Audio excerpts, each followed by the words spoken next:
Someone or something is thinking about the spirit of healing, a legendary being that resonates with all things in the world and performs miracles. It is said to possess incredible beauty and power, being revered as a goddess in the human world. A creature keeps thinking that, with such a reputation, it believes the goddess should be able to heal Katniss too. Then, it starts praying to the spirit of healing, whom everyone says can cure all the world's ailments. It pleads for the deity to appear and swears that, if she lends her power, it will offer a worthy price in return. With that, it starts shouting for the spirit of healing to respond, and a magic circle is created. However, a human appears instead, leaving the creature who was summoning stunned, as well as the human himself, who has no idea what's going on. The creature watches the summoning and wants to know if he is the supposed goddess of healing, thinking that humans really do have strange beauty standards. Then, it approaches and comments that more important than looks is his ability and asks the human to lend his power. Meanwhile, he thinks he finally died. The human in question is a 32-year-old veterinarian named Kim Ohjin. He studied 2 years of pre-veterinary and 4 years of college. After graduating, he worked 3 years as a salaried veterinarian. Then, he finally opened his own clinic, but had no clients. His nights were long. He couldn't sleep because of the bills. And just when rent and loan interest were drowning him to the point of considering suicide, he ended up being summoned to another world. After getting up, Kim wonders if he died of a heart attack while trying to sleep, but figures that dying in his sleep wouldn't have been a bad way to go. However, upon looking around and realizing he's in a damn freezing cave, surrounded by gold and jewels that seem to drag him into the fires of hell, and a giant, fierce, talking lizard bigger than an elephant, he concludes that he definitely went to hell. So he asked the creature in front of him what's going to happen to him now. The dragon explains that he just needs to treat his pet. Kim thinks that even after dying, he still has to be a vet, and so he's sure this must be hell. He also assumes the creature's pet must be a 3-headed hellhound. The dragon brings out the pet to be healed and asks the human to please cure him. This is Katniss, a fruit bat. Kim immediately recognizes it as a bat and is very surprised. But just by looking at the little creature, he can tell it's unwell, it's skinny, and seems to have no energy. So, he switches to vet mode, picks up the little guy, and immediately wants to know its name, how long the dragon has had it, and when the symptoms started. The dragon says the pet's name is Katniss, and that he's been taking care of him for about a week, and that apparently having a pet bat is trendy. Since he was the only one who didn't have one, he thought he'd try raising one too. He saw the little guy stuck at the entrance of a dungeon and picked him up. The protagonist can't believe what he just heard and thinks this is the second type of owner he hates most, the kind who irresponsibly gets pets just because it's trendy. However, he explains that Katniss is really skinny and wants to know if the dragon has been feeding him properly. The creature says not really, because his pet barely eats, but emphasizes that he hunts fresh animals every day and gives their blood to his pet to drink, but it doesn't even touch it. Kim lowers his head and starts having flashbacks, realizing that the dragon also falls into the 5th type of hated pet owner, the one who doesn't research the animal they adopted. The dragon grows worried and wants to know if his pet has a serious illness and what he can do. Kim becomes furious and yells at the dragon, explaining that his pet is a fruit bat and can't drink blood, no matter how much the owner gives him. The dragon says that the other dragons told him they fed theirs with blood. The vet explains it's because the others are a different species, and that theirs are most likely vampire bats, while his is a frugivore species. He then says Katniss can only eat fruit, and asks if the dragon made his pet starve for an entire week. By giving it blood it couldn't even drink. The creature gets embarrassed and tries to argue that it's his first time raising a bat. Kim goes crazy with anger and yells that this is Agdibroiz. This is exactly why the dragon should have researched it, because if he's going to take care of a living being, he should at least have that minimum level of responsibility. He then yells even louder asking what the hell is up with the temperature. Because it's so cold, he thinks the poor bat might wake up in the middle of hibernation. The dragon explains it's because he's from an ice species. Kim adds that, in that case, he shouldn't be raising pets if he can't provide the right environment. The creature watches the protagonist and thinks that this was to be expected, because he believes the legendary spirit of healing really crushed him with his presence. Meanwhile, the vet really wants to know why the hell anyone would want to raise a creature just because it's trendy. The dragon thinks about telling the human, how dare he be so arrogant in front of a dragon, but knows there's no way to argue back. And looking at Catlis, he wonders what the hell he's done for someone who claims to love nature, because he knows that, no matter how small, the creature in front of him is still a life, and that, as the spirit of healing said, he should have taken responsibility. So he picks up Catlis and tells him that, because of his selfishness and ignorance, he made him suffer. He apologizes and says he'll prepare fresh fruit for him right now and then return him to where he came from. The dragon thanks Catlis and makes it clear that his pet's happiness is more important than his greed. Kim listens to all this and thinks that hell is more reasonable than he imagined. Then, the dragon thanks the protagonist for giving him that huge reality check and, as promised, says he'll pay the price for using his power. Kim asks that in his next life they let him be born as an oil-rich Arab prince, or reincarnate as a filthy rich villain heir. The dragon wants to know what the hell that means, and if it's some language from the spirit realm. The protagonist is puzzled and wonders what exactly is this spirit of healing the dragon keeps mentioning. Then, the dragon offers an item and says he will grant him a magical artifact imbued with his divine power, and that with it, the protagonist will be able to create whatever he wants. However, he warns that if he has bad intentions, he won't be able to use it. And while the protagonist is in shock, not understanding what's happening, the dragon thanks him again. Then he asks him to return safely. So something starts happening around the protagonist, and he wonders if this is really the afterlife, until he realizes he's living something that only happens in comics. With that, he starts screaming, asking the dragon to wait, and that if his wish is to return to life, then send him back to the early days of Bitcoin. But it's too late, and he's sent back. Meanwhile, the dragon heads toward the cave entrance to get fruit for his pet. Somewhere, a bright light shines. It's the protagonist returning. He laments having lost the once-in-a-lifetime chance, since he could have asked the dragon for that golden plot of land in Nyundong, and should have asked for Earth stocks to rise again. Shocked at himself, Kim comments that he should have trained to make wishes faster, because all he got for being summoned was a cursed necklace. Looking at the artifact, he wonders if it's really imbued with the dragon's divine power and what he'll do with it, until he gets an idea and realizes the dragon didn't even explain how to use the artifact. At that moment, a guy appears and wants to know what the protagonist is doing standing there, blocking the way. Then he throws Kim aside and makes it clear he should get out of the way. The protagonist is confused by this, but he hears a noise and is surprised to see several people on the street selling all kinds of things. A man bumps into him and tells him to move out of the way. Kim touches his shoulder and realizes the bump was real, so he wonders if he reincarnated or if it could be possession, but he quickly remembers that the dragon said he would send him back home.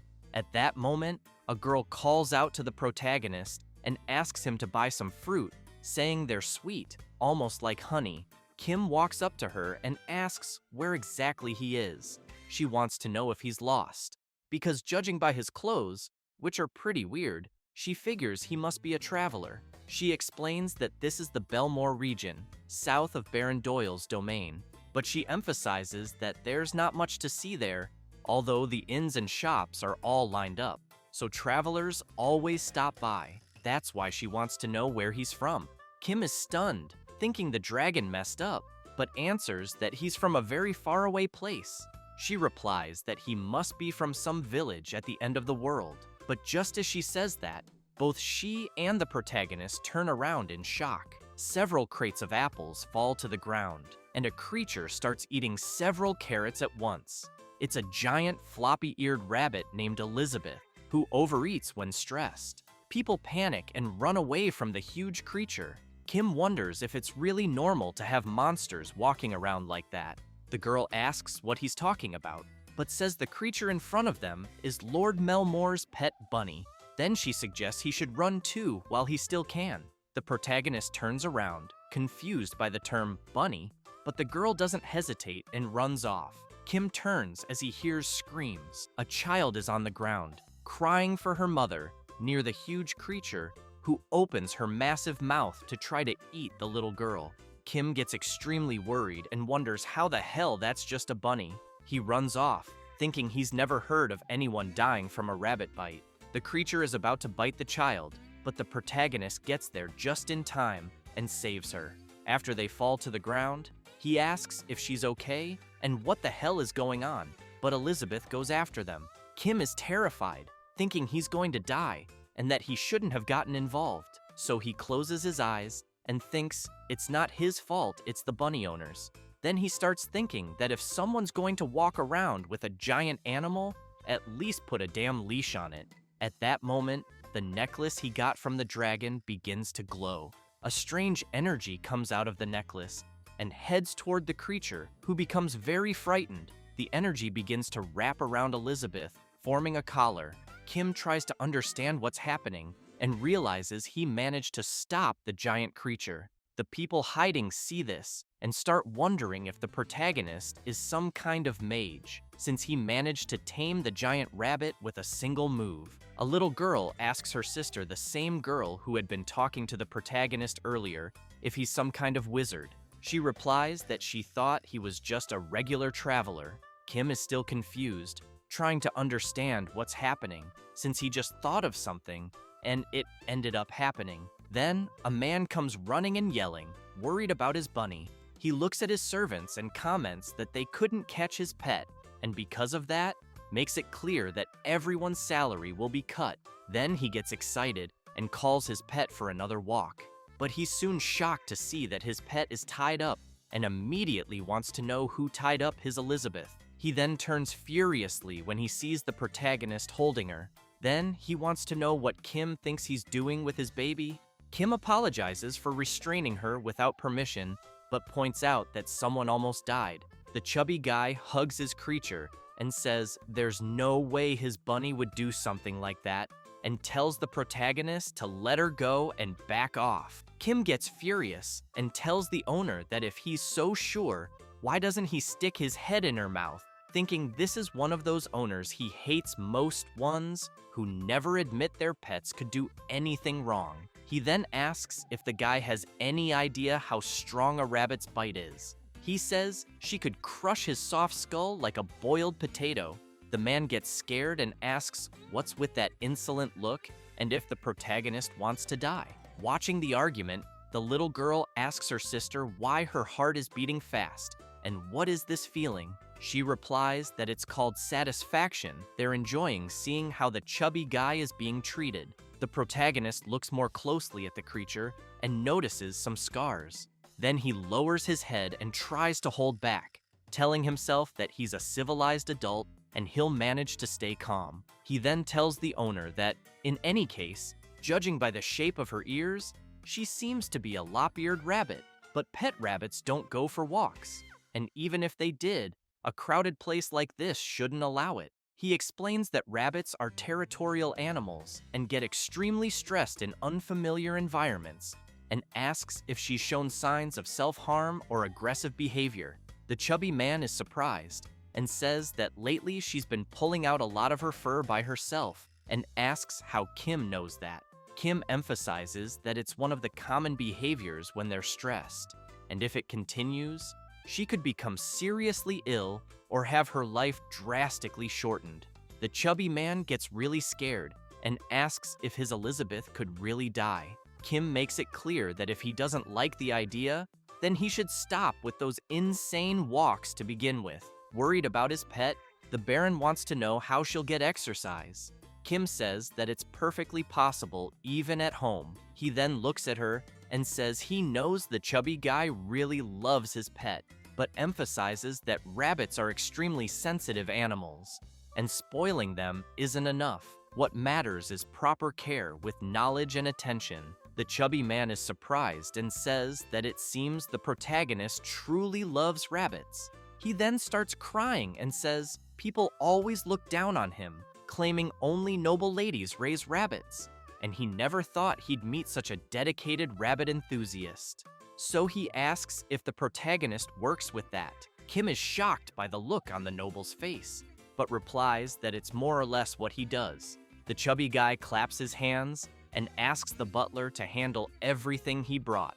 As the butler delivers the items, the chubby man says it's not much, but hopes the protagonist will accept it, and says he'd be grateful if Kim could do a checkup on Elizabeth from time to time. He then runs over to her and shouts that he's sorry and didn't know it was so hard for her. Kim is left confused and thinks this definitely isn't the kind of place he wants to visit often. The people who were hiding come rushing over once they realize the Baron is gone, and they shout their thanks for getting him to leave in such style, saying they were constantly suffering because of that damn rabbit.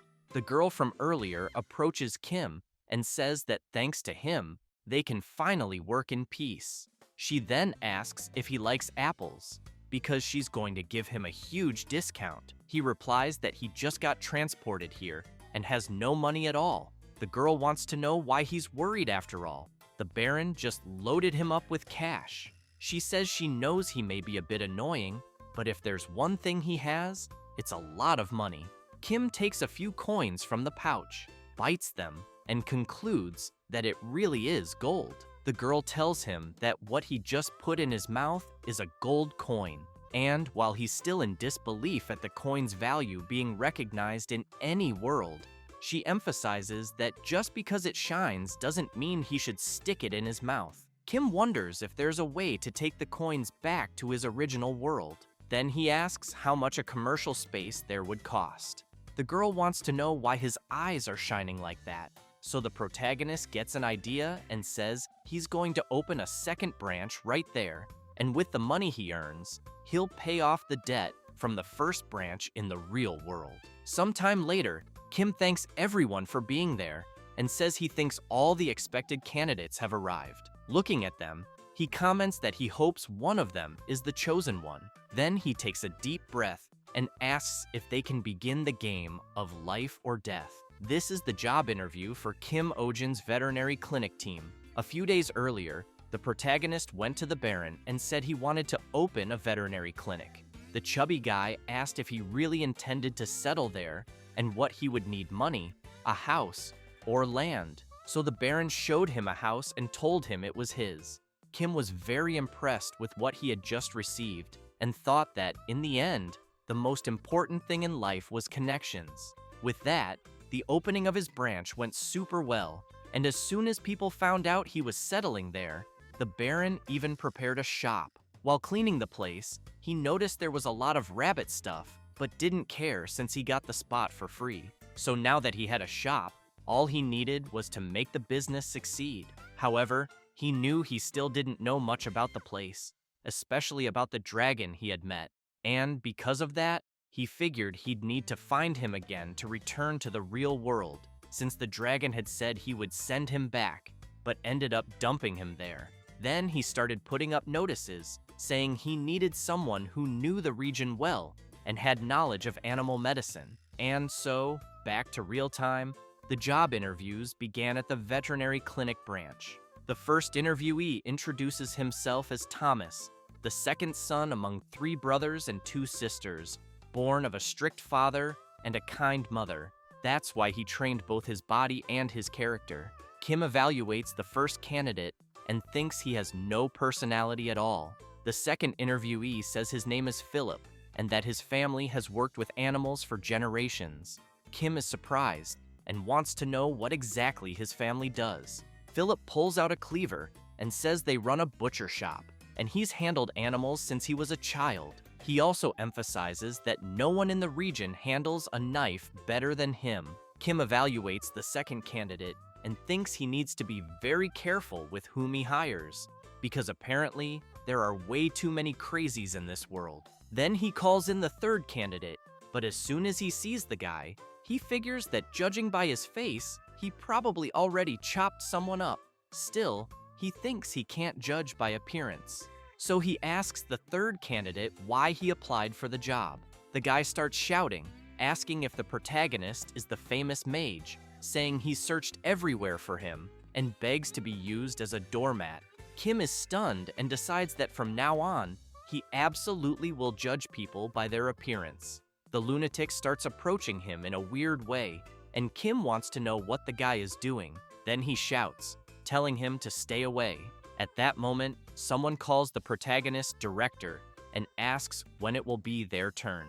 While Kim is desperately trying to stop the crazy guy from doing anything, he wants to know if that person really thinks it's a good time to ask that. The person asks if they should clean up the mess. In a total panic, the protagonist replies, yes. So the person lands a massive punch on the lunatic who was trying to grab the protagonist, slamming him hard into the wall. Then she introduces herself as Selena, saying she's a traveling animal specialist and also performs basic procedures. To sum it up, she believes she has the experience for the position. Without hesitation, Kim gives Selena a score of 100 and tells her she's hired. Kim thinks that's how a veterinary technician was hired at his affiliate clinic in another world. The next day, Kim is thinking about the hot sun and the welcoming new environment, but he realizes it's already late and there's no sign of his new employee. He admits he hired her on impulse and wonders where he should post a new job listing. Then someone knocks at the door and he thinks she finally arrived. So he goes to the door and, as he opens it, asks if she had a good lunch. But it's not his employee. It's a guy who laughs and says he hasn't eaten yet and asks if he was supposed to. Kim immediately wants to know who the guy is. After they enter, the protagonist starts buttering him up and asks if he prefers water or tea. The man replies he prefers tea. While preparing it, Kim thinks that his first customer at the new branch has finally arrived, thinking this is the first step to paying off his debt in the real world. He concludes that this time it's going to work because he's already analyzed all the mistakes of the first clinic. Back in his first clinic days, after explaining that the dog's front paw injury was properly treated, he emphasized that the pup seemed to have tartar buildup and that the owner would need to brush its teeth frequently. The dog owner, looking discouraged, asked if he really had to do that because it sounded annoying. Without filtering his words, the protagonist asked why the owner would even bother. Might as well let the tartar build up, the gums swell, the teeth fall out, and just go to hell already. After that, he saw a review of his clinic online, with many people saying the owner was insane and didn't know how to talk to people. Remembering that, he knew he didn't control his temper back then, and that his mouth was his downfall. But now he plans to win people over with charm and price. So he asks the guy in front of him where the pet is. The man shows that the animal is in his pocket and says his name is Pojak, and he's a lizard. Kim is impressed when he sees the creature. He reflects that he thought all animals in that world were nuts after that giant rabbit, but luckily, what he's seeing looks like a normal lizard. Then he tries to hold it in when he realizes the pet is in the owner's pocket and asks where the cage is. But his conscience, because of the debt, tells him to stay calm. Maybe the owner doesn't have anywhere else to put the pet. The guy yells, saying it's cooler to keep his pet in his pocket, which makes Kim furious. His conscience begs him not to react and just focus on work. The client wants to know why the vet is gripping the table like that.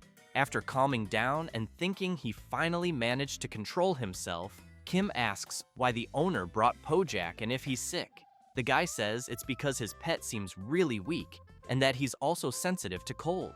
Kim explains that's normal for lizards.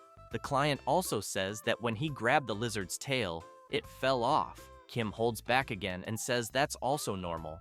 The client says he'll trust the protagonist and asks him to make his pet healthy. Kim, seeing how the client is asking, suddenly remembers the dragon because it was in the same tone. So he thinks the real problem isn't the animal, it's the owner. Still, because he doesn't trust the owner, he thinks it's best to do a checkup. After picking up Pojak, he notices something strange about the creature's skin. Kim comments that it looks like Pojak has dysectasis, a condition where the skin shedding process doesn't go properly. The client asks the protagonist to be very careful when touching him, since Pojak is a bit aggressive, as he was picked up from the street. While Kim touches the creature's skin, it starts to get annoyed. Then, it fills its mouth with something, which leaves the protagonist quite confused, trying to understand what's going on. At that moment, Pojak opens its mouth, and a powerful fireball appears.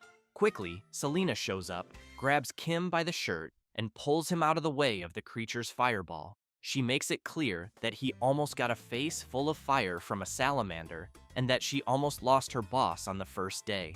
However, Kim is pinned to the wall from the impact. Then he comments that maybe it would have been better to be hit by the fireball. After that, Kim concludes that, to begin with, he can't examine Pojak with bare hands, since, being a salamander-type creature, it spits fire when it feels threatened. While the protagonist wants to know if there's something like fireproof clothing around, Selena asks the owner where he got the salamander. The guy says he picked it up back on the mountain, that it was love at first sight, and he brought it right away. But he wants to know if maybe she's jealous. She replies no, but wants to know, to begin with, if it's not illegal to capture salamanders from there, since they are too wild to be kept at home, and their numbers are already low due to illegal hunting. The guy is completely shocked to hear that, and asks if that means he can't keep Pojak. Selena replies that, unfortunately, no, because it's illegal, as she mentioned, but she asks the owner not to worry too much, because she thinks that if they say they're just treating Pojak temporarily, people will probably let it slide, as long as the owner releases him back into the wild after the treatment. At that moment, the guy turns around, starts crying, and says he'll never let go of Pojak. Then he runs off. Kim is shaking with rage and wants to know what the hell is wrong with the owner. Selena guesses maybe he decided to leave. The protagonist looks at her with a sinister expression and says they haven't even started treating the animal, so he wants to know where the owner thinks he's going and why she just stood there watching.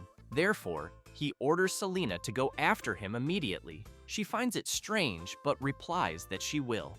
Meanwhile, in the city, the girl is all happy organizing her fruit stand, since she knows the Lord's rabbit isn't around, and life has become more enjoyable. She thinks that as long as the creature is busy playing with the Lord, there's no way the stand will be wrecked anytime soon, until she sees several people running. Selena and the protagonist are chasing after Pojak's owner. They pass by the fruit stand, and Kim is already exhausted, begging them to catch the owner for God's sake. The girl realizes it's the guy from before. She turns and says she doesn't know what's going on, but this time, she won't get involved. The guy, while crying, keeps wondering why the veterinary clinic staff are still chasing him and whether they're jealous of his pet.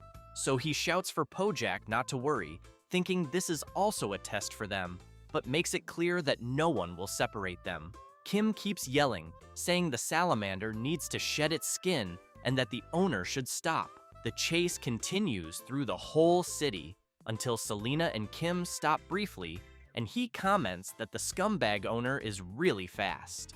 She emphasizes that her boss needs to work out more. Then she asks if the salamander really didn't manage to shed. He replies yes and explains that, in addition, it already has 2 or 3 overlapping layers, so he thinks they need to be removed as soon as possible. Selena becomes serious and says they need to hurry and find the owner.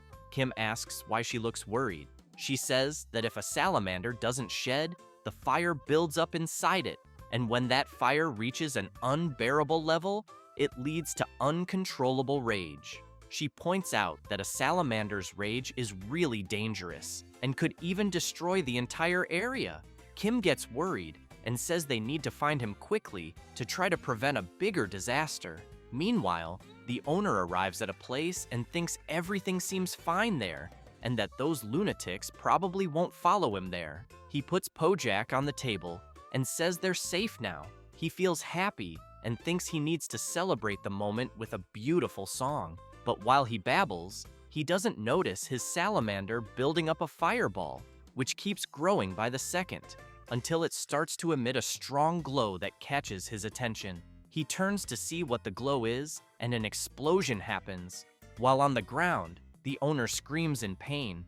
As he gets up, he looks at the fire in front of him, wondering what just happened. Seeing his pet in the center of the flames, he starts shouting and asking if it was the one who caused all that. He approaches and asks if his pet is mad at him, but says that even so, he can't go around setting things on fire. As he reaches his hand toward the creature, it feels threatened again and quickly prepares another fire blast, scaring the owner. As soon as Pojak fires it, the owner thinks his pet couldn't be doing this, since they're family. But right then, Selena arrives and pulls the owner out of the way, and the protagonist quickly grabs Pojak, who's still releasing intense heat.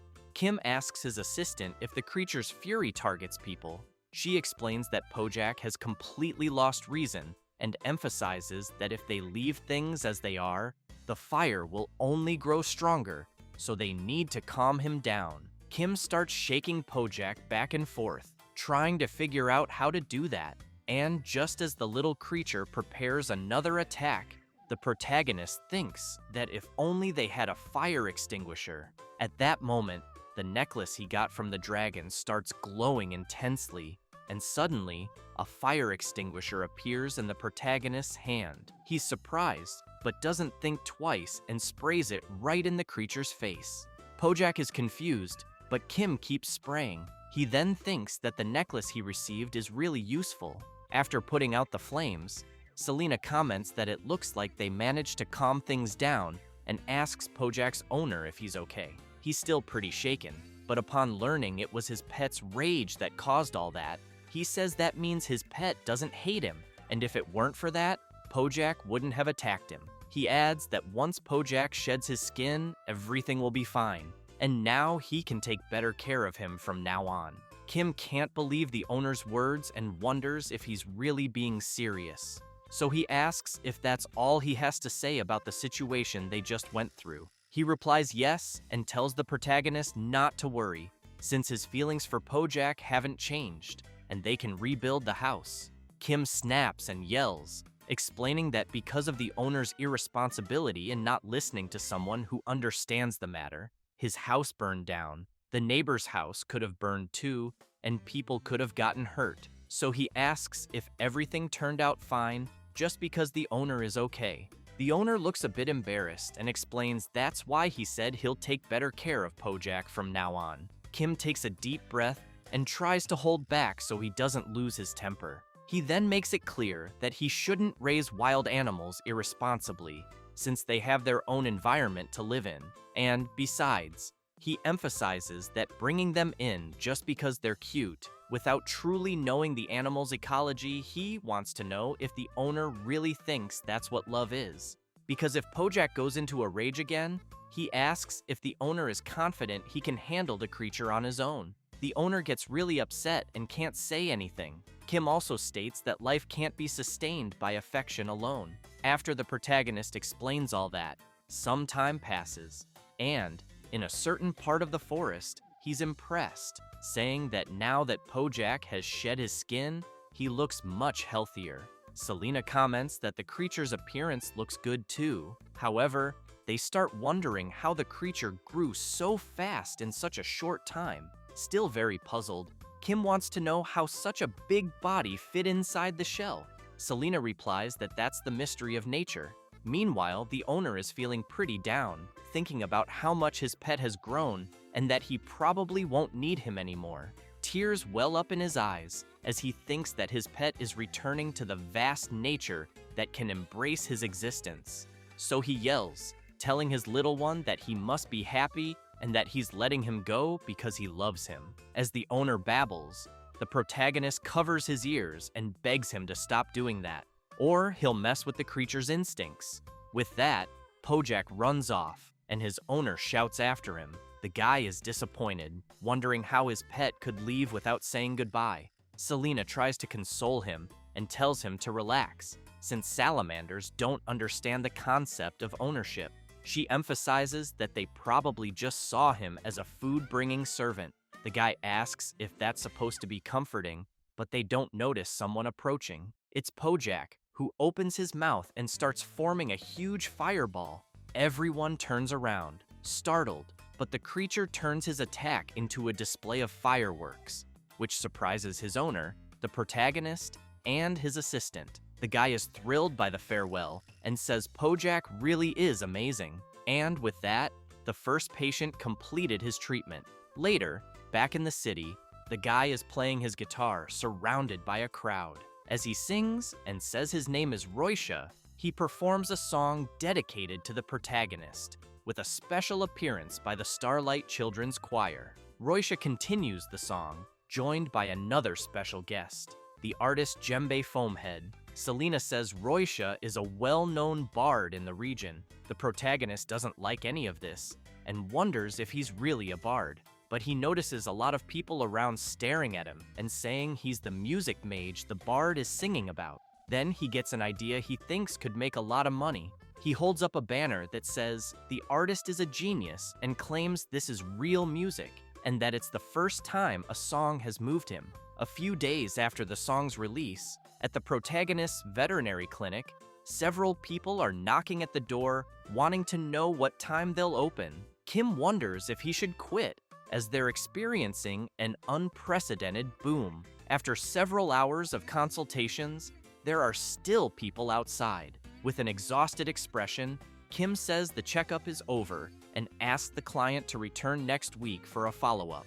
Selena teases her boss's expression and says that before next week, she'll probably be preparing his death certificate. Out of his mind, the protagonist keeps saying he needs to earn as much as possible while he can.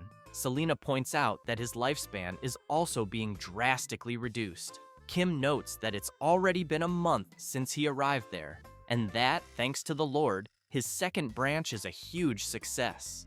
In the early days, he also struggled with so many clients, but after seeing how much money he made in a single day, he always kept calling in the next customer, even when the clinic was closed. Because of that, he concludes that what he's learned about the world there, while treating patients, is that even in this world, humans' best friends are dogs and cats, only some breeds are a bit different. After a long day of work, he starts feeling his shoulder, stretches, and comments that he's really tired. But Selena tells him they still have the last client of the day. Kim wants to know what kind of animal it'll be this time. Selena says it's a shaman and explains it was originally a hunting dog, but she heard it recently became popular as a pet.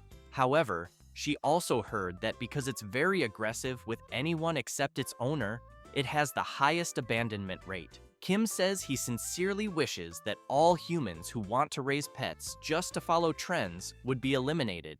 Selena goes on to say that the adult shaman reaches a human's upper body in height, and its claws and teeth are sharp enough to pierce a boar's skin, so she thinks her boss should be careful. When the client comes in, Kim thinks that just hearing about it already makes it sound like a ferocious breed. As soon as the client opens the cage, the shaman puppy, named Choo-Choo, known for its strong loyalty, comes out drooling. Kim looks at his assistant, and she comments that she forgot to mention the dog is only 3 months old. The client tells the protagonist that since the day before, the puppy has been limping and wants to know if it might be injured. Kim is confused, wondering where the puppy's legs are. He picks it up to check and thinks that, at 3 months, the puppy's joints should already be strong. Then he notices a small thorn stuck in its little paw. As he removes it, he says there was a thorn lodged in the paw, and that now the pup should be fine. He just needs to disinfect it. After that, the little puppy gets all excited and starts jumping around, and the protagonist thinks it looks like a ball of yarn, but is happy about it. His assistant notices.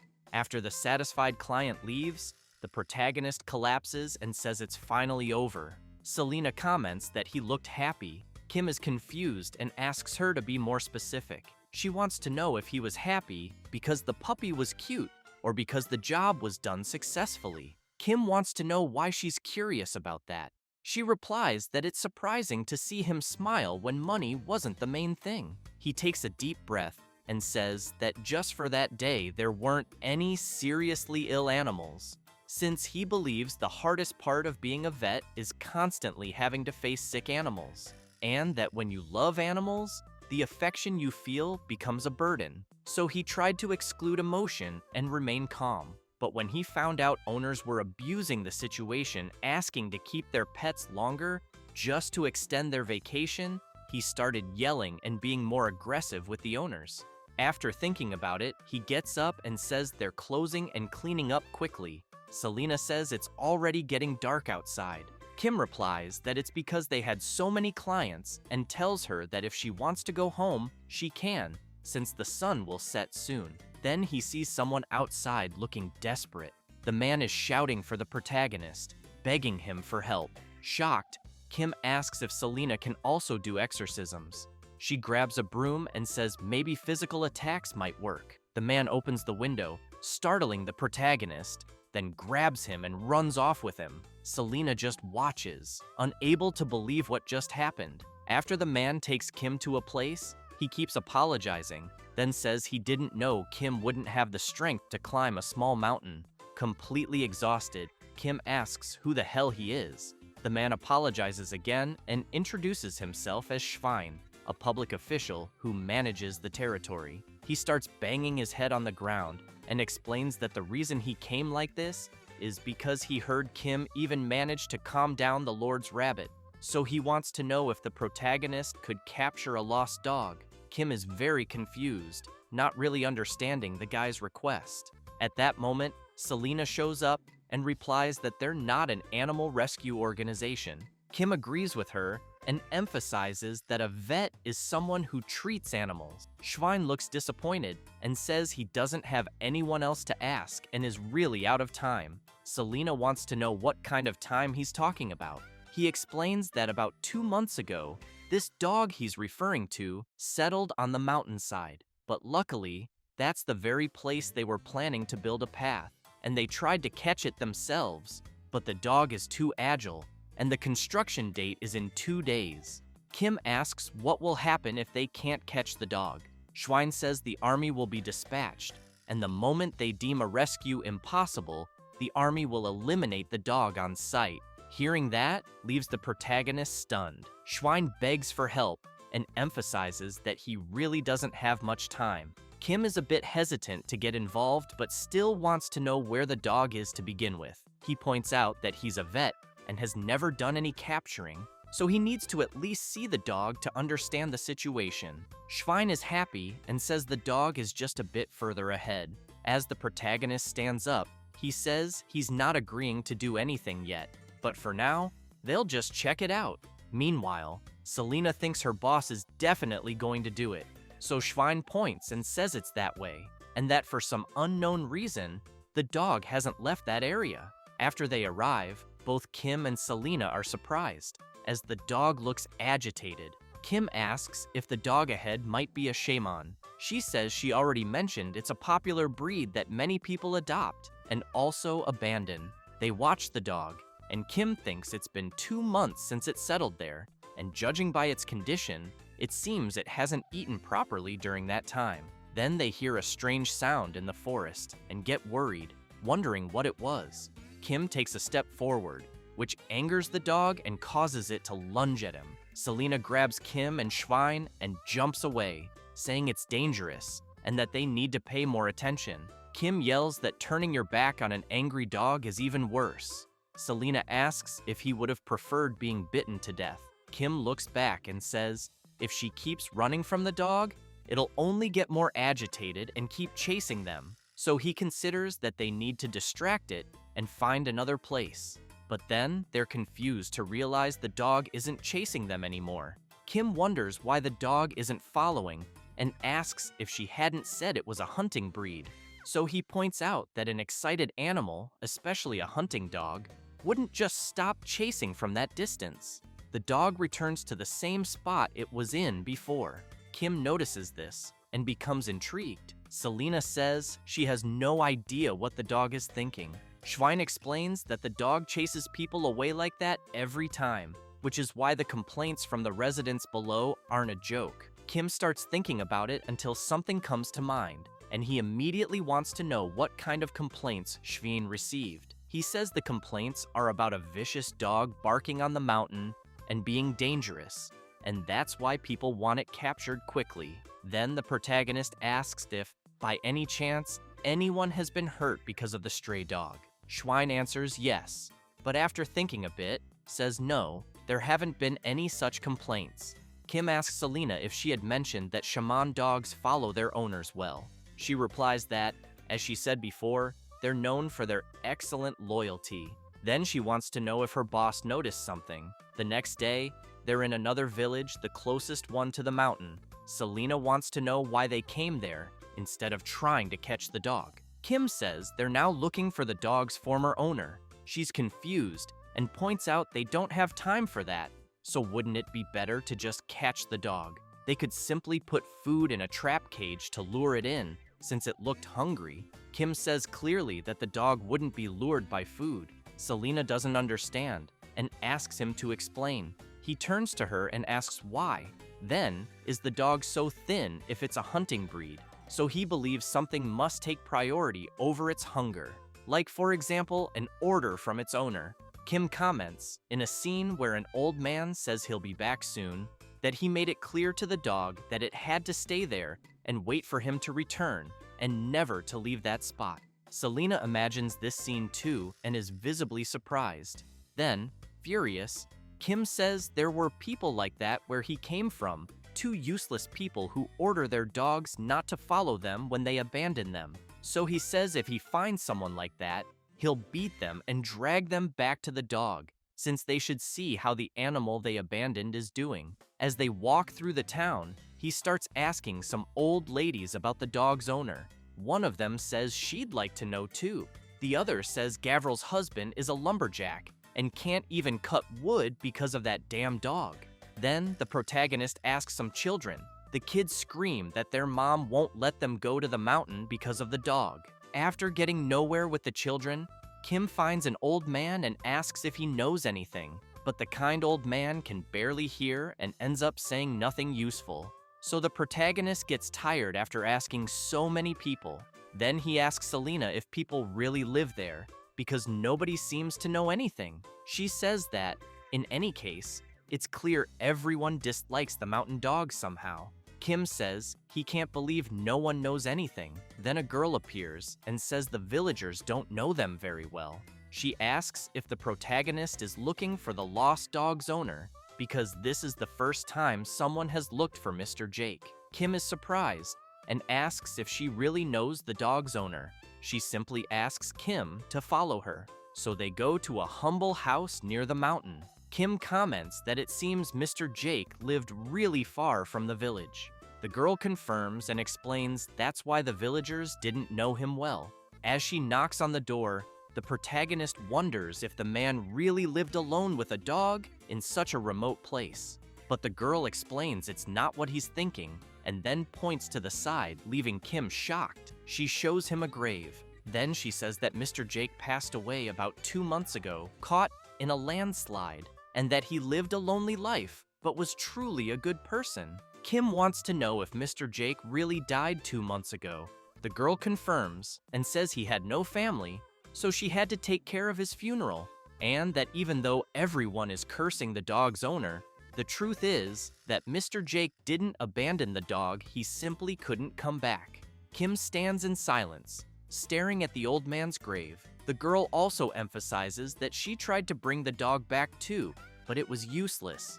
And if the protagonist is there because of the dog, she wants to know if he could help Max, which is the dog's name. Kim becomes thoughtful, then clenches his fist tightly, bows, and asks that Mr. Jake rest in peace. He then says he's truly sorry for the misunderstanding and that they will definitely rescue Max on Mr. Jake's behalf. After that, the afternoon arrives, and Schwein is nervous, wondering if the people in front of him weren't supposed to come the next day.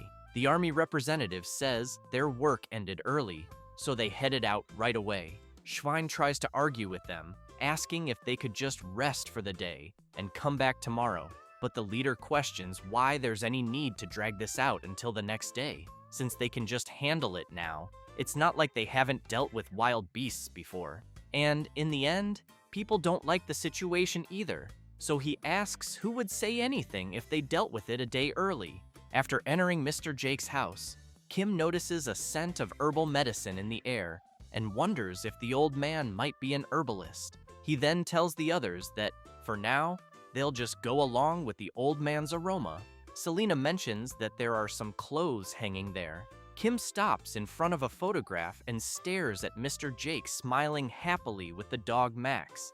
Thinking about it, he figures the old man must have really cherished his pet, which makes him want to find out what happened. Selena says that apparently Mr. Jake was searching for mandrakes. Kim doesn't understand and asks her to clarify. She points to a poster and says she's talking about the one on the wall. The protagonist gets a bit intrigued and thinks he might have seen something like that in a movie. Selena then asks if he's really never heard of a plant that screams. She goes on to explain that it's said to be hard to find and extremely difficult to harvest, but on the other hand, its price is so high that any herbalist would desire it. Hearing this, Kim becomes thoughtful and while looking at the photo, begins to suspect something. A little later, something catches Max's attention, making him excited as he realizes something. 2 months earlier, Mr. Jake had been in a small cave with the dog when it suddenly started raining. He made a fire to keep them warm until the rain passed. Max, with his fur soaked, was shivering from the cold, so Mr. Jake took a cloth and began drying him. He told his pet that he only brought him there as a precaution and, while drying him, asked him to stay still or he'd catch a cold from being wet. After drying the dog, Max jumped on Mr. Jake all happy, which made the old man smile too. Looking around, he commented that despite everything, it was a relief they found shelter from the rain, especially since he didn't know there was a cave in such a place.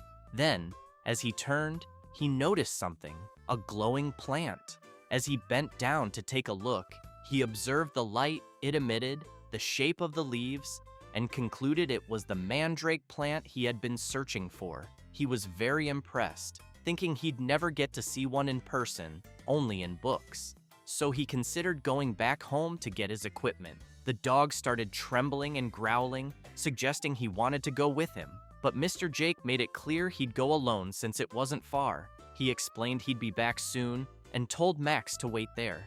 With a big smile, he emphasized that it was his lucky day. So, the dog stayed where he was told, while the old man went home to get his gear. However, while walking through the mountain, Mr. Jake heard a strange noise and looked up to see what it was.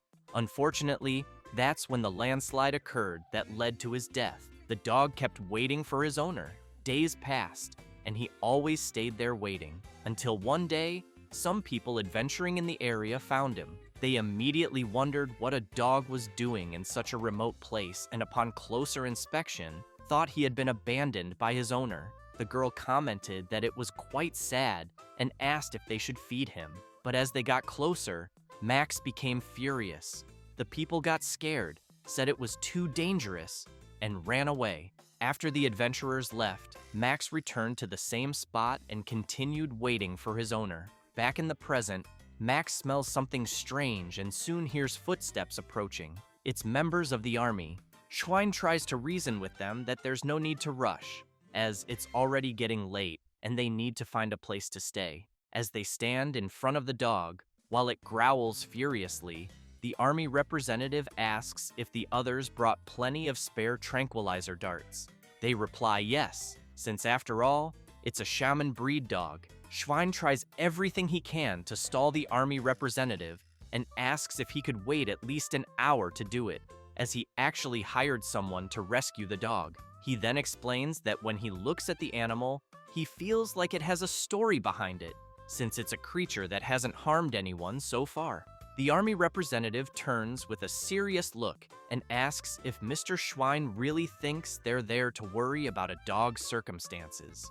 He makes it clear that while he knows it might be a sad case, as Schwein said, His job is to keep the residents safe. With that, he points his weapon at Max, who lowers his head. The army representative cocks the weapon to fire, but someone arrives and puts a hand on the gun, stopping him from shooting. It's Selena who tells him he's being hasty and explains that she's there to rescue the dog, asking them to wait a moment. At that moment, someone approaches the dog, calling it by name. In Max's vision, he sees his owner, asking if he waited long, because he's there to take him home. Immediately, Max starts wagging his tail faster and faster, showing how happy he is to think his owner has returned. He starts barking joyfully and tries to play. But unfortunately, it's not Mr. Jake, it's Kim, disguised using some of Jake's belongings and scents. Kim apologizes to Max and says he's not the person he was waiting for. He then calls the dog to come home. Later that night, somewhere else in the forest, a creature runs in desperation until it stops to check if it's still being followed. And indeed, something is lurking and watching it. A sinister gaze emerges from the shadows, attacking the desperate creature fleeing through the woods. The next day, someone begs the protagonist for help. He's stunned by what he sees, and staring at the creature in front of him, comments that it's too fat to even move. The creature is a hamster of the floppier breed named Ping Ping. It has no specific features and makes a ping sound when it jumps. The owner picks up the adorable creature and tells the protagonist he's lying because Ping is skinny and has been sweet this whole time, and that he only eats 7 meals a day. Kim makes it clear that if his pet doesn't reach a healthy weight, it might develop a serious illness. He then asks for the next client to come in. It's Mr. Schwein, who immediately asks how the protagonist is doing. Kim reflects that Max came down the mountain to the village with him, but still couldn't accept his owner's death, and that everyone was heartbroken to see him refusing to leave the grave for a while. But fortunately, it seems he's opened up to the person who persistently cared about him. With that in mind, Kim wants to know why Schwein is there and whether something is wrong with Max. As someone places a box on the counter, Schwein replies that he's actually there because of an item. When they open the box, he reveals it's a mandrake plant. Selena observes and comments that it's strange for a mandrake to be exposing its roots above the ground, since they're usually buried deep in the soil. Kim thinks that the late Mr. Jake discovered the mandrake in front of him, and they decided to keep the plant as a memento. Schwein says that as soon as he transplanted it into a pot, the mandrake immediately ended up in that state. He adds that the plant started screaming day and night, and that he even tried covering it with soil, but it would always come out again. He then emphasizes that people around there can't go a moment without earplugs now, and more than one resident has had their eardrums ruptured. Selena comments that she's heard of cases like this, and that sometimes mandrakes are picky about their environment, and this seems to hate the current setting. She concludes that it must be very hard to deal with, and that it's truly a relief the mandrake is asleep right now, because once it wakes up, it'll be hell. With that, Mr. Schwein becomes desperate and begs the protagonist to please take care of the mandrake. Kim makes it clear that he's an animal specialist, and plants aren't his field. Schwein starts to panic and says that thing isn't a plant, it's a monster or a demon. Kim laughs and jokes that maybe Mr. Schwein should take the mandrake to a church instead of a hospital. At that moment, the plant starts to wake up. Mr. Schwein and his henchmen immediately run off, leaving the plant with the protagonist, who starts yelling for them to come back. Then, furious, he rants that he's seen people abandon animals before, but it's the first time he's seen someone abandon a plant. Selena removes the container that was keeping the plant confined and explains that, as she said earlier, mandrakes are very valuable medicinal herbs, not just the leaves and stems, but even the roots can revive the dying. Kim points out that it doesn't matter how valuable a medicinal herb is, what's the point if you can't control it? Selena notices the plant is waking up and warns Kim. The two of them cover their ears. Selena says that if he doesn't block his ears properly, his eardrums will explode. They watch as the creature wakes up, and Kim, worried, braces for the worst, thinking that if only he had his noise-canceling headphones, which he still hasn't fully paid off. But when the mandrake wakes up, it becomes enchanted by Kim, who is confused by the reaction. He removes his hands from his ears and asks what's going on. Selena says it seems like the plant is interested in him, but then she has second thoughts and tells Kim to remove the necklace he's wearing. He grabs it and asks why.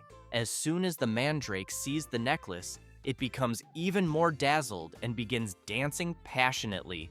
Kim wants to know what the hell is going on. Selena comments that it looks like the plant is dancing because it's in a good mood. The protagonist is stunned, watching the mandrake dance so joyfully, and thinks it looks like a dancing sunflower toy his friend had at home.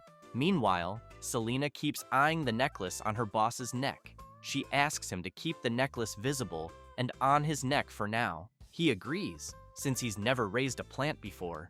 After some time, night falls, and someone knocks on the clinic door. Kim starts waking up and wonders who the hell it could be. When he opens the door, he makes it clear that emergency night treatments come with a surcharge of up to 30%. The woman places her badly injured pet on the table and begs the doctor to please save it. Kim grabs a candle to get a better look and is alarmed, wondering if the poor animal was attacked by a predator. Judging by the deep wound, he thinks it'll be hard to stop the bleeding. Selena appears and says mandrake leaves have a powerful hemostatic effect. Kim quickly asks her to bring just one leaf, but the mandrake looks confused upon seeing Selena. Selena, noticing how the plant is staring at her, says it's probably better if he goes to get the leaf himself. Kim approaches the mandrake, confused and trying to understand why she can't just grab one leaf. As soon as she sees him, the mandrake lights up, excitedly dancing. She then plucks one of her own leaves and hands it to Kim, who watches in horror, wondering what on earth is going on. After applying the treatment with the mandrake leaf, he comments that it was incredible the bleeding stopped instantly.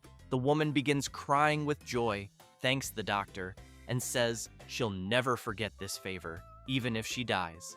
He smiles and tells her the pet will need outpatient care for a while. So he walks back to his bed and thinks he can finally try to get some sleep.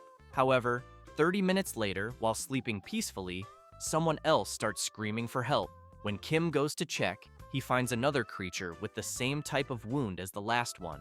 The protagonist observes with his friend and says the little animal was attacked by the same creature as before. Looking more closely at the wound, he concludes that it's not a hunting injury. He then considers that maybe whatever did this was just playing around like a psychopath. The pet's owner is scared and asks what he means by that. Selena says she's never heard of anything like it either and wants to know if it might be some new kind of monster. At that moment, the child with her mother starts yelling, saying she knows who the culprit is. She says she's pretty sure it's Baron Doyle's pet wolf because she knows he walks through the forest with that wolf and that playing with weak animals is his hobby. Kim is shocked and wants to know if there's no animal protection law there, and if they just let that happen.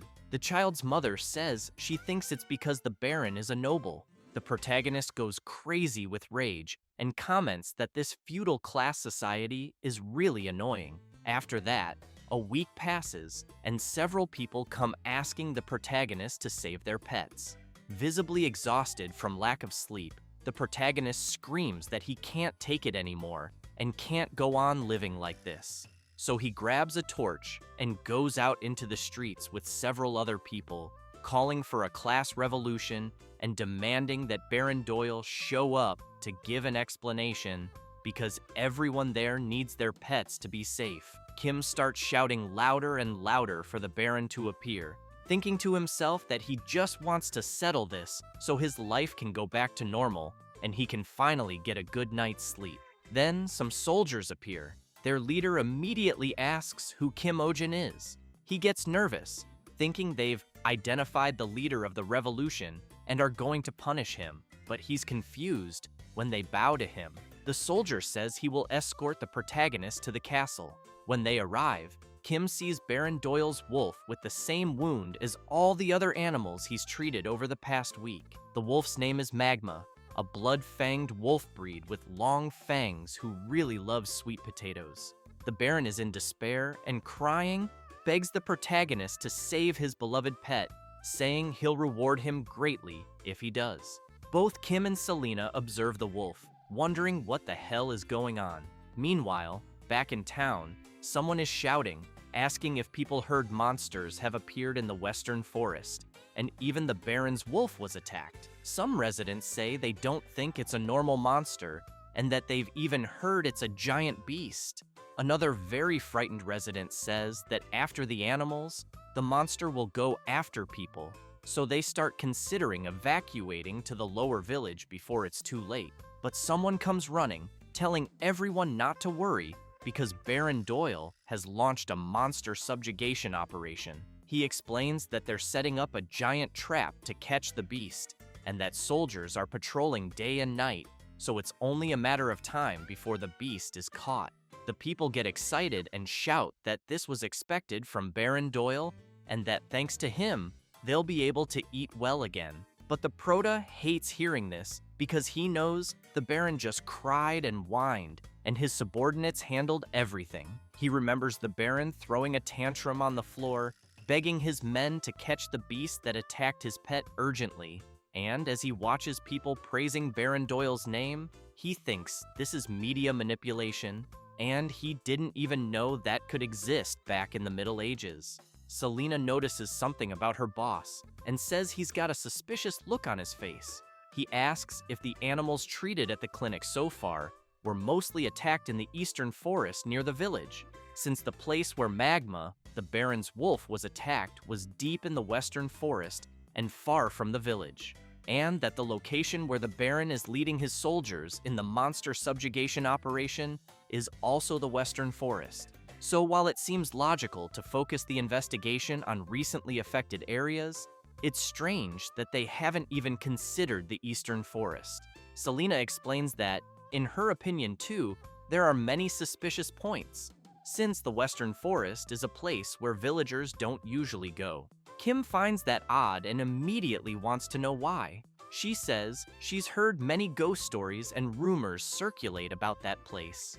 The protagonist is surprised by that, but then someone appears at the window of a shop saying they've waited long enough and that they should come in. He then says the items they requested are ready and that each was handmade, blown orally, using reinforced glass mixed with high temperatures and albarium powder, making it impact resistant. He also explains that he used deer leather treated with waterproof coating and that the needles were made by melting gold and steel. Kim is amazed and praises the technology of the world he's in, impressed that everything is handmade. The old man says they followed the plan, but emphasizes that it was the hardest thing they've ever done and probably won't be able to do it again. Kim tells the old man not to say that, then places several gold coins on the table and asks if he was fairly compensated for the work. The old man immediately replies he'll do his best, and so a partnership is formed. After that, the master crafts a special reinforced glass bottle with a hose made from a rubber-like material, a measuring instrument, and a hospitalization cage made of birch wood. Kim shows the layout of his office and emphasizes that more equipment will gradually be added and that they plan to renovate the clinic's interior as shown on the blueprint. Selena is impressed and comments that he can arrange the space however he wants, and that she sees it as a shift in perspective. Kim just laughs, thinking the hospital is going to be modern and that the uncivilized will surely praise him. Then, the protagonist hears someone asking to come in. Several people start bringing products into the shop. Kim wants to know what all of that is. Selena says they're medicinal herbs. She shows some to her boss and tells him what he's looking at is the Luna's Flora herb, which can be mixed with water and fed, or ground and powdered to be inhaled, and by itself can induce sleep. She then explains the Baron's Tears herb is a painkiller, and if he activates the flower operator, it heals abdominal pain. Also, if he boils and eats Semelon Haste, it stops coughing, and the juice from Fluna Berry has a strong disinfectant effect. Kim is very impressed and, looking through the herb catalog, asks if there's a spice that reduces blood pressure and sugar. He even sees that there are herbs that cure cancer and dementia, knowing such things didn't exist in his old world. Selena makes a joke and mocks her boss, saying he should pass on wisdom to the ignorant modern man.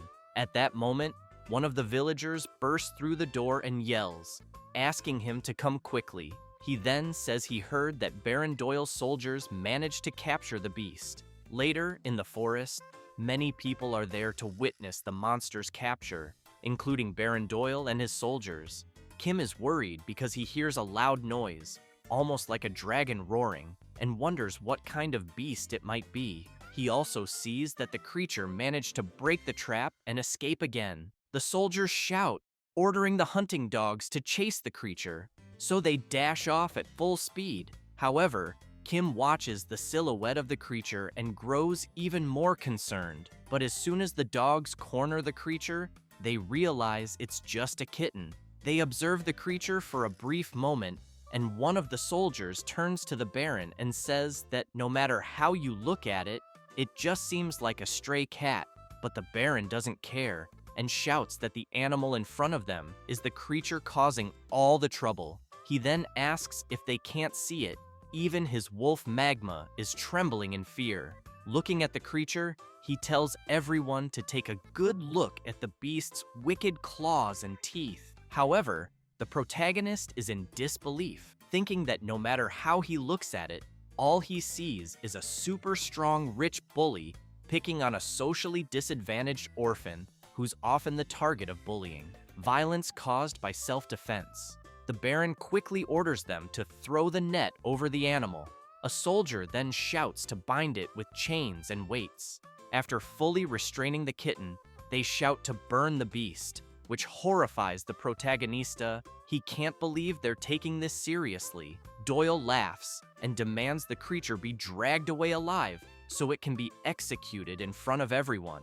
Kim, observing the soldier's expressions, concludes that this is clearly animal abuse. At that moment, his trauma button is pressed. He remembers a time from his previous life when a boy brought him a cat asking him to take a look. The boy explained he used to feed it in the commercial district, but hadn't seen it in a while and wanted to know if someone had done something. Kim, seeing the animal's condition, was shaking with rage. That was case number 1 of the most hated kind of pet owner, animal abusers.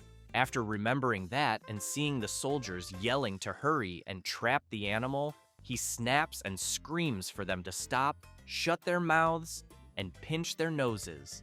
The soldiers and the Baron are stunned by this sudden outburst.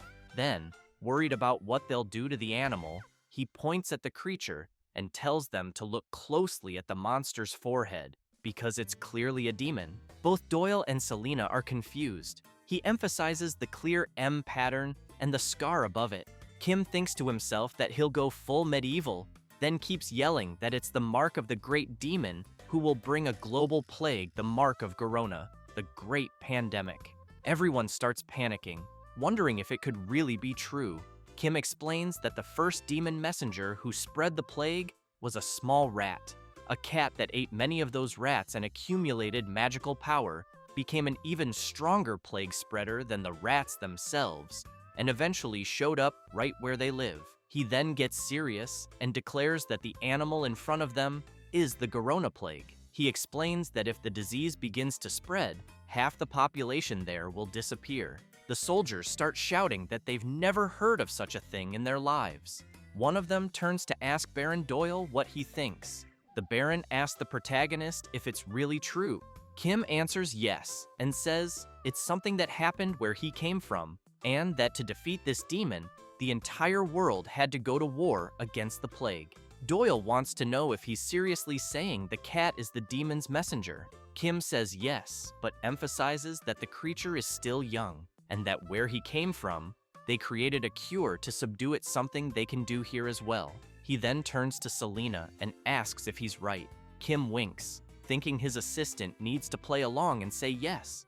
A bit awkwardly, Selena responds that it's quite possible, and that if they use the cat's blood and herbs, they might be able to make a cure for the epidemic. Kim waits anxiously for the Baron's answer, wondering what he'll do if this doesn't work.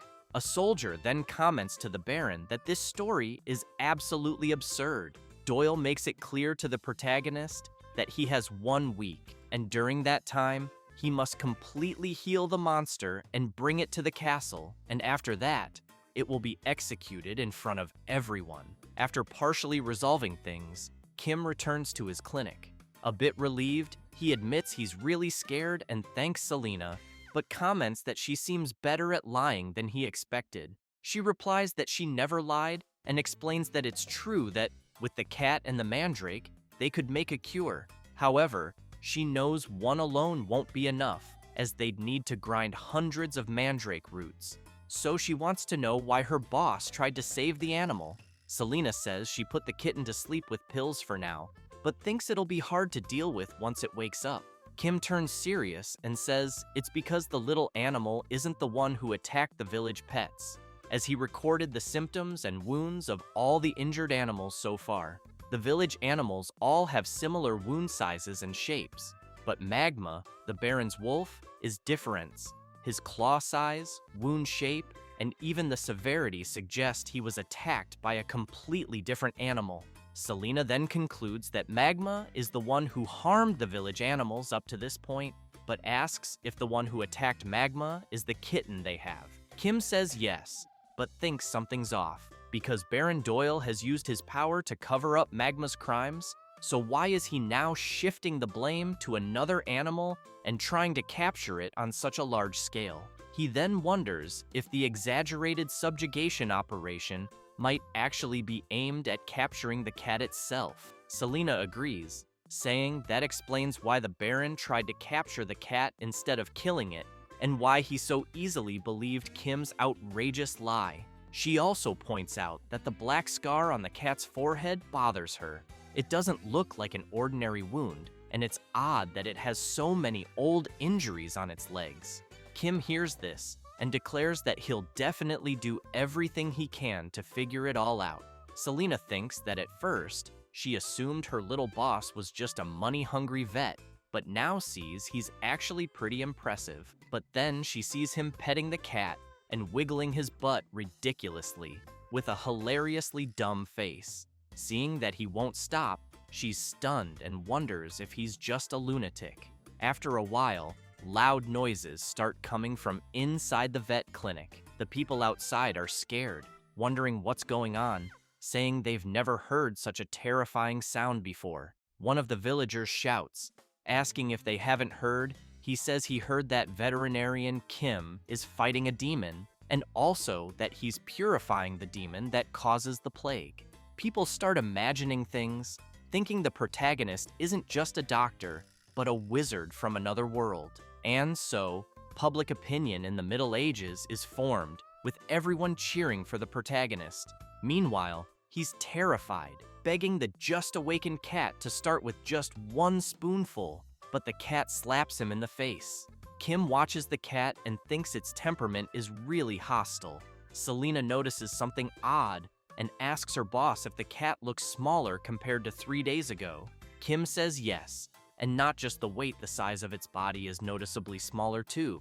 Selena says that's expected of a monster, and that maybe its body is shrinking due to magical exhaustion. But Kim gets upset and says that, magical power or not, the creature needs to eat something it hasn't eaten in 3 days.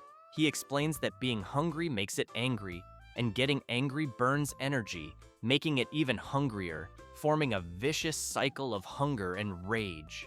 Then he thinks, if only he had the demonic snack Zor in moments like this, until suddenly, he feels a strange pain in his chest and quickly notices his necklace, the one he got from the dragon, glowing. He's surprised to see something coming out from inside him and shooting straight toward the kitten, who, while furious, ends up being hit by the demonic snack Zor, and suddenly, he becomes completely docile. Kim takes the opportunity, picks up the little creature, and starts pampering it. Selena sees the scene and is stunned. Kim keeps spoiling the kitten, and while it quietly eats its food, Selena notices something. Observing the cat's forehead, she realizes that all her questions have been answered, and that the creature before them is not a cat. She then recalls the story of the Monoceros, horned lions, from the days when dragons were alive and mana filled the world. They were called divine beasts, and revered as sacred beings. Wherever their horns touched, they brought water to dry lands and granted the blessing of light to dark lands. They were able to give such blessings because of the Monoceros heart, which had the ability to generate mana and possessed incredible powers. Furthermore, it was said the horn on their forehead was a sacred channel through which mana flowed, and that anyone who touched it would not escape death. And after the mana famine, the population of Monoceros decreased, and they began disguising themselves as small animals to protect themselves. But, having never lost their pride as divine beasts, they were said to have never been tamed by anyone except one, the spirit of healing. So after the kitten eats several demonic Zor snacks, Kim tries to get it to use the litter box and succeeds. He gets excited upon seeing the little creature manage to do it. The protagonist, in this case, is the so-called spirit of healing. The happy kitten, on the other hand, is the legendary divine beast. Kim gives the kitten another demonic snack and praises it, calling it a poop machine. Selena can't believe what she's seeing. Meanwhile, in Baron Doyle's castle, he's taking a bath and becomes furious upon learning that the creature ate its meal calmly. One of his henchmen confirms and says that, while observing the veterinarian, he saw him cradling the creature like a baby, and it was purring and diligently eating something. Doyle says it sounds impossible, but then one of his guards appears and reports that the soldiers are getting restless and need an order. He then wants to know about the conversation he overheard regarding a demon's messenger and a plague, and whether the cat really isn't just an ordinary feline. Doyle says Monoceroses are beings that cannot be tamed by humans, and that no matter how much power they've lost, they must never be underestimated. Because in the worst-case scenario, he believes these beings can convert the mana in their bodies into poison and self-destruction, and that power is truly immense, capable of bringing a plague upon an entire nation. He recalls the protagonist saying that it was something he really experienced in his world, and that the whole world had to fight the plague for years. He then reflects that it was said Monoceroses never ate anything given by humans. With that, he thinks about the veterinarian and wonders if he knows some special method no one else does. The next day, at the veterinary clinic, the protagonist's new employee asks the pink fairy guardian to please come into the consultation room. She then explains that in the consultation room, they will measure the child's weight. Kim thinks to himself that this is how it should be done, recalling Selena's poor customer service, followed by violence toward a client at the clinic, and finally her requesting unexpected part-time leave. Not to mention the unauthorized absences on the last one. She said she'd be gone for a few days. As soon as he saw that request, he was furious, saying it was more than enough for just cause. So he urgently asked Pio, who lives nearby, to help him out for a few days, offering 2 silver coins per hour. He then realized she was very good with customer service, really liked animals, and had a diligent and proactive work attitude. So he starts wondering about the fluttering in his chest as he watches her performing Selena's duties, and that maybe he could even hire her as a full-time employee. However, that day, he notices something. Looking around, he wonders why everything is so quiet, since he knows that usually, with animals crying and fighting, the place is always noisy. But for some reason, all the animals and clients seem to be quiet.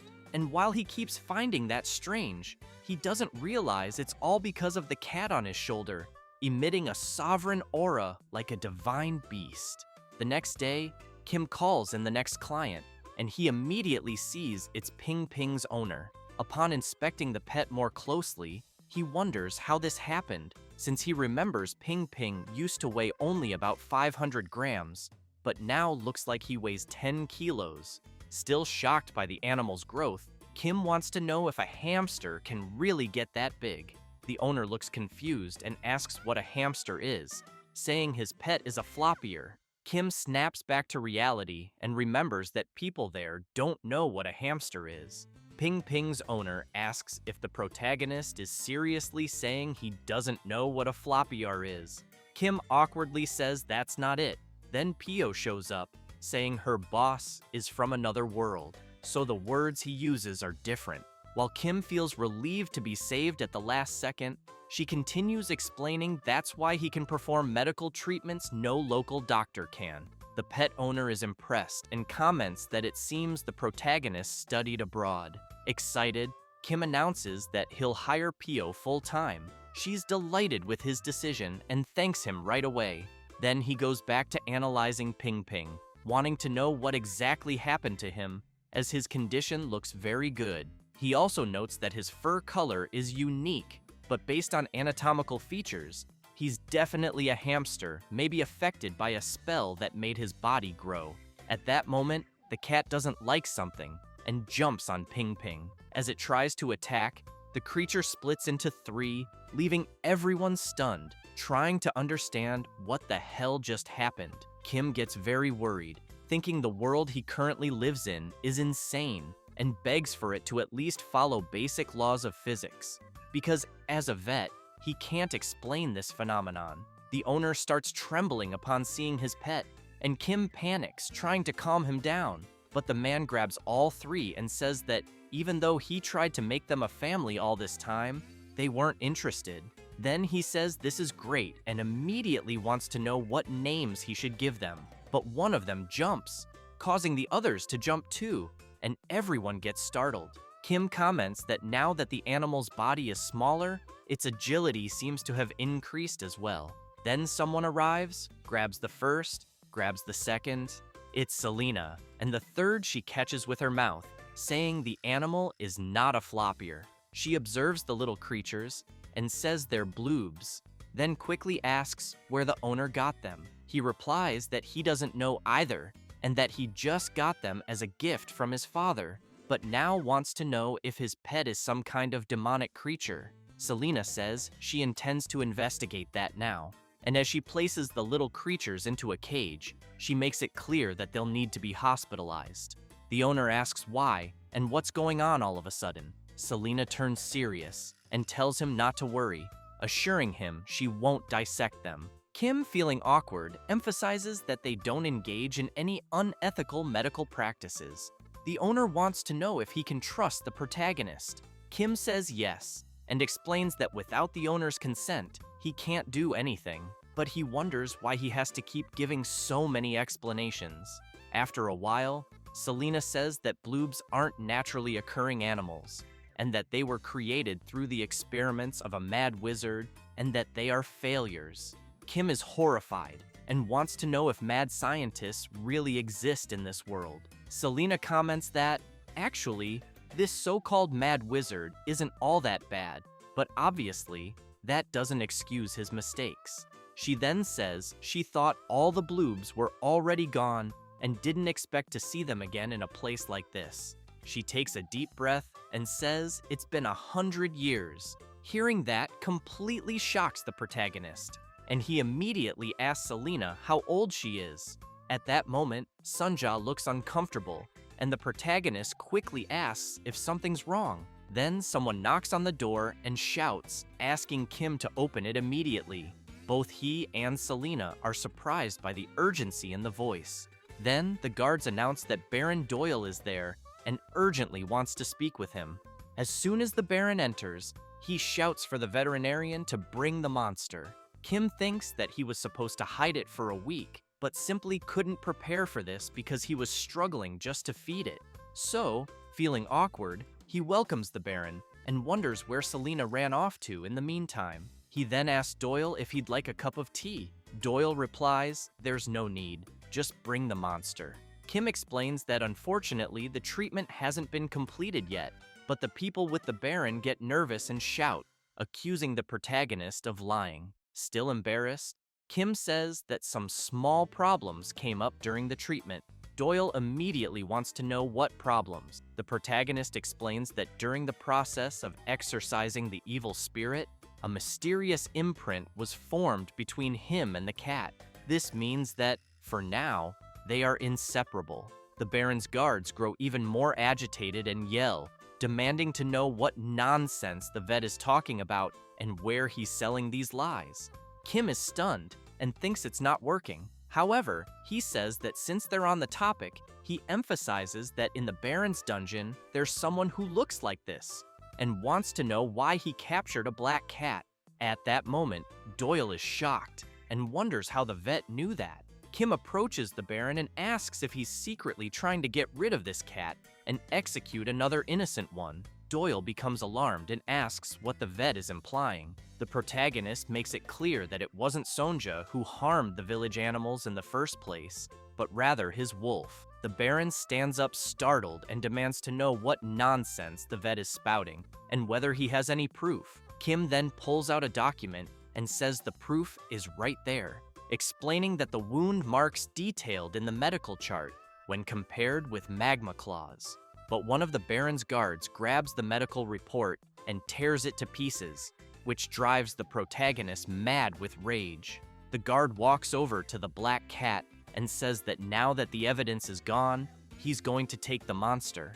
But Sonja slashes the guard's hand with her paw, cutting it. Kim starts to wonder what he should summon, whether it should be a steel transporter or a weapon to eliminate them all at once. He grips his necklace tightly, thinking about the possibilities. At that moment, someone arrives, asking everyone to wait a minute. It's Selena, accompanied by some elves. The Baron is startled when he sees the people there. Looking at the staff, he notices the pattern of the world tree. Observing the elf, he sees a mana circle on his forehead. He realizes it's the chief of the Supreme Inspection Agency of the Western Continent, Kalian of the Etherian Order. He then bows and says it's an honor to meet him, but wants to know how the Sacred Order of Etherian could be in such a humble place. Kalian explains that he came after receiving a report that a divine animal on the verge of extinction had been discovered. Meanwhile, the protagonist is amazed to see an elf for the first time, since he had only seen them in movies. Watching Selena hand the black cat over to Kalian, he realizes this must be why she had been gone for a few days. She was summoning these people. Then he thinks of something and asks them to wait a minute. He looks at her and wonders about her ears. Was she an elf this whole time? And how did he not know? Kalian chants a spell in the elven language, and a strange energy begins to envelop the black cat, which starts to levitate and exits the cage. After examining it closely, Kalian confirms it's clearly a Monoceros, just as Selena had said, and judging by the wound on its forehead, it looks like the cut surface of a world tree branch. Therefore, he suspects this is the mark of a mana extractor. However, he begins to grow anxious and releases his power as he declares that from a sacred being, rare in this world, someone forcibly extracted mana. He then calls out to the Baron, who starts trembling in fear. With a sinister expression, Kalian wants to know if it was truly Baron Doyle who cut the creature's horn. Doyle, terrified, immediately starts crying and screaming, saying it wasn't him who did it. Kalian grows even angrier and shouts, demanding to know who committed such an atrocity. But both the Baron and his guards are so scared that they start running away, yelling that they don't know who did it.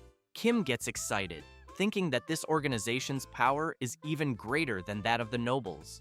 As Kalian looks at the black cat, he explains that only a few weapons in this world are capable of cutting a divine beast's horn, and that this is something the protagonist will understand if he invests just a little. He then says that thanks to Kim, they were able to protect a precious divine beast. Kim, feeling awkward, replies that it was nothing, that he was just doing his job. But he's surprised to hear that they plan to take care of the divine beast now. He starts thinking about Sonja and how he's going to be taken away, but knows it's for his own good. One of the elves notices that the creature is breaking the barrier using its own power. Another elf wonders why it's doing that. Kalian asks the creature to calm down, explaining that they're not enemies. At that moment, Sonja manages to break through the mystical barrier Kalian had cast, leaving the other elves stunned. The black cat then jumps onto the protagonist, and the two embrace affectionately. The elves are shocked by the scene, and Kalian immediately wants to know how something like this could be happening. Then he sees the cat playing with the protagonist's necklace, and starts thinking that he's seen that necklace somewhere before. Kim looks ahead, and noticing the strange looks from the elves, wonders what's going on. He recognizes that look as the same one his old professor had when trying to recruit him for graduate school. He also sees that even Selena has that look. However, Kalyan, now excited, tells the protagonist that he will entrust the divine beast to his care. With the same look as before, he adds that it might be better to take both him and the Manhwas to headquarters for investigation, but with Selena there, he's confident they'll be in good hands. Kim notices the expression on Selena's face and begins to wonder about her lack of enthusiasm. Kalyan then chants his magic again, wrapping the manhwas in it. He explains that he has created a necklace imbued with the protective magic of the Etherean Order, which will substitute for the lost horn and help the little creature recover its strength. Kim looks at the kitten and tells it that it'll be okay. Another elf approaches and tells the protagonist that if he finds himself in danger, a rescue signal will immediately reach them. Kim wonders if that's some sort of automated rescue request system. Kalyan adds that, as a token of gratitude for what Kim has done, he will give him something. He then shows a ring imbued with the power of his family. As soon as Kim holds the item, he thinks it feels quite ominous because the moment he puts it on, he suddenly feels like he might get dragged into someone's expedition team, receive a life-threatening mission, or end up getting attacked by monsters. The elf laughs and emphasizes that the ring also contains protective magic, so in case of danger, a rescue signal will instantly be sent to them. Kim looks at Kalyan's smile and wonders why he's smiling again. Kalyan picks up the ring and says he'll put it on the protagonist, who gets scared and says he's not mentally ready yet. As soon as the ring is placed on him, the elves smile with satisfaction, and the veterinarian thinks the item fits perfectly. Kim remains suspicious of the ring and feels a strange magical sensation, so, a bit awkwardly, he apologizes to Kalyan and says he thinks he'll have to decline the ring. The elf immediately wants to know why. Kim thanks him, but explains that his job requires using his hands, so accessories are a bit unnecessary. Kalyan wants to know if he can't think of the item as armor instead of an ornament. The protagonist continues explaining that his job is medical and that it's inconvenient to have something on his hand. Kalyan then asks if they'll have to make it in a way that's not inconvenient. Kim replies that he thinks so the elf uses his magic, which greatly surprises the protagonist. At that moment, the ring begins to dissolve, and in its place, an elven mark appears on the veterinarian's finger. Kim gets startled and wonders if he now has a tattoo on his finger. Kalyan asks the young man to place the pattern of the ring in his heart and say, es celestial. Kim doesn't quite understand and asks the elf to be more clear. So, the elf uses his magic again, and a reaction begins on Kim's finger. Kalyan says that remote conversion is possible with someone who possesses a telestron. Kim gets excited and realizes it's a video call. Then, the elf asks him to say light, which he promptly does, and a burst of energy comes out of the ring. Seeing how excited the young man is, Kalyan asks if he likes it. Kim replies that he absolutely loves it. The elf emphasizes that there are many other features besides that, but they'll discover them gradually, and that obviously the most important one is the protection function. Kim thanks the elf for gifting him something so amazing. Kalyan says he's glad he liked it. Meanwhile, Selena thinks to herself that her boss had once said he'd hate that even if he died. But Kalyan says there's something he's curious about. He wants to know where the protagonist got the necklace he's wearing. Kim looks at him and says it's complicated to explain, but that he basically got it from a dragon. The elf is surprised and wants to know what he means by getting it from a dragon, since he knows dragons have been extinct for about 1,000 years. Kim is surprised to hear that as well. Very intrigued, Kalyan asks if the protagonist has existed for 1,000 years. He gets embarrassed and makes it clear that's not the case, and says he assumes the elf has an open mind. He then explains that the dragon's pet bat was sick, so the dragon summoned a healer, and that healer happened to be him. After treating the dragon's pet, he received the necklace as a reward for his service. Then, when the dragon said it would send him back to his original world, it left him there. But while on the subject and noticing they seem to know a lot about magic, he asks if anyone knows how to send him back home. He quickly realizes they're giving him strange looks and starts questioning the atmosphere he's feeling. Soon, the elves kneel and begin calling the protagonist the Spirit of Healing, saying it's an honor to meet him. Kim gets startled, thinking that he's being called that again. But seeing that even the elves are now calling him that, he figures the dragon really was naive. He then remembers the dragon jumping and dancing, calling him the spirit of healing, and is stunned by the memory. He then asks everyone to calm down and explains that it's all a misunderstanding and that he's just an ordinary human man. He tries to explain again that he was simply summoned by mistake by the dragon and that the bat was sick in the first place due to poor care, so there wasn't even anything to treat.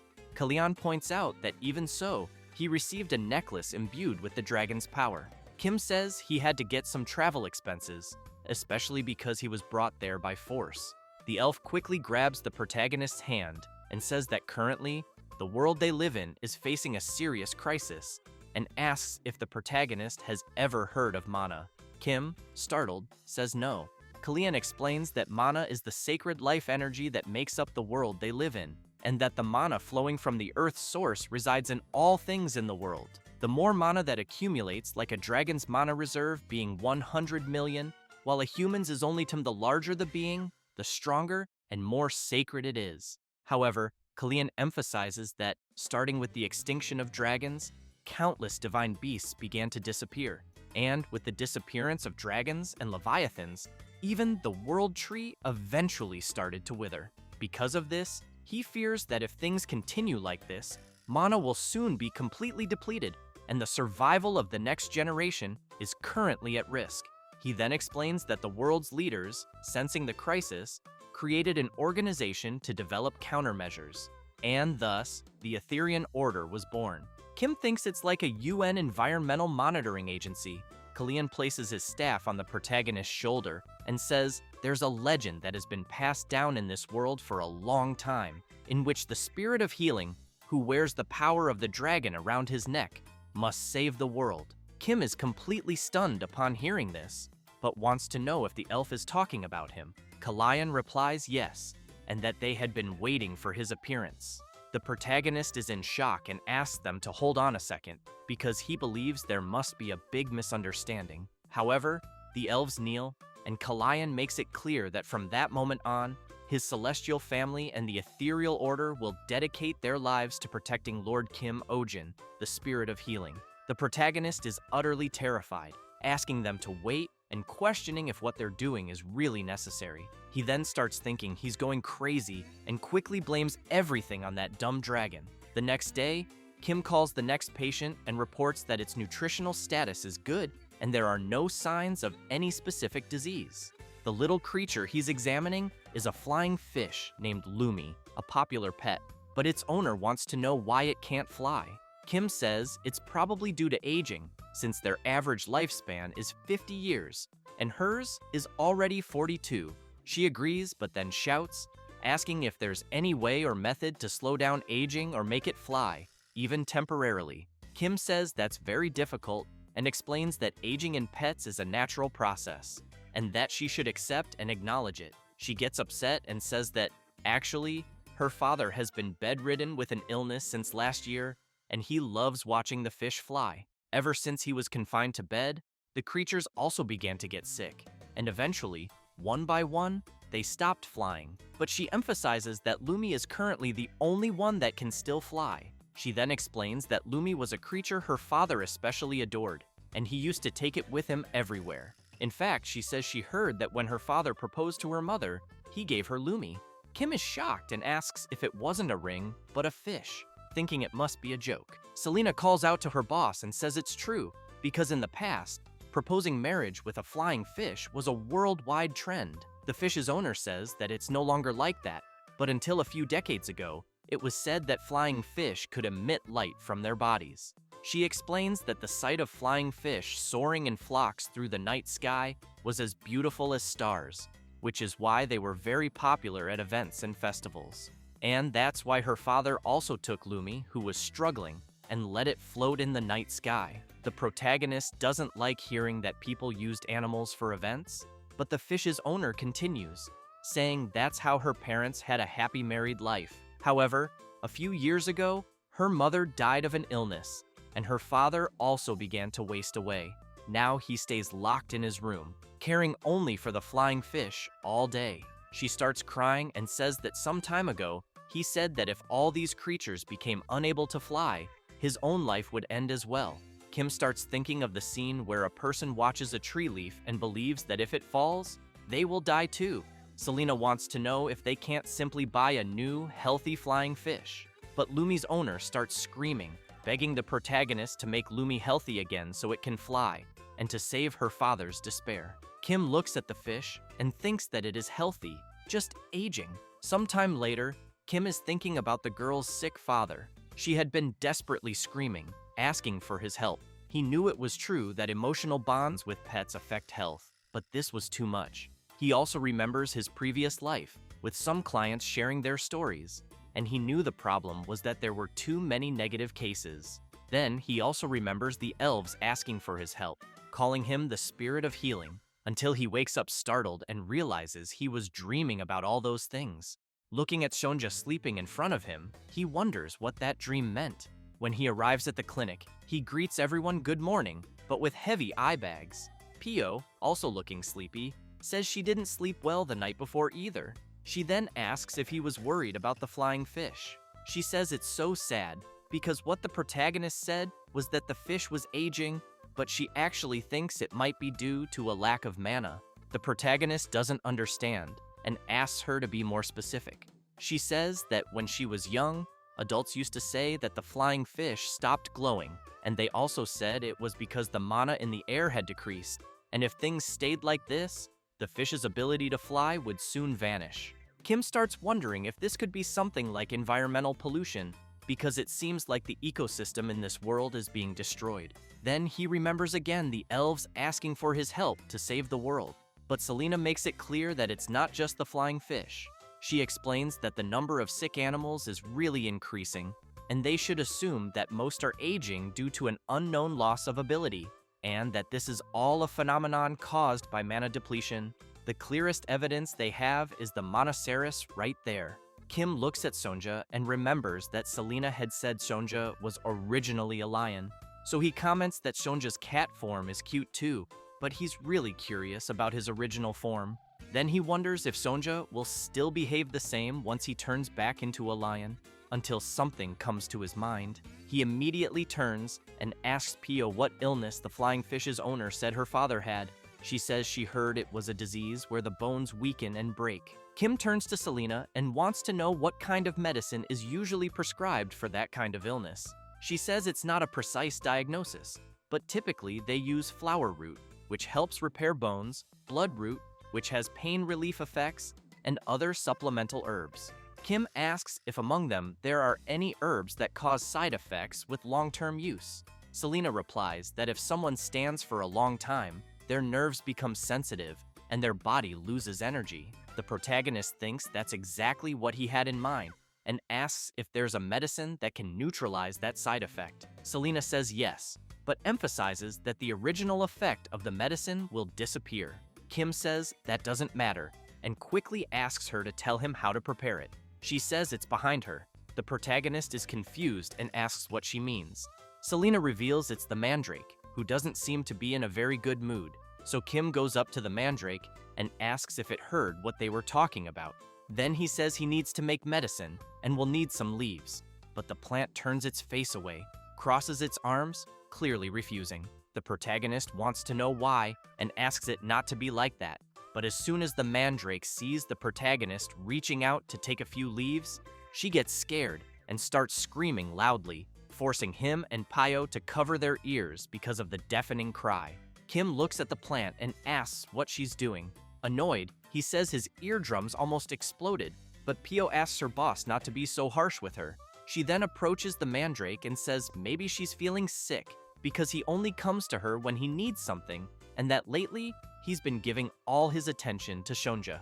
Kim tries to play it off and says he just gets shy around plants, but thinks to himself that he's never raised a plant with a will of its own. Pio says that, in that case, he should at least give the mandrake a name. Kim gets awkward and asks what kind of name would be good for a plant. At that moment, the mandrake starts crying non-stop. Kim starts getting irritated, wanting to know why the hell the plant is acting like this, and now he has to worry about a plant's feelings. So he points his finger at the mandrake and says he'll call her Kim Mandel, which leaves her delighted with the name. Pio also likes the name Mandel and congratulates her boss for the gesture. With that, the protagonist approaches the mandrake and asks her to now give him 2 leaves for the medicine. Happily, she quickly gives him 2 leaves. Selena, watching the scene, thinks the protagonist really is popular among plants and animals. However, she asks if she can borrow his necklace for a moment. He promptly hands it over, and as soon as she puts it on and touches Sonja and Mandel, both creatures become startled. Selena looks dazed, thinking that maybe they aren't drawn just because the necklace has the power of a dragon imbued in it, but that they apparently like the protagonist himself. When she returns the necklace to Kim, he wants to know how to activate its power. He thinks for a moment and answers that he just focuses and thinks about what he wants, and that it seemed to activate when his chest felt a little tight. Selena doesn't quite understand and wonders if the dragon's power is connected to the heart. Kim then looks at Sonja and explains that if he just touches the necklace, Sonja follows him like he's getting a snack. Then, after creating a treat, he gives it to the cat to eat. Selena sees this and thinks it means the protagonist is currently feeding the Monoceros with his mana and wonders if that might be dangerous. At that moment, Pio calls Kim and says she has finished fermenting all of Mandel's leaves. He turns to her and says she did a good job. It doesn't take long, and he manages to make the medicine. As he wonders whether he should take his bag to the client, Selena grows curious about something. Watching him more attentively, she questions if he really is the spirit of healing. Meanwhile, in a mansion, the client who had brought the flying fish to the protagonist a few days ago calls her father and tells him it's time for his medicine. Then she sees him collapsed on the floor along with some flying fish. She quickly rushes over to him and, while helping him up, asks if he's okay. With great difficulty speaking, he says he's fine. She wants to know why he tried to get up alone. He explains that it seemed like Lumi wanted to look out the window. His daughter, concerned, says he should have called her, or even someone else. She also emphasizes that his bones are still weak and that something terrible could happen if he's not careful. The old man takes a deep breath and says he thinks he doesn't have much time anyway, which makes his daughter even more worried. She wants to know why he keeps saying things like that, insisting that his illness can be cured. The old man calls his daughter and says that people don't die only from disease. He then explains that when all hope is gone, that's when someone truly dies. L'Oreal cries out for her father and keeps insisting, begging him to stop saying those things.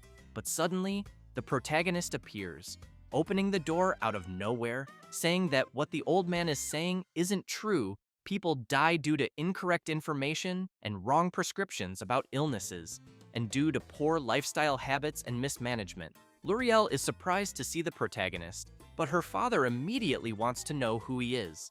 So Kim introduces himself and says he's a veterinarian, explaining that the reason Lumi can't fly isn't due to old age. He then points at L'Oreal's father and explains that it's because of the side effects of the medicine he's been taking. The old man is surprised and wants to know what the protagonist is getting at, since he's the only one taking the medicine, so why would Lumi experience side effects? Kim picks up the pet in his hand and explains that flying fish live on land, but he heard that they still have many habits from when they lived in the water. One of the most typical ones is preparing their food or favorite objects. In other words, the reason Lumi can't fly is because they consumed too much of the medicine from the old man's hair and beard. As soon as he hears this, L'Oreal's father is astonished and says he doesn't think those little creatures lick his hair. But L'Oreal turns to him and asks if he didn't know. Every day, when he falls asleep, the little fish tidy up his hair and beard all night long.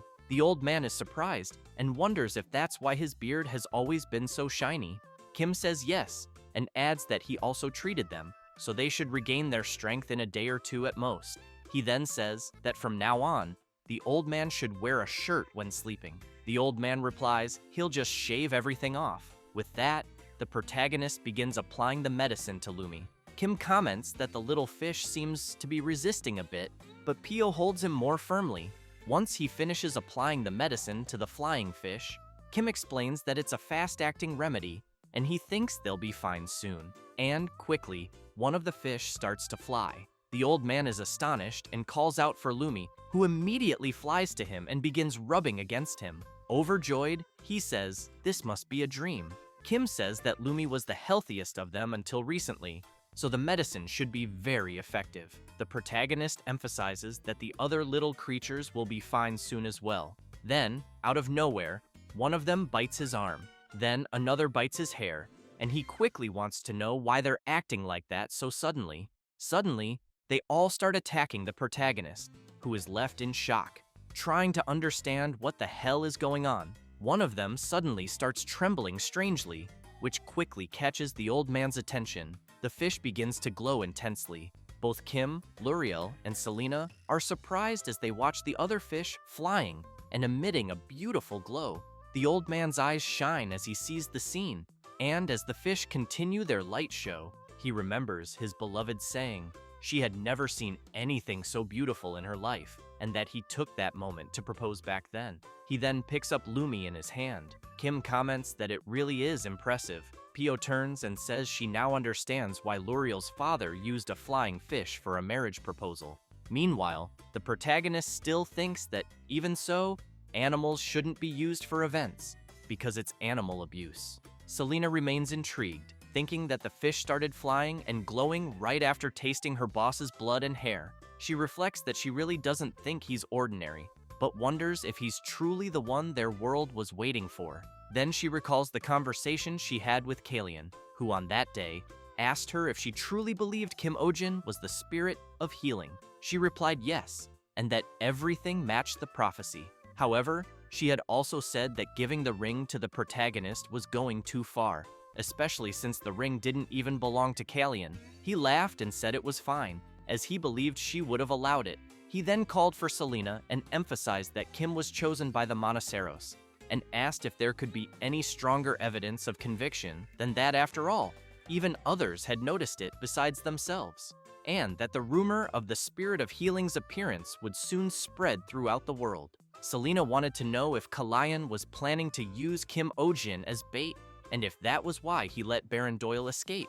Kalian makes it clear that punishing one or two villains is easy, but what they truly seek is the hidden truth behind it all, and they are merely waiting for that truth to be revealed. He then asks Selena not to worry, assuring her that they won't put the protagonist in danger. He goes on to say that he knows she visited the village for another reason, and wants to know if it's really just a coincidence that the spirit of healing appeared right in front of her. She says that when she first saw Kim Ohjin in the middle of the village, he was subduing a giant rabbit, and that the necklace that caught her attention made her feel she needed to take a closer look. She emphasizes that she does believe the protagonist is special, but still feels he doesn't quite seem like the spirit of healing. Kalian replies that they will only know by watching him, and, as she herself knows, the prophecy about the spirit of healing doesn't speak only of saving the world.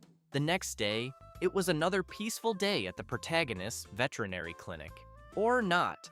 Kim, seeing the bloob there, wants to know why it's there, and if, by any chance, the little creature wasn't dismissed the previous week. Selena picks up the creature and says she decided to protect one of the three. She then explains that bloobs are divided into those with a core in their heads and those without, and that if a person keeps only the ones with a core, the others won't divide. Kim points at the bloob and comments that this means it can divide. Selena replies, that's exactly right, but she emphasizes that the one in her hand is sensitive, and therefore, the protagonist should be careful when it splits due to stress.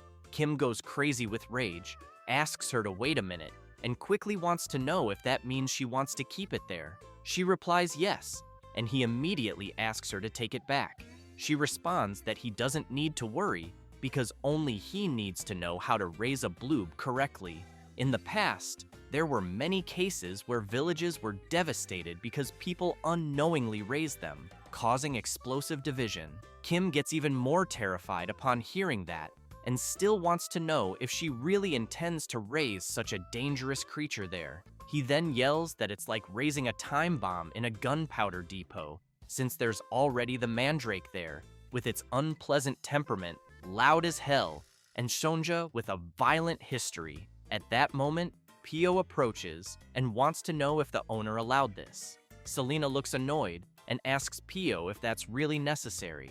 Embarrassed, she replies no, it's not.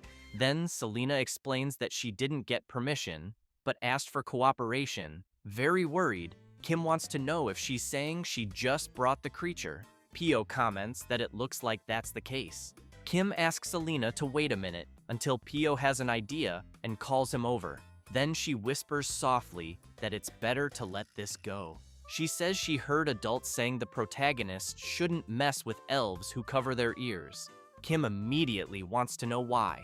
Pio says she heard that elves mark the ears of heinous criminals, which is why they usually cover them. Kim is visibly shaken, wondering if Selena might have an ankle monitor. He quickly remembers her punching one of the interviewees that time, being the kind of person who punches first and talks later. And she also doesn't talk much about herself. He starts watching her and wondering if she really is a convict and what crime she might have committed. He then questions whether he should fire her. Selena tells the protagonist that it's time to open the clinic. He gets startled and says he hadn't even realized. As he goes to the door, he continues thinking that Selena is capable, but he can always find someone else to replace her. And as soon as he opens the door, he sees several people in front of the clinic. All of them are holding their pets, shouting, begging the protagonist to help and save them. At that moment, Pio approaches and asks them to line up, saying she will hand out number tags. The protagonist, seeing that crowd, immediately thinks he won't fire Selena for now. Meanwhile, at Baron Doyle's castle, he is speaking with someone through remote communication magic. This person wants to know how the Order of Veterinarian ended up in the village. Doyle says he doesn't know either, and that they suddenly arrived saying something about a divine beast and interrogated him harshly, so he ran away. The person he's talking to gets angry and asks if he really fled after having the Monoceros taken by the Order of Veterinarian. Doyle apologizes and makes it clear he will find them again. The person wants to know how the Baron expects to recover them from the Order of Veterinarian, but he replies that's not it, and says the Monoceros are with the veterinarian Kim Ohjin. The person he's speaking with finds it strange and says that can't be, since they know that Monoceros is a creature that can't live with humans. Doyle says he thought the same, but emphasizes that this veterinarian is really strange. The person replies that it's definitely impossible, but wants to know who knows about this. Doyle says he, his subordinates, the butler, and a few other people know. The man wants to know if the Baron silenced all of them, which leaves Doyle completely confused by the question. The person he's talking to gets even more furious, yells that the Baron is an idiot, and immediately orders him to imprison everyone who was there that day. After that, Doyle is sitting, trembling all over, thinking he got chewed out for a whole hour. He then asks his butler to tell Theodore and Alex to come see him immediately, but the butler says they are currently on vacation. Doyle is shocked and wants to know what he means. The butler explains that they kept complaining about constant overtime, so he sent them on vacation. But Doyle, terrified, says he doesn't care and makes it clear the vacation is canceled and orders the butler to bring them back immediately. However, the butler says they've already left and he has no idea where they went. Doyle is stunned, thinking he has failed miserably. Back in the village, people are asking each other if they saw the Order of Veterinarian. One guy says he clearly saw it with his own eyes. Another person gets excited and wants to know if the Order of Veterinarian really came to such a rural area. Even the merchants are talking about it, asking customers if they heard that the Order of Veterinarian visited veterinarian Kim Ohjin's clinic, and that it's said to be because of a threatened animal. Elsewhere, people continue discussing it, and one man wants to know if the Order of Veterinarian really said that the veterinarian named Kim Ohjin isn't a normal person. Another guy wonders if he's some kind of fairy from another world. Even among the warriors, the subject is being discussed, and the warrior with a scar on his eye asks about this healing spirit, and if it isn't something that only appears in legends. The other warrior says that person subdued a giant rabbit with mana and tamed a divine beast with his bare hands. The scarred warrior looks at his axe and wonders if the protagonist isn't just a vet who happens to be strong. It doesn't take long for the topic to reach the noble palaces. Two women are talking about it, and one says she heard the protagonist is incredibly handsome, that she thought he was a woman, but now that she knows he's a man, she thinks that changes things. The other girl is confused and asks her friend to be more specific, so she explains that, according to prophecy, the healing spirit saves the world, and whoever gains the power of the healing spirit can become the ruler of the world. Meanwhile, in the noble residential area of Montville, in a certain mansion, someone arrives apologizing and explains that he's late because he overslept. It's Mr. Adrian, who quickly asks why the hospital is so quiet, since it seems like only well-behaved animals are there today, and asks them to send in the first patient. The butler looks a bit embarrassed and says there are no patients yet, which shocks Adrian, who wants to know what he means, and if the clients left because he arrived too late, since it's already almost noon. The butler replies no, and says that no one has come by since morning. Adrian is puzzled and wants to know what happened, and if that petty guy with the countdown is still trying to sabotage him. The butler tries to explain, saying that apparently it seems to be because of a veterinary clinic that recently opened in the Belmore area. Adrian is surprised and wants to know if Belmore isn't where the commoners live, since he assumes all his clients are nobles and wouldn't go there. The butler says he doesn't know much about it either, but heard that they're very popular.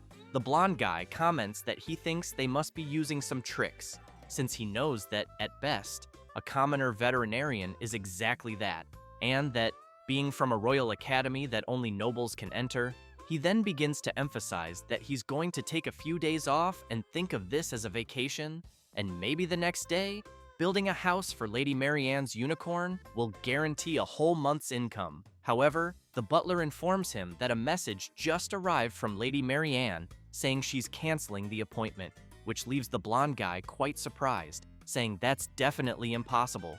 The butler says she mentioned she's going to Kim Ohjin's veterinary clinic. Adrian slams his hand on the table and shouts, ordering the butler to prepare the carriage immediately. This is Adrian Havencrown.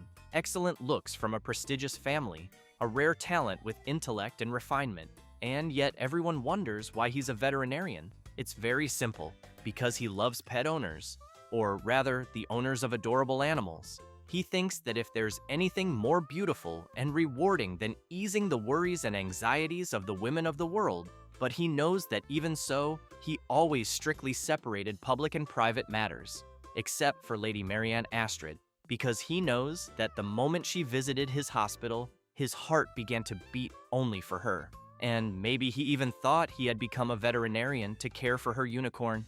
But upon hearing from his butler that her unicorn was being treated by a commoner with no status, he immediately knew that wasn't true. With that, he makes it clear to the butler that they will close the hospital because he's going to visit Lady Marianne Astrid's house. It doesn't take long, and Adrian arrives at the lady's house. But her mother comments that it's unusual for Adrian to come by, so she wants to know if he can explain why he's there to see her daughter despite not having an appointment. A bit awkward, Adrian tries to explain that, as Lulu's primary veterinarian, he can't help but worry, and that, as she knows, Lulu is a very delicate child. He then emphasizes that if she entrusts such a precious child to a common man whose skills aren't even proven. However, Adrian is interrupted, and Lady Marianne's mother points out that the veterinarian her daughter went to see is not a man. She goes on to say that she heard the person named Kim Ohjin is a woman. Adrian is very surprised to hear this and quickly asks if that's really true. The woman says that although she's a commoner, she heard her skills are excellent, and that she's also very beautiful. People even call her some kind of fairy or spirit. Adrian is quite stunned, but starts imagining how beautiful she might be. He begins to lose himself in his own thoughts, wondering if this veterinarian has a warm beauty with golden hair like the sun, or a cool beauty with dark hair. However, Lady Marianne's mother calls him out and says she's sorry, but everything she just said is a lie, and that she only wanted to see his reaction. She then orders the guards to escort him out. As he's grabbed and dragged outside, Adrian keeps yelling, saying he's not some lecherous man crazy for women. The lady's mother thanks the vet for trying to meddle. He keeps shouting, trying to explain, saying he only has dark intentions toward Lady Marianne. The woman is stunned and replies that for him to so shamelessly reveal his true intentions already gives a good idea of what kind of person he is. Before being forcibly removed, Adrian still shouts that he just wants to marry her daughter, but Lady Marianne's mother simply orders the guards to drag him away immediately. After getting into his carriage and leaving begrudgingly, he keeps thinking that he needs to meet this Kim Ohjin. Adrian believes people say unicorns are only gentle with virgin women, but he knows that's not true. He knows unicorns are picky about people because of their sensitive nature, and that, especially, the smell of blood or male sweat is something unicorns absolutely hate. So if someone approaches carelessly, they'll be killed by its hind legs and hooves. Meanwhile, he knows that unicorns like clean women who wear good perfume. Adrian thinks this way because he hates men, specifically, but he also knows he went through a lot of trials and errors in the beginning, though in the end, he succeeded. The secret, he says, is that a few days before treatment, after showering at least twice a day, you should spray the same perfume the owner uses. With that, he knows very well that a smelly doctor who doesn't even know what perfume is if they get close, an incident will happen instantly, and that if he shows up with his new appearance, things will be different. Then, he will protect her unicorn for the rest of his life, and the two of them will live happily ever after. Lost in thought, he concludes that it will be perfect. He then starts laughing to himself inside the carriage. As soon as they arrive in the Belmore district, Adrian steps out of the carriage and quickly sees a crowd of people, wondering what's going on, until he hears some people amazed, saying it's their first time seeing a unicorn. Adrian thinks it's Lulu the unicorn and believes he's about to witness the veterinarian being humiliated in front of everyone. It doesn't take long before he spots the unicorn up ahead and thinks it's doing quite well, and that if this continues, he'll lose his temper. But the protagonist is riding the unicorn and having fun, which terrifies Adrian, who struggles to understand what the hell is happening. Kim, happy to be enjoying the ride, asks if the unicorn has always been this gentle. Seeing that, Adrian knows that's impossible. He remembers a time Lulu got mad even while under anesthesia. Lady Marianne also seems pleased and says it's the first time Lulu has let anyone ride her. The blonde guy remains stunned, thinking the protagonist must have used a trick, that there must be some other method involved. Then he spots Selena and asks what she's doing there, and if by any chance she's an elf, since he heard elves can use magic. He suspects that maybe Lulu is under a spell, which is why she's acting kind toward others, especially the vet. However, as soon as Selena tries to pet Lulu, the unicorn bites her arm. While Kim asks if she's okay, she just awkwardly stares at the bite mark. Both the people and Adrian are shocked to see that she reacted so normally. Kim quickly dismounts and makes it clear to Selena that horse bites must be treated immediately. So, Pio starts shouting for everyone to return. As soon as the clinic door closes, Adrian hears the people chatting, saying they wanted to see the unicorn a bit longer. Then he sees a tree and thinks he can't just go home like this. So he starts climbing the tree. As he climbs, he tells himself not to be underestimated, since he was the champion of the Royal School tree climbing competition for 2 consecutive years. Once he's up, Adrian manages to see what's going on inside the clinic. To make sure he sees everything, he pulls out binoculars and observes more closely.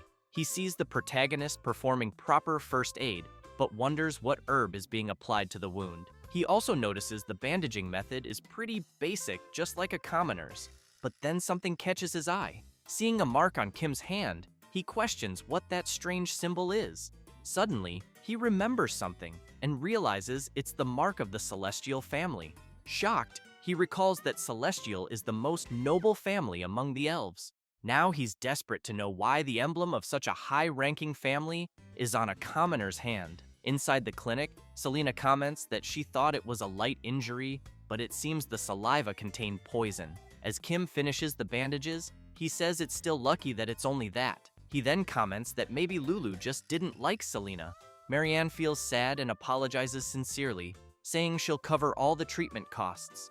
The protagonist turns and tells her not to worry about it, since it was their own carelessness. The lady wants to know if Selena also works there. He replies yes, and that everyone there is a veterinary assistant. In fact, they mostly prescribe medicine and do strength-based tasks. Marianne says she understands and figures that, since the protagonist is a famous person, he probably thinks it's best to have a large staff. Judging by the new clinic there, She says it looks a bit small for him to fully showcase his skills. Kim gets confused and asks her to be more specific. She emphasizes that she thinks a bigger clinic would be better. He's stunned and thinks to himself that she hasn't seen his old clinic, since he remembers it as the worst commercial building on the first floor, no subway or bus stop nearby. The bathroom constantly broke. The heating didn't work well, and animal noise complaints kept coming in. Still, he starts acting like a victim and goes on about how, since the opening, he's been in the red with mortgage loans, credit loans, the amount of interest he paid per month, and how high the management fees were. Seeing him like that, Marianne says she's not entirely sure, but it seems like he went through a lot. She then remarks that people are foolish for not recognizing someone as wonderful as him. She asks him not to worry, because her eyes are accurate, that people just need to adjust to someone like him. And she thinks maybe it could be something like a clinic sponsored by her family, for example. He's confused and wonders what she's trying to imply. Then the lady approaches the vet and asks what he thinks. At that moment, the unicorn starts getting into it with the black cat. While the protagonist keeps asking Shonja to calm down, Marianne tries to hold Lulu back, wanting to know why she's acting like this. She hugs her and asks again why she's suddenly behaving this way. Selena finds it all strange and explains that, although unicorns are known for not liking humans, they tend to have good compatibility with animals smaller than them. She emphasizes that, especially with Monoceros, since they have many traits in common and should feel even more affinity. The lady doesn't like hearing that and asks if Selena is implying that her Lulu has a bad personality right now. Without mincing words, the elf says that's exactly what she meant. Tension builds between the two, and the lady also wants to know if Selena has been this blunt and rude from the start. Selena replies that she doesn't think someone who cut the line without a reservation has the right to say that. Marianne gets truly angry and says she would never cut in line, then shows her numbered tags. Selena keeps picking on her, asking if she bought the tags with money. Marianne says she received them through a legitimate transfer, although she gave a small gift beforehand. Pio says that buying tags with money sounds like one of those extraordinary noble ideas. Marianne still wants to know if the clinic doesn't have staff with refinement and knowledge. Suddenly, the unicorn freaks out again and bumps into the bookshelf, which starts to fall from the impact. But someone suddenly appears, jumping through the window. While Selena holds up the shelf, the person who jumped crashes face first onto the floor. Everyone wonders if the person died. It's Adrian, who lifts his head with a bloody nose and says he's glad Lady Marianne is safe. She's startled and wants to know what he's doing there. He asks if she's hurt for being in such a shabby place. She replies that it looks like he's the one who got hurt. Pio gets nervous and wants to know who he is to go breaking the clinic's window. While Adrian wipes the blood from his nose, Selena states he'll have to pay for all the damages. He then turns around and says that apparently he must have scared the women there. He then takes Pio's hand and, as soon as he kisses it, introduces himself, saying his name is Adrian Havencrown and that he's an animal doctor, and that protecting and caring for small, beautiful lives is his profession. Meanwhile, the protagonist wonders who the hell this tacky bastard is, who showed up out of nowhere and thinks he has that weird influencer vibe. So he wants to know why a doctor is entering someone else's clinic through a window. While holding Selena's hand, Adrian gives the protagonist a dirty look, but then explains that he's actually the primary doctor of the unicorn named Lulu. As he pets the creature, he keeps saying he never imagined Lulu's white skin would become so dull in just a few days. He then points at the protagonist and yells that the unicorn's skin must have turned like that because it was examined by a shameless person like him. He approaches Kim and demands to know what he did to Lulu. Kim makes it clear to Adrian that the unicorn is perfectly healthy, and what's shameful is Adrian himself, who chased after a patient and illegally broke into a clinic. Adrian yells louder, saying this was expected and that the protagonist is also incompetent as a veterinarian, and compares him to a Sibarak. Kim is shocked by the name and quietly asks Selena what a Sibarak is. She says it's a carnivorous plant that pretends to be harmless to catch its prey and is often used because it resembles a harmless playboy. Kim breathes a sigh of relief, thinking it meant something worse. Lady Marianne shouts that Adrian is being rude and asks how he dares use such vulgar expressions about Kim Ohjin. She then says she didn't know he was someone who speaks without any basis. Adrian apologizes and insists that it wasn't a baseless statement. Then he turns and asks the protagonist if he has a fiancée or a woman he's in a serious relationship with. Kim replies no and wants to know why Adrian is accusing him. Adrian yells that that's a lie, but Kim replies that he wishes it were a lie too. So Adrian asks what that mark on the protagonist's hand is. Kim raises his hand and asks if he means the mark on his finger. Adrian says yes, and explains that it's a mark allowed only for members of the celestial family, and that, in other words, it means the protagonist either inherited their blood or is in a conjugal relationship. Upon hearing that, Pio is amazed and asks if that's really an engagement ring on her boss's finger. Kim looks at the mark and panics, shouting that it's not that. Even Lady Marianne looks concerned about the mark. The protagonist then says he got that mark from a man named Kalayan, which only makes things worse, as it scares the girls, now thinking about a man having given him a ring. Realizing their reactions, he shouts that he doesn't know what they're thinking, but it's absolutely and definitely not what they're imagining. He asks Selena to please explain it to them, but she replies that she doesn't like doing that and won't. Then Adrian notices something and quickly turns around. He sees the unicorn trembling and wants to know what Lulu is feeling. Suddenly, the creature vomits and collapses on the floor, leaving everyone worried. Kim quickly asks Pio to bring a candle and a stethoscope. The protagonist thinks she was in great condition when he wrote her earlier, so he wonders why her condition suddenly worsened. As he looks into the creature's eyes, he can tell the response is normal, but her breathing is heavy. Even though it's not a severe respiratory issue, he doesn't think it's an emergency. Then Adrian puts his head on Lulu's belly and is surprised, thinking this was expected. He stands up excitedly and congratulates Lady Marianne. He announces that Lulu is pregnant, which shocks both the protagonist and the lady. The lady begins thinking about her pet being pregnant and immediately calls out to Adrian, saying that although he was a bit strange, she thought he was a competent doctor. So she wants to know if he hit his head when he jumped through the window. He replies that there's clearly a new life form inside Lulu's belly and that the vomiting now also seems like morning sickness symptoms. Selena emphasizes that, indeed, being overly cautious is a common behavior observed during pregnancy. Marianne then turns and yells, begging Kim to tell them they're wrong. However, after analyzing the situation more carefully, the protagonist concludes that Lulu is indeed pregnant. This leaves the lady shocked, saying, "That's impossible." She then explains that Lulu lives in the greenhouse garden of her castle, where no one can enter without permission, not even a rat, let alone a horse, could get close. Kim makes it clear that even so, the fact remains. Lulu is pregnant, and if she doesn't believe it, she can check for herself. He then hands her the stethoscope. She asks what it is, and he explains it's a tool that allows you to hear sounds inside the body. As soon as she places the tool and positions the other end on the unicorn's body, she wants to know if she can hear Lulu's heartbeat.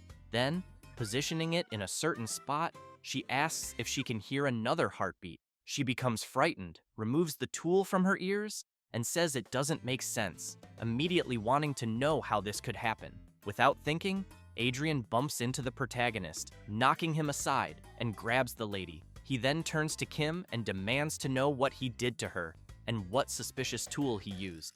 Kim says it's just a stethoscope, and that if Adrian is curious, he can listen for himself. So Adrian puts on the device and says the protagonist might fool others, but not him. But Kim points out that Adrian is using the tool incorrectly. After adjusting the stethoscope properly, Adrian, proud of being a graduate of the Royal Academy, says he'll personally expose the protagonist's low-grade trick. However, it doesn't take long before he's amazed by the sound of the heartbeat. He then yells that he never thought he'd be able to hear sounds from inside the body so clearly. Adrian says he can even hear the sound of blood flowing clearly, as well as the joints moving with breath and pulse. Kim asks what he thinks and if the baby doesn't already sound big. The blonde guy responds that, judging by the abdominal expansion, it's clear Lulu has been pregnant for at least 4 months. Still in shock, upon hearing this, Marianne says that's impossible because Lulu hasn't been outside during that time. Kim walks up to her and says, "That's really strange. since he knows horses are very free animals, but wants to know why Lulu never went out. Marianne takes a deep breath and then explains that this fall, Lulu was about to mate with the beloved stallion of Prince Theo Shark, and that Lulu, the unicorn from the greenhouse, became the royal bride and was strictly managed in isolation. That's why she finds it strange that a girl like that ended up pregnant without anyone noticing.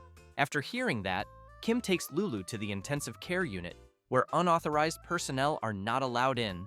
As he prepares an IV and tries to find a vein, Adrian wants to know what he's injecting into Lulu's body. Kim, baffled, replies that it's just fluid. Again, the blonde guy is confused and asks what that is. The protagonist explains that Lulu is low on electrolytes and water due to the vomiting, and that providing nutrients directly into the bloodstream allows for rapid nutrient replenishment. Adrian is stunned by all this information. He starts yelling that it's amazing and that the treatment bypasses the digestive system, making it much faster and more efficient. While continuing the procedure, Kim comments that, apparently, Adrian isn't as stupid as he thought. Meanwhile, Lady Marianne waits anxiously until Selena walks in, saying that either way, she thinks the mating with the prince's beloved horse would have failed because she knows unicorns are very picky. She then emphasizes that if a suitable partner doesn't appear, unicorns are stubborn enough to live alone for their entire lives. However, she adds that once every few decades, a normal horse chosen by a unicorn sometimes appears, and that the foal born from this union is said to become a legendary steed recorded in history, the ultimate hybrid horse, with a body entirely golden. Adrian asks if, in that case, it wouldn't be best for the lady to send Lulu's foal to the royal palace. He then says he'll explain the situation to the prince and believes he would likely be happy to receive such a rare creature as a gift. But Selena comments that it's not a very good idea, since the story of a unicorn hybrid becoming a famous steed is more of a legend, and with so few examples, its credibility is low. Besides, they don't even know who the child's father is. Adrian smiles and says that Lady Marianne's estate has many famous horses. He names a few: the fast and handsome racing horse Siegfried, the service horse with great stamina called Terran, the charming and popular Dolly, and lastly, Black Thunder, the stallion with the best endurance. That's why he thinks that if it's one of those, the child's bloodline is practically guaranteed. Marianne agrees with Adrian and says that since it happened, they need to come up with an alternative plan. She then turns and says that to do that, they need to find out for sure who Lulu's partner is.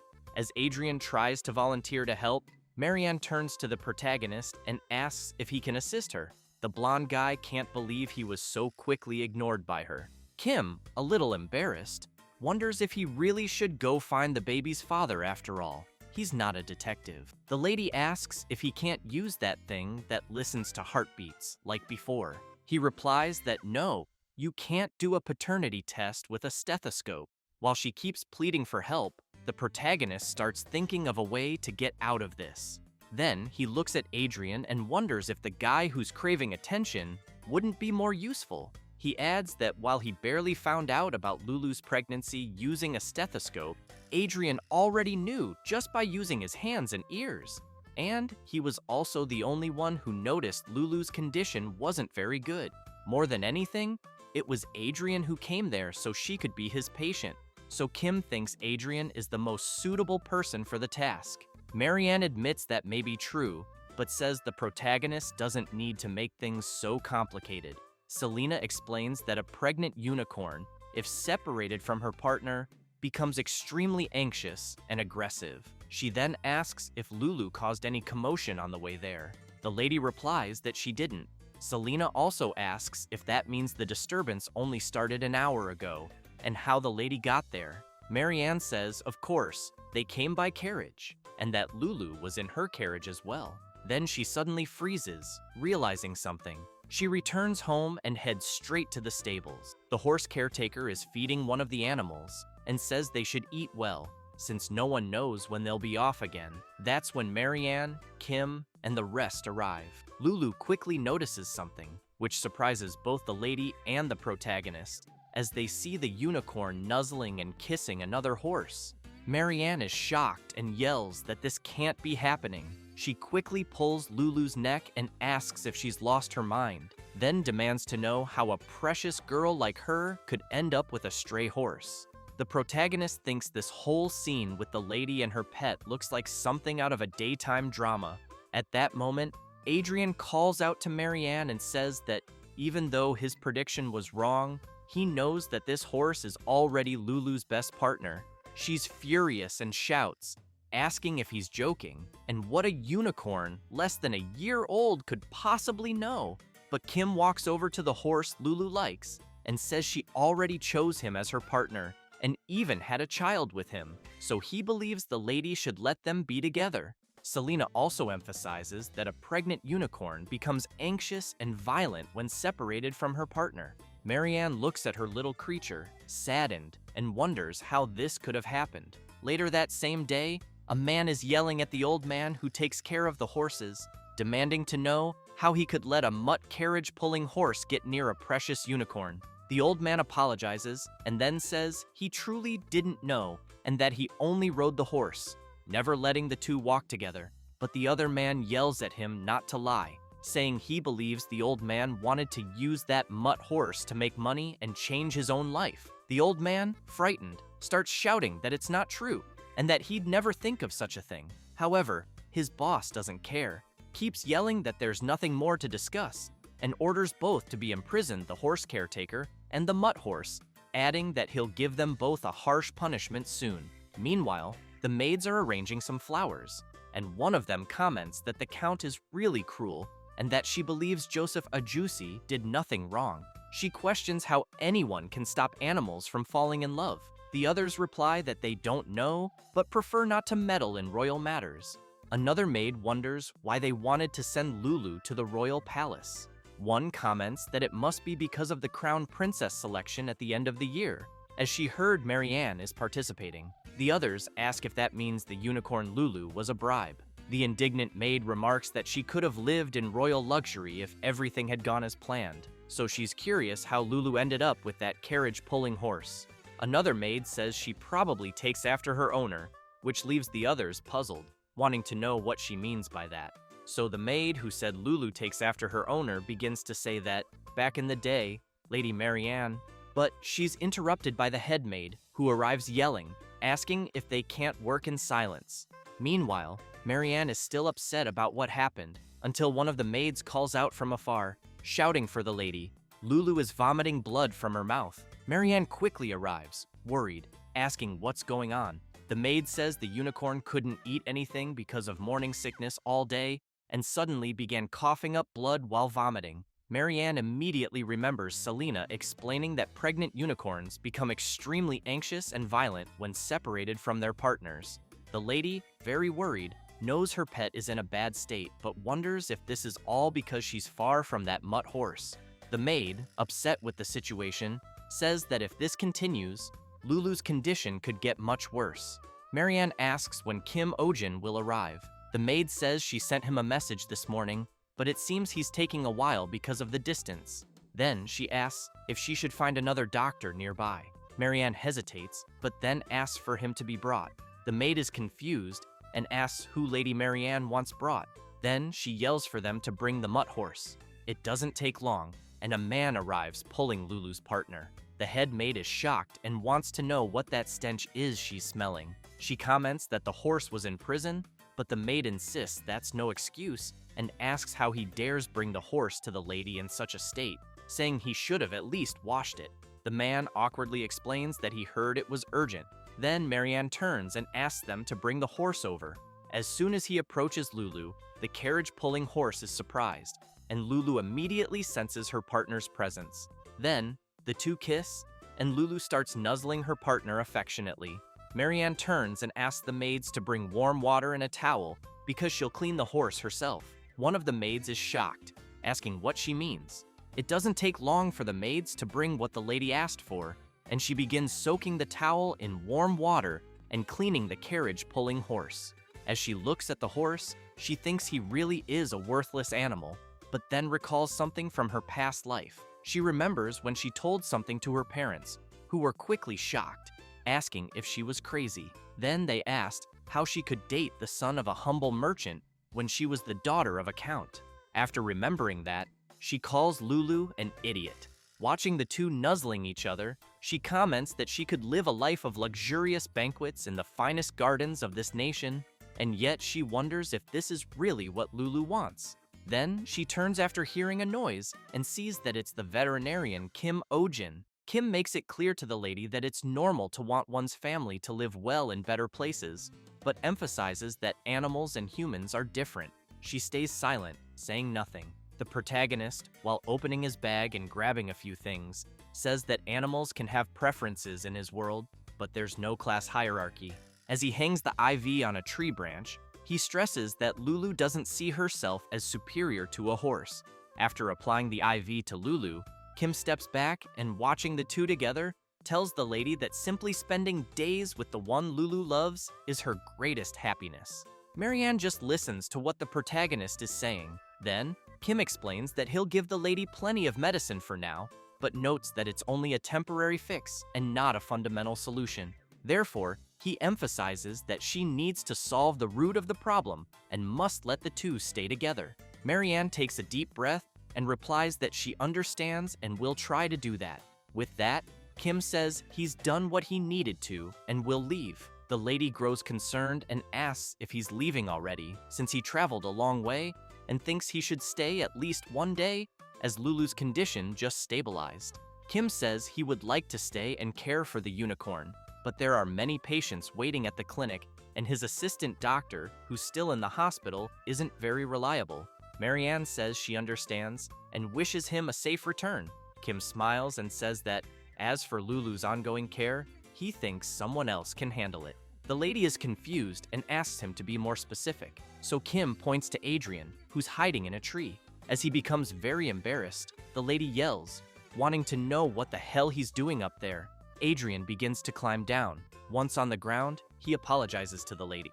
The protagonist then comments that he thinks Adrian should be saying crime. Adrian, slightly embarrassed, asks not to be misunderstood, saying he was just worried about Lulu. While Kim remains suspicious, Adrian swears he's telling the truth, that he came back after checking on the unicorn. Marianne says he should have notified her staff. Then, as Adrian explains that he did, he says they still didn't let him in because they mentioned something about a blacklist. The protagonist notices something in the blonde's bag that catches his attention. Kim takes the item from his bag and asks if it's a stethoscope. As he examines it, he comments that it looks pretty cheap. Adrian gets a bit embarrassed and says it's just a prototype and will be finished very soon. Kim then tosses his own stethoscope to Adrian and says that as a doctor, he needs good tools. Then he turns around and says he's leaving because, unlike some people, he's full of patience. Adrian thinks to himself that Kim Ohjin is a much cooler guy than he imagined. Meanwhile, the protagonist smiles and thinks he always knew Adrian was a weirdo. Afterward, Marianne and Adrian return to where Lulu is and see her eating. Adrian comments that she finally started eating on her own and seems to have regained some strength. Marianne takes a deep breath and says it's a huge relief, then thanks Adrian for being there and worried. He replies that he's just doing his job. He then emphasizes that love and affection truly are the best medicine in the end. Looking at the items the lady used to clean the mutt horse, Adrian comments that he still can't believe she personally took care of him. Marianne says her stubbornness caused Lulu this pain and that she should have brought them together a while ago. She then goes over to her baby and says that maybe she was feeling jealous of Lulu. Adrian is confused and asks her to clarify. Marianne explains that there was a time when she was truly innocent, just like Lulu, but at some point, she developed the habit of judging people based on status, background, or wealth. Adrian asks if all nobles aren't like that, but the lady emphasizes that she wasn't like that when she was young, and that when she saw him for the first time, she didn't care at all about his clothes or his status. The only thought in her mind was how beautiful the eyes of the person she liked were, and that just to keep looking into those eyes, she'd give up anything. But in the end, she let him go for the happiness of both. She then wonders if she's happy now, because she truly doesn't know. Adrian says he was about to mention that first love always ends in heartbreak, and that the pain of a broken heart can blind people to the fact that love and happiness may already be right beside them. Hearing that leaves the lady quite impressed. Adrian goes on to say that someone's true soulmate might already be nearby. He says this while looking directly into Lady Marianne's eyes, until she notices how close they are and, flustered, asks if he only just realized that. She then says she's decided not to participate in the princess selection anymore, which surprises the young doctor. Then he puts his hand in his pocket, thinking this is in chance. He kneels down, calls her name, and as he pulls a gift from his pocket, says that he's actually been waiting for this moment for a long time. However, the lady says she's curiously going to make that move on Kim Ohjin, which makes the blonde boy jump back to where he was, completely not expecting that. Adrian becomes awkward, starts trembling and sweating cold, and asks if she's talking about that Kim Ohjin they know and why. Marianne says that if she goes through with it, she believes she'd be happier being the one in power than marrying someone in power.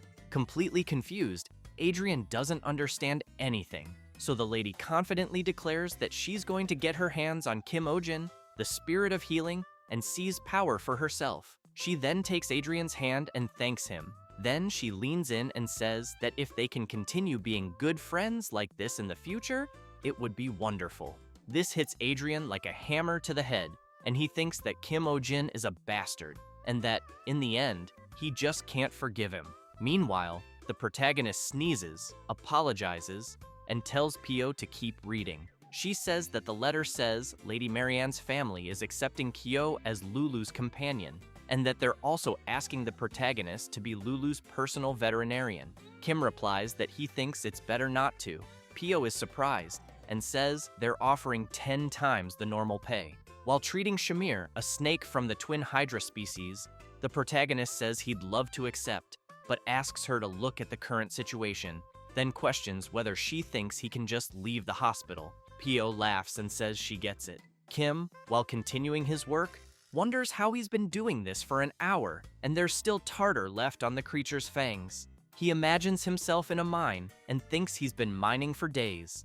After a while Shamir's owners wait nervously for the treatment to finish, Kim asks Selena to spray some water on the creature's teeth. After doing so, she asks if that's enough. Kim says yes, and asks her to also bring anti-inflammatory medicine and cotton. He soon notices something stuck between Shamir's fangs, and when he pulls it out, realizes he found a ring. The owners are delighted and say the protagonist truly is a healer sent from the heavens. Kim laughs and says Shamir's mouth looks like an equipment storage unit. The owners explain that Shamir is a precious beast granted to their family by the last king, but more importantly, the creature had swallowed their family heirloom. So they begin to cry and deeply thank the protagonist for finding the ring. However, Kim makes it clear that there's still tartar to remove and that some teeth need to be extracted. He emphasizes that it might take another 1 or 2 hours. Selena asks if he means 5 hours, then points to another head of the creature and asks if he remembers that it's a hydra, which leaves him quite scared. He then starts crying, thinking about how much work he has ahead. Meanwhile, the owners say they need to lift Kim's spirits, so they ask someone to bring something. When it's brought in, they reveal a painting. Kim is surprised and asks what that is. One of the owners says it's a painting of his heroic work. He then explains that the person who painted it is the family's official portrait artist and wants to know if the protagonist liked it. Kim is shocked as he looks at the painting, wondering how he could possibly like that. The portraitist assures him that he will finish and present it soon, and that he hasn't had such an inspiring subject in centuries. The protagonist asks the portraitist not to bother. At that moment, Shamir begins to open his eyes. As a huge shadow appears behind her, Selena turns around, startled, and sees the enormous snake, its massive mouth full of sharp teeth, ready to strike. While channeling her magic, she thinks she needs to cast a sleep spell as quickly as possible. Suddenly, someone jumps between Selena and the snake, shouting for her to watch out, but ends up getting hit by the elf's spell. Selena realizes that the person in front of her is the noble doctor from last time, and seeing him fall asleep, she wonders where the hell he came from out of nowhere. Shamir then attacks Adrian and swallows him whole, leaving everyone around in disbelief at what they just saw. A few hours earlier, the protagonist's clinic had placed a sign on the front door, saying that consultations were closed. People with their little creatures were disappointed, wondering why, since it was still early morning. Others commented that they had come from far away just because they'd heard Kim Ohjin was very good. Adrian, while spying, became furious, thinking he couldn't forgive the protagonist. Watching the saddened women in front of him not being attended, he wonders how Kim dares leave them like that, and still has the nerve to use the name Spirit of Healing. After returning home, he asks the butler what this so-called Spirit of Healing is. The butler replies that he believes it's a legend, and that it said the person who holds such power could rule the world. Adrian says he thinks that's completely absurd. He then comments that he can't believe Lady Marianne was swayed by such childish talk. However, he thinks that if such a being really did exist, isn't it obvious that he himself resembles the Spirit of Healing more than Kim Ohjin? The butler replies that he's not so sure, as considering the miraculous treatments the protagonist has performed, it makes sense that the rumors are true. He says he heard that Kim helped a flying fish fly again and even turned a demon's apostle into a house cat. He then points out that even Master Adrian appreciates the medical tool Kim gave him. Adrian grabs the stethoscope, puts it in his bag, and says he simply forgot to return it and will do that right now. But first, he asks his butler if he made a copy. The butler says yes. So Adrian heads to the Belmore district, climbs a tree, and wonders why the hell he's up in a tree again. As he picks up his binoculars, he tells himself he's just gathering information about his rival. He soon sees the protagonist treating a twin hydra and is quite surprised. He thinks he's never seen one in person before, and now that he's seeing it, realizes the creature really does have two heads. Watching more closely, he wonders what kind of treatment Kim Ohjin is doing, and if it could be dental. He also sees the protagonist scraping tartar from the gums and rinsing with water. After seeing him with a piece of cotton, he wonders if it's for the inflammation, since Kim is applying it where the tartar was removed. Adrian keeps watching and thinks that, as frustrating as it is, he has to admit that Kim Ohjin's medical skills are truly exceptional, far better than his own, even though he prided himself on being one of the top students at the Royal Academy. Then something catches his attention. He sees the Hydra's tail moving. Next, he sees it waking up and realizes the creature is coming out of sedation. When he sees the huge snake heading towards Selena, he jumps from the tree, thinking he has to save her. And that's how the earlier event happened, him being swallowed by the snake. Kim wonders what's going on, if he's dreaming, and if the snake really swallowed Adrian in one bite. Selena says he should be fine, since he was swallowed whole, and she's about to cast a spell to put the snake back to sleep. But the protagonist yells for her to wait and informs her that Shamir's condition isn't stable. When he examines the creature, he notices its tongue is purple. He explains that it's respiratory distress, since Shamir swallowed something too large for her body, and now her airways are blocked. The snake's owners panic and ask if there's any way to save her. Selena again offers to use magic immediately, but Kim refuses, explaining that it's too risky to use magic while the snake is passing out from lack of air. So he asks Pio to remember what he taught her, because they're going to do it right now. Kim then tightly grabs Pio's hand, and with both of them hugging the creature's stomach, he tells her not to let go no matter what. He then asks Selena if she's ready. With a confident look, she starts preparing and soon delivers a powerful punch to Shamir's stomach. From the impact, the snake starts coughing heavily, and it doesn't take long for her to spit Adrian back out. After he lands face first on the ground, everyone around cheers, shouting that the protagonist managed to save him. The owners begin to cry, saying they've never seen such medical skill before, and that it's just what they expected from a doctor sent by God. Kim gets embarrassed, gives a little laugh, thanks them, and quietly asks Selena to check if Adrian is still alive. Selena starts slapping the blonde's face to see if he's okay, and Kim, watching this, shouts that he only asked her to see if he was alive, not to kill him. With his face swollen, Adrian starts to wake up. Selena turns and says he's alive, but the protagonist thinks Adrian is about to faint again from all the slaps. However, Selena explains that the blonde won't be able to wake up for a while because he took the sleep spell she had cast on the Hydra. Kim and Pio are both a little afraid of Selena now, wondering how hard she had to hit for Adrian to stay unconscious. Kim then says that Shamir's condition is stable too, but that the blow caused some bruising in her abdomen. Selena pulls out a small box and says the snake will be fine as soon as she applies the ointment inside. The owners thank her, but are also afraid, thinking about how strong she must have hit Shamir. After a while, Kim says the treatment is complete and asks the owners to be more careful with household items from now on, because any accident involving a pet swallowing something is the owner's responsibility. They get a bit embarrassed, but say they understand and will be more careful. However, the protagonist steps closer and emphasizes that they should be very careful so Shamir doesn't swallow a human again. A few days later, a painting arrives for the protagonist, depicting him saving Adrian from the Hydra's mouth, and he immediately wants to know what that is. A man says it's a gift from the Baron. Then he adds that the painting is titled The Great Rescue Operation. Kim is shocked by this and orders the man to get that thing out of his sight immediately. Selena also says she heard they made a statue of it too, and that apparently it's become quite popular, which leaves the protagonist even more horrified. He begins to spiral into paranoia, thinking that everyone in this world is crazy. Meanwhile, the second protagonist of the painting is still asleep, completely unaware of the chaos outside. Pio wants to know if Adrian is really okay, since he's been asleep for days. Selena says it's a common side effect of the magic and that she thinks he might wake up soon.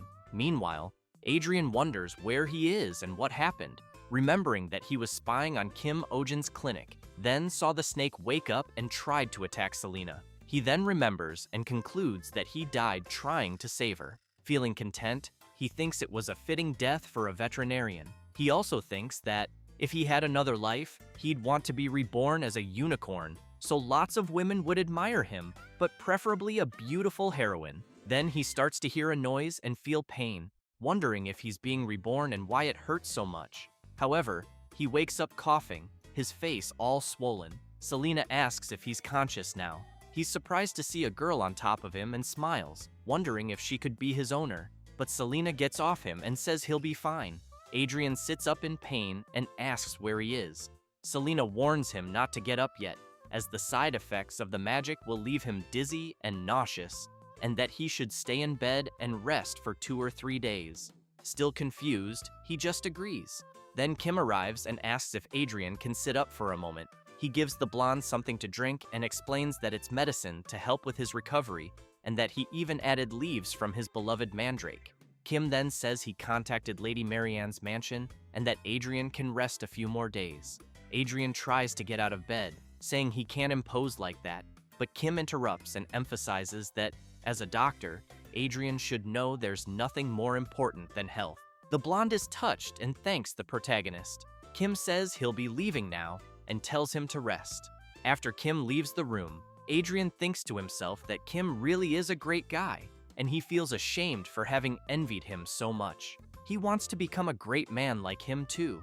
Then he notices a paper on the nightstand, and as he picks it up, he sees it's the bill, charging for room, meals, treatment, exams, medication, and many other things totaling 6 gold coins and 688 silver coins. He also sees a charge for emotional distress compensation due to interruption of treatment and stalking. He becomes furious and starts cursing the protagonist.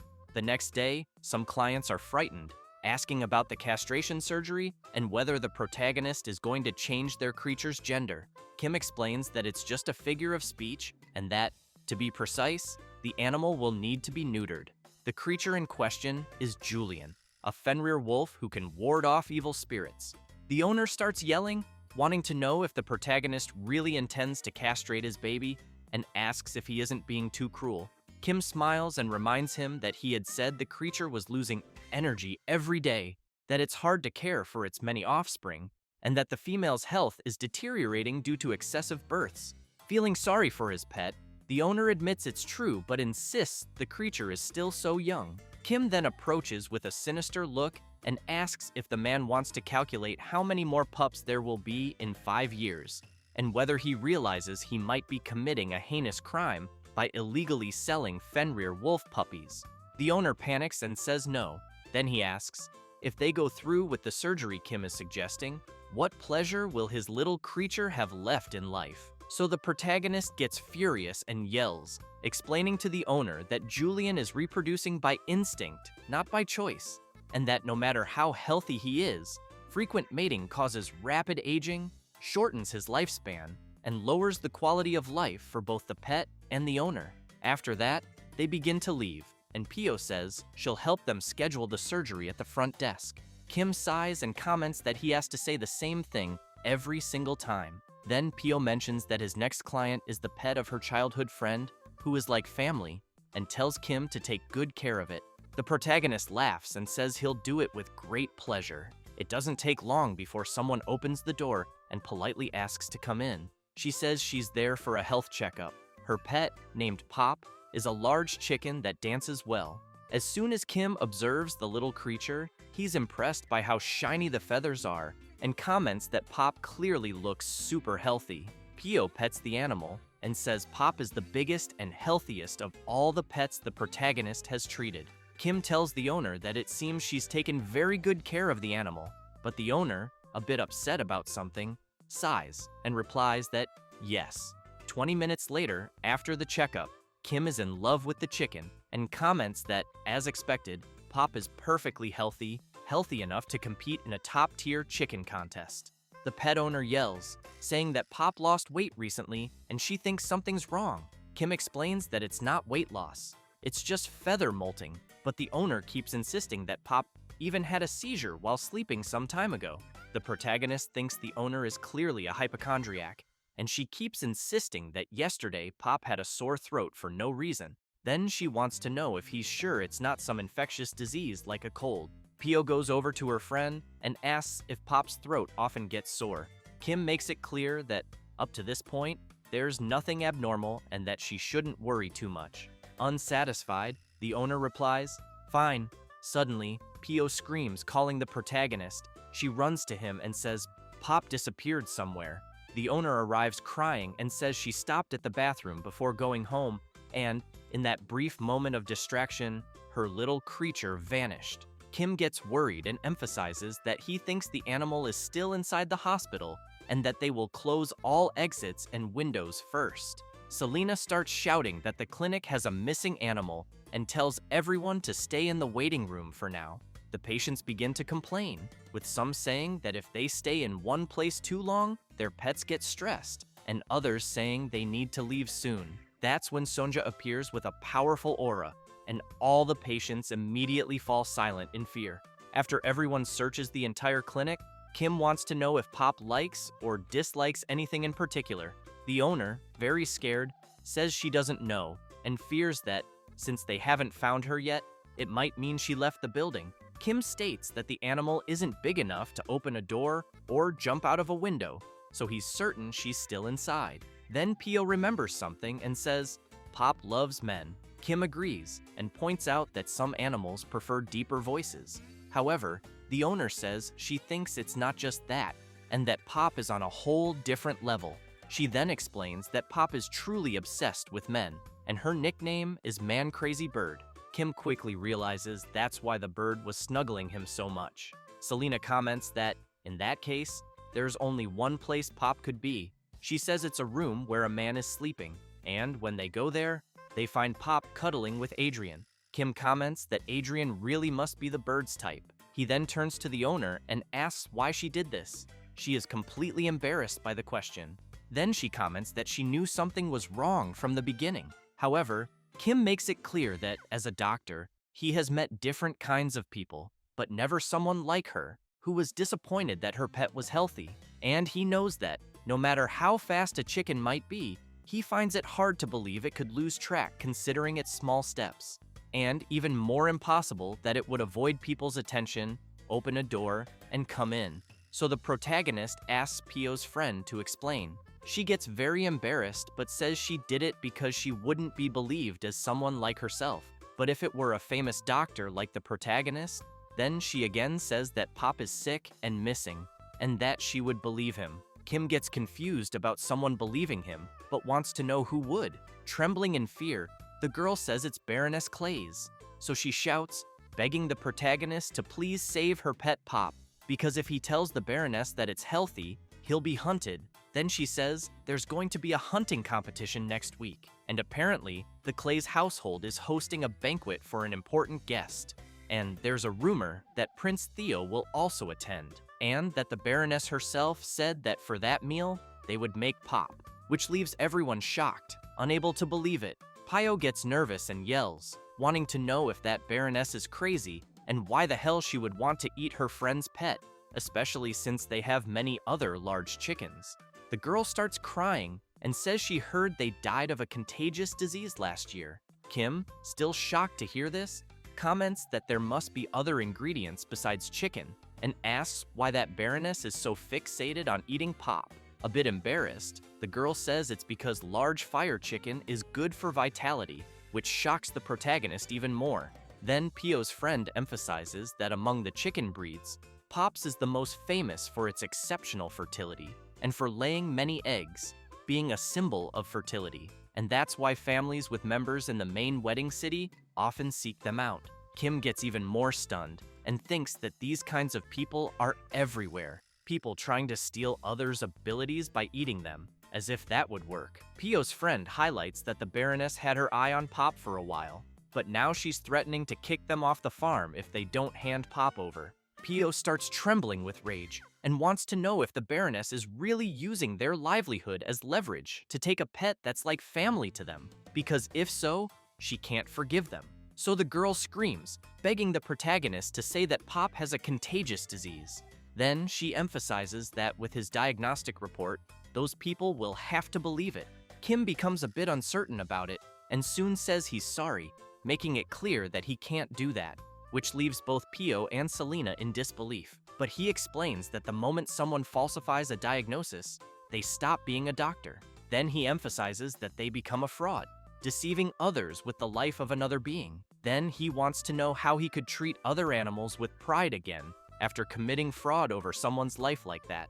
Suddenly, Adrian says this is all nonsense. So he wants to know if professional ethics are more important than someone's life. He also makes it clear that the calling of a doctor goes beyond a mere professional role because it's about saving lives. With that, he jumps out of bed and, looking into the protagonist's eyes, wants to know how he can still call himself a veterinarian after that.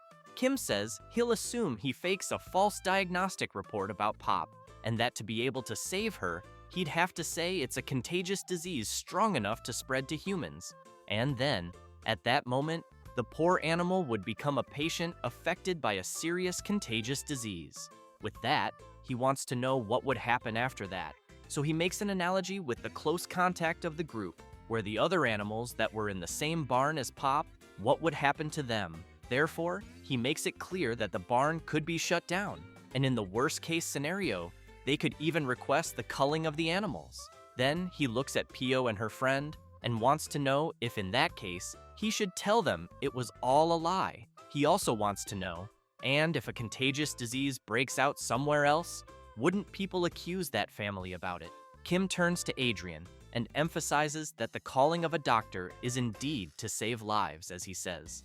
But if a doctor makes a choice that puts hundreds, even thousands at risk to save one animal, he wants to know if that person can truly be called a good doctor. The protagonist also makes it clear that if Adrian can't understand that, then he isn't qualified to be a doctor. After Kim says and explains all of that, Pio's friend quickly lowers her head, upset, and apologizes. After leaving the clinic, Pio is with her friend and asks her not to cry, saying she believes there must be a solution. The girl, crying a lot, wants to know how she could ever win against a noble and wonders if maybe she should just run away somewhere far with Pop. Kim and Selena arrive, saying she doesn't have to do that. Then the protagonist picks Pop up and says that he can't help her as a doctor, but he can help her as a fellow pet owner. Hearing that makes Pio and her friend really happy, so Kim asks the two of them to spread a rumor in Baroness Clays's house. Then he calls out to the person who's spying, asking them not to hide and to come out. It's Adrian, who is shocked at being discovered and wonders how Kim figured it out. The protagonist looks back and makes it clear to Adrian that he'll need him to play an important role. So sometime later, at the Baroness's house, a few women are chatting, wondering if Duke Astrid's daughter really won't be participating in the prince consort selection. And while they speculate that maybe Marianne has already found a partner, one woman just observes in silence. Then she thinks that if Lady Marianne gives up, she knows her daughter Laura will have a better chance of being selected. And looking at the other girls, she knows that when her daughter becomes the prince's consort, it'll be the end for everyone who mocked them as new money, and that the money they all looked down on so condescendingly was exactly what brought the prince to the banquet. So she keeps hoping they'll wait, because this will be the perfect chance for her dear Laura to catch the prince's attention, until someone approaches and asks to excuse himself. She turns, and while she gets a little flustered, wondering who the handsome man in front of her is, Adrian asks if it's all right with her, they could talk a bit at a more private table. Thus, while they go to a table, Adrian notices people watching him and thinks it almost feels like he is in a dream since everyone is staring at him. As soon as the two sit down to talk better, still a little embarrassed, the Baroness thinks she still cannot believe she is speaking with such a handsome man at a party. She wants to know if Adrian really graduated from the royal school and if he met some members of the royal family. He replies yes and emphasizes especially Prince Theo, since they attended at the same time and he saw him quite often. The Baroness is very impressed and immediately wants to know what kind of person Prince Theo was. Adrian says he was very sensitive to trends, but thinks he needs to update his interior design immediately. The Baroness insists on wanting to know about Prince Theo and asks another question, wanting to know if Adrian knows Prince Theo's eating habits. The blonde boy does not really understand the reason for her question, so he wants to know if she plans to serve a meal to Prince Theo. She becomes very embarrassed and does not know what to answer. Adrian comments that he understands her and emphasizes that there is nothing more worrying than serving a meal to royalty. Therefore, he wants to know if in that case he should introduce her to his regular merchant. She does not quite understand and asks him to be clearer. Adrian says that he is a secret merchant who deals only with the upper class and who mainly works with imported high-quality ingredients. Hearing this makes the Baroness very excited, and she soon comments that she had no idea such a person existed, and that is why she really wants to meet him. Therefore, Adrian takes her to another place, and as soon as they enter a cabin, he says the meeting will be there. The Baroness becomes a little suspicious, thinking about the humble place for a high-class person. At this moment, the MC disguised welcomes the Baroness and introduces himself as Louis Vuitton, and Selena, also disguised, introduces herself as Chanel. Then Kim tells the Baroness that she arrived at the right time and that his boss just made a dessert. She, in turn, remains suspicious, questioning herself about the people seeming strange, until Selena arrives with the dessert and says it is causing a sensation among foreign nobles, being a diabolical sweet that they say no one has ever experienced. As soon as she removes the lid, she says it is a tanghulu. The MC smiles and asks the Baroness to try the tanghulu. As soon as she takes the first bite, she already finds it very crunchy, and after trying a larger piece, she becomes euphoric and shouts, saying it is truly wonderful. Then she thinks the dessert is like a symphony of crunchy sugar dismantling, also being a storm of fruit juice, and that it is almost like an intense step of a sugar god dwelling on her tongue.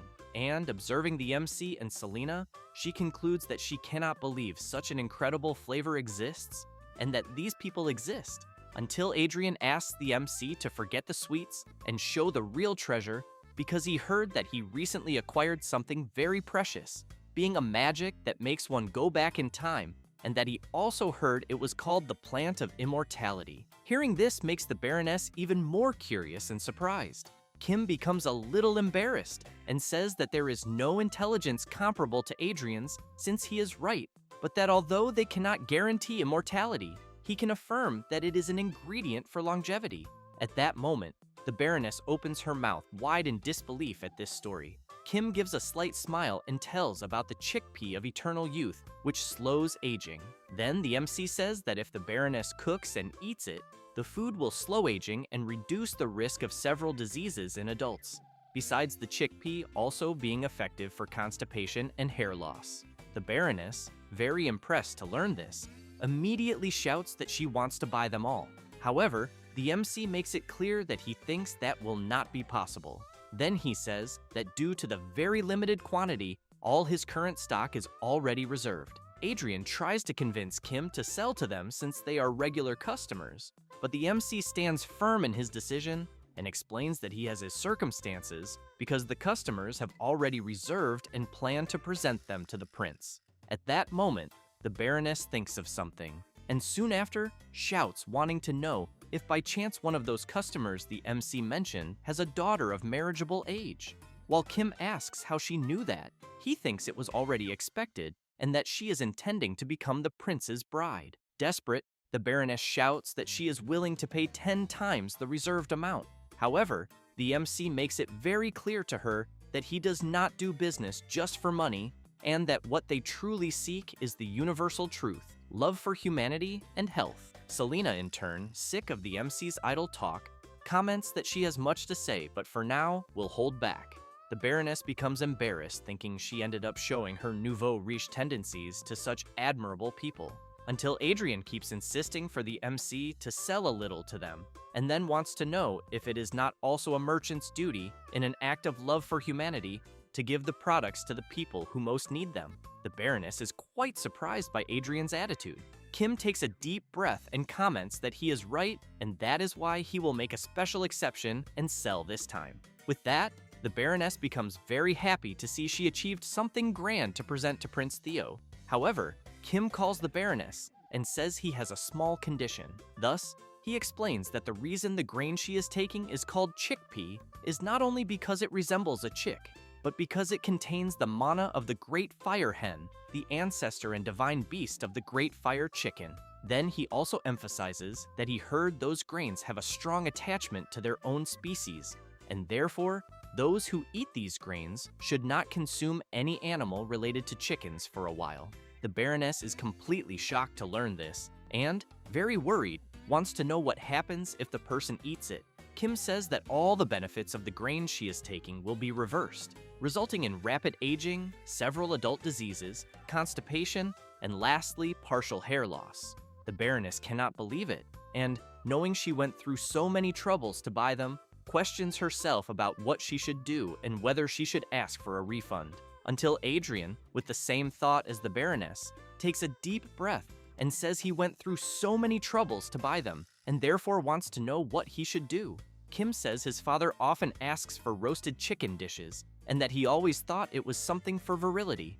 Then he starts laughing, and Adrian emphasizes that those old men no longer know what they are doing.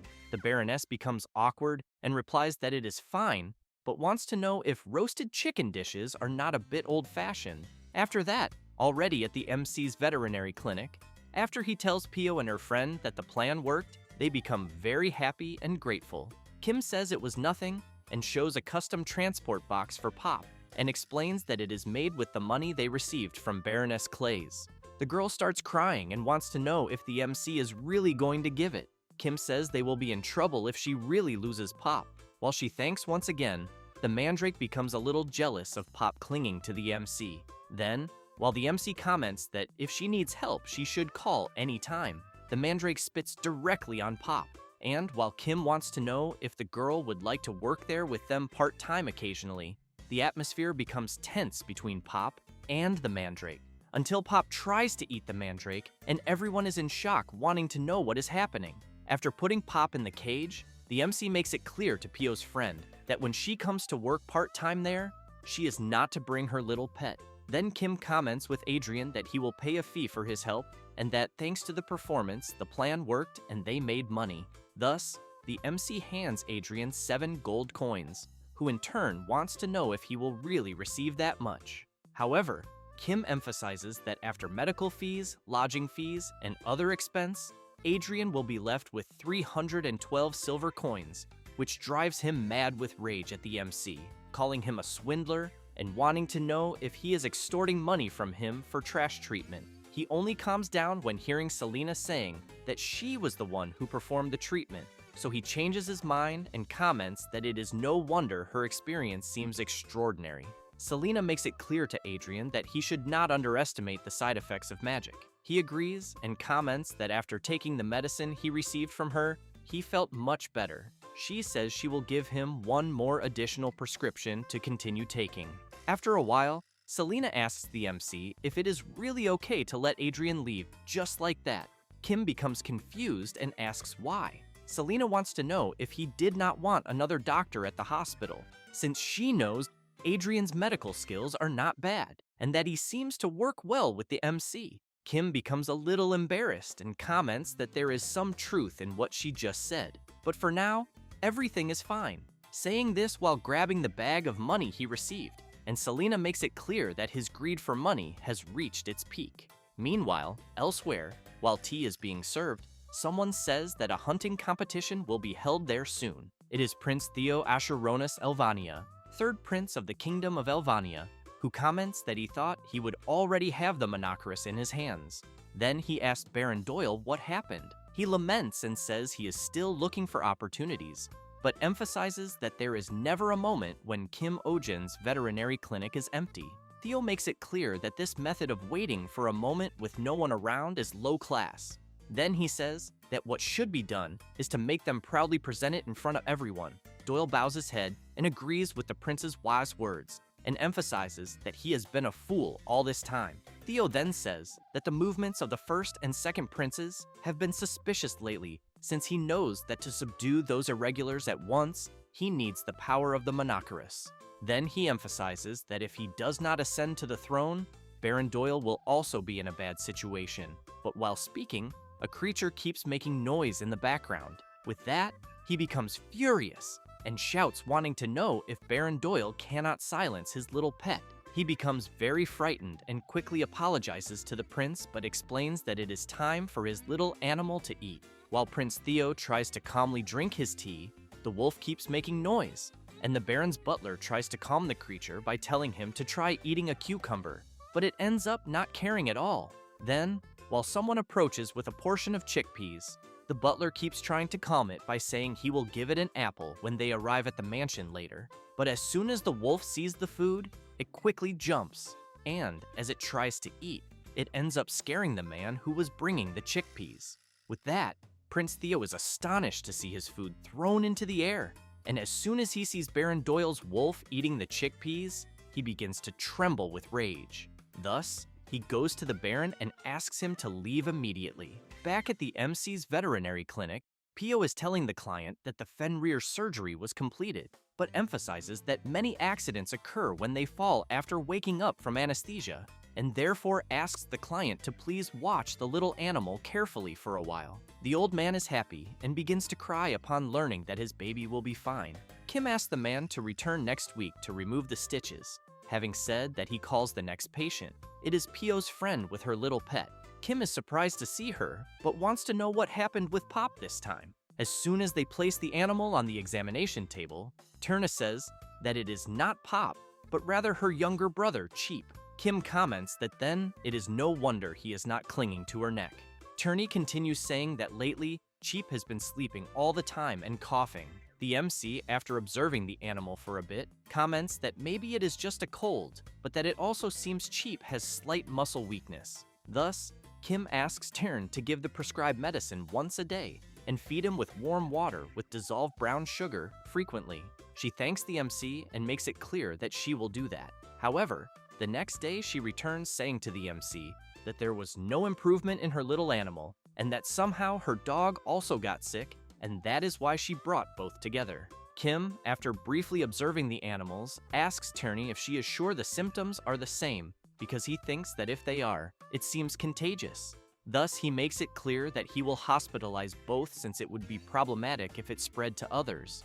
After that, the next day, Tyrna appears crying and saying that all the other animals are also showing the same symptoms. Kim becomes intrigued by this and questions himself if this can really happen in just one day and whether by chance the animals live in different places. Until a target comes to his mind, and observing the other patients there, he thinks that most of the patients in the clinic showed the same symptoms, so he questions himself if it could be not just a cold, but an outbreak of an infectious disease.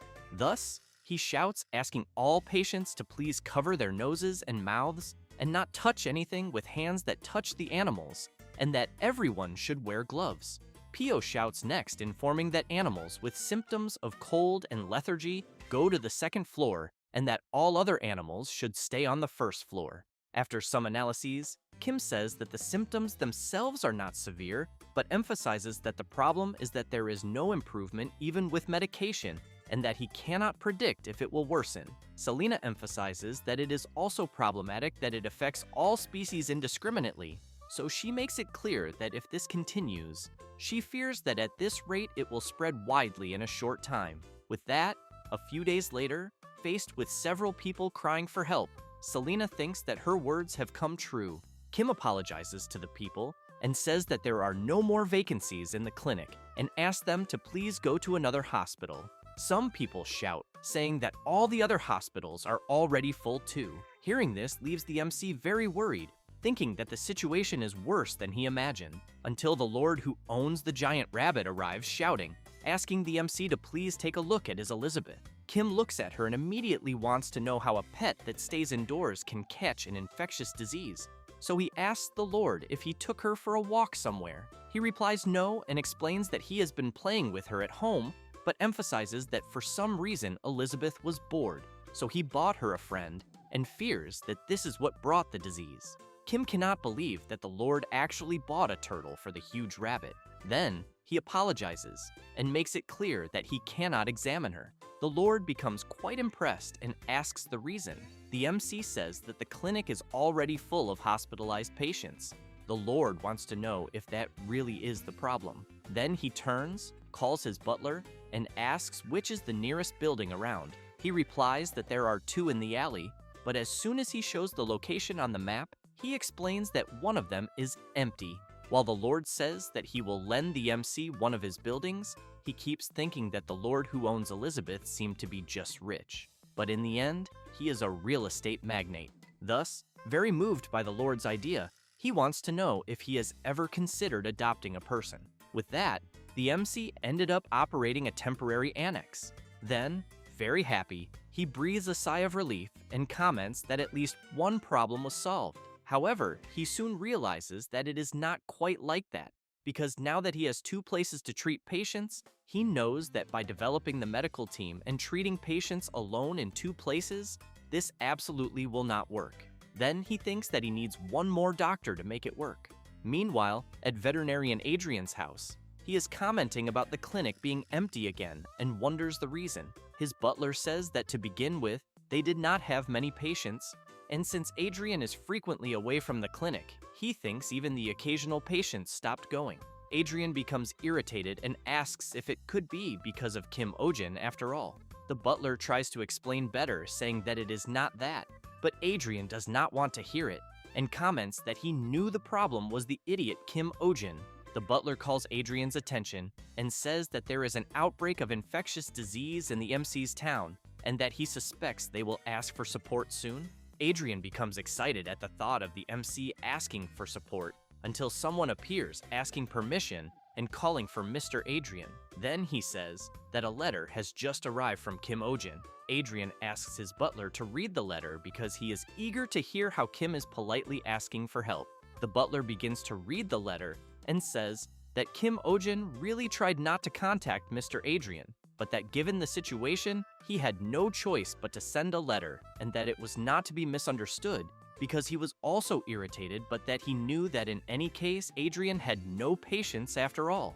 Adrian cannot believe what the MC sent in the letter, but the butler continues saying what Kim Ohjin wrote, in which he asks Adrian to bring all spare medicines and medical equipment he has, and that he could pay about 2 gold coins per hour, and that depending on Adrian's performance, there may be a performance bonus, or there may not. While Adrian becomes furious, tearing up the letter and saying that this is how that bastard makes a request for help, the butler warns that there is one more page to read.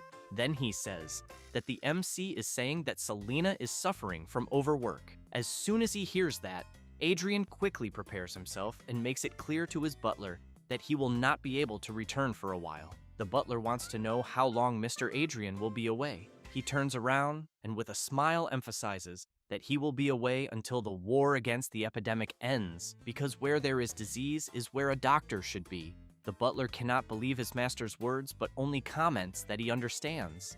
After that, and back at the MC's clinic, the first epidemic in another world began, and Pio says that he will explain the epidemic guidelines, which are for everyone present to isolate any animal that shows symptoms, and for everyone to avoid going out if possible. Turn is asking some patients when the animal's coughing symptoms started, and after 12 hours of continuous work, Adrian is informing a patient that the little animal's throat is very swollen, but fortunately, it is not the epidemic. And as soon as they reach 26 hours of work, the drug tests begin. Kim, with his 18 hours of continuous work, is exhausted, as is the whole team from endless overtime, until someone brings Max to the clinic. The MC begins to observe him and is upset to see him in such a state. Mr. Schwein says that he has 2 more and that, somehow, he ended up taking care of the hunting dogs. The old man emphasizes that they should participate in the next hunting competition. Along with Max are Silva, a Draco dog with speed characteristics, and Mir, a very shy dog. Schwein takes a deep breath and laments that the hunting competition is approaching, precisely when the epidemic began. Turney warns Kim that the hospitalization ward is already full, but he replies that it is fine because they will open more spaces. Then he comments that they are still working to find a treatment, but assures that everyone there will do their best and that Mr. Schwein should wait a little longer. With few alternatives at the moment, he replies that it is fine and thanks the MC. After that, in a ward crowded with animals, Adrian wants to know why they keep accepting patients since he knows they have exceeded the limit that he and the MC can handle. Kim comments that somehow they need to try to do what they can, until Pio appears saying that some owners are beginning to want their pets discharged, and that they say that if it is just a little cough, it should not be a big problem for daily life. The MC emphasizes that this may be true for humans, but makes it clear that they cannot send them back like that. Then he wants to know what if Mr. Schwein's hunting dogs can no longer hunt, because he knows that the abandonment of animals when they lose their identities happens more often than everyone imagines. Pio and Adrian are quite surprised to hear this, but the MC continues saying that Mr. Schwein is a good person and that therefore he probably would not do that. But they do not know about other dog owners, but that this does not apply only to hunting dogs, but to all animals. Besides, the longer the animals stay sick, the more it disrupts daily life, and then people will not want to reduce their dependence, and voiceless lives are often easily ignored. After that, night falls, and Kim is thinking that he tried to create antibiotics using the power of the dragon necklace, but that for some reason they all failed. So he thinks that in the end, the necklace is not omnipotent, until Selena approaches asking the MC to stop doing that, because she knows that excessive use of the dragon's power necklace can strain his heart. Then she emphasizes that being empathetic will not solve anything since the epidemic seems to have more complex reasons. Close to entering a state of madness from not sleeping due to the workload, Kim wants to know if it is that mana problem again, because he thinks that maybe he should try to learn to use magic and that he should also study alternative medicine. Selena wants to know how long he has not slept. Kim says it has been exactly 3 days in a row, but while he was going to say that he is still fine, Selena hits him on the head and puts him to sleep in bed. 5 hours later, he wakes up startled, wanting to know where he is and who he is. Tern is glad to see that he woke up and brings him some things to eat and regain his strength. Kim is quite impressed to see freshly fried eggs and bacon. Turney says that it was Pop herself who laid the egg and that he knows it is not fertilized, but that it is full of nutrients. Kim is a little reluctant to eat after knowing that, but changes the subject and wants to know where Pop is. Turney says that she is at her house, and the MC asks why. A little embarrassed, she replies that it is because Pop did not catch the epidemic. Kim is very confused and asks if she is saying that only Pop did not catch it among all the animals in her house. Turney replies yes, and explains that she thinks it is because Pop is healthier than the others, then emphasizes that Sionja did not catch it either. Kim starts thinking about his monoceros and wonders why he did not realize this until now, and if by any chance Sionja is really fine in a clinic full of patients.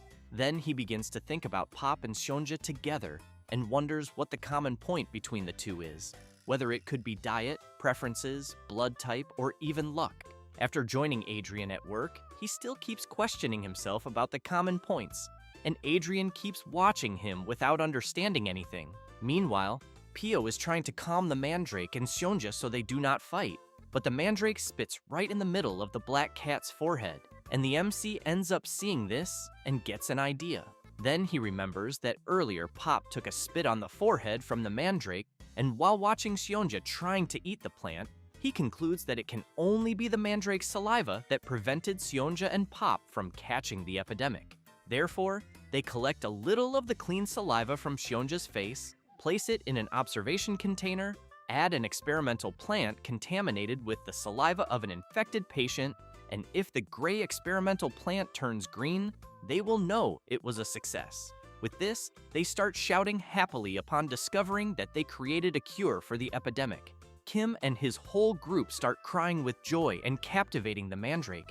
But while the plant remains suspicious, Kim emphasizes that the problem will be mass production, since he knows that even if it is saliva, it is still plant sap. Selena wants to know if they could squeeze the mandrake, but the MC emphasizes that this is very inhumane. However, Selena goes to prepare something while considering the possibility of diluting the saliva in water, and as soon as she finishes the preparation, places the glass near the mandrake, which only keeps looking suspiciously.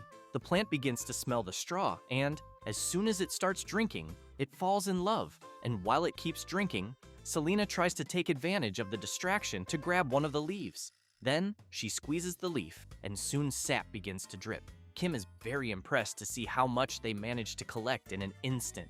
Then, he wants to know what the hell Selena gave the mandrake. She says that she mixed water with sugar that the mandrake likes, with the nutritional solution used to grow herbs, and, in the end, added a diuretic.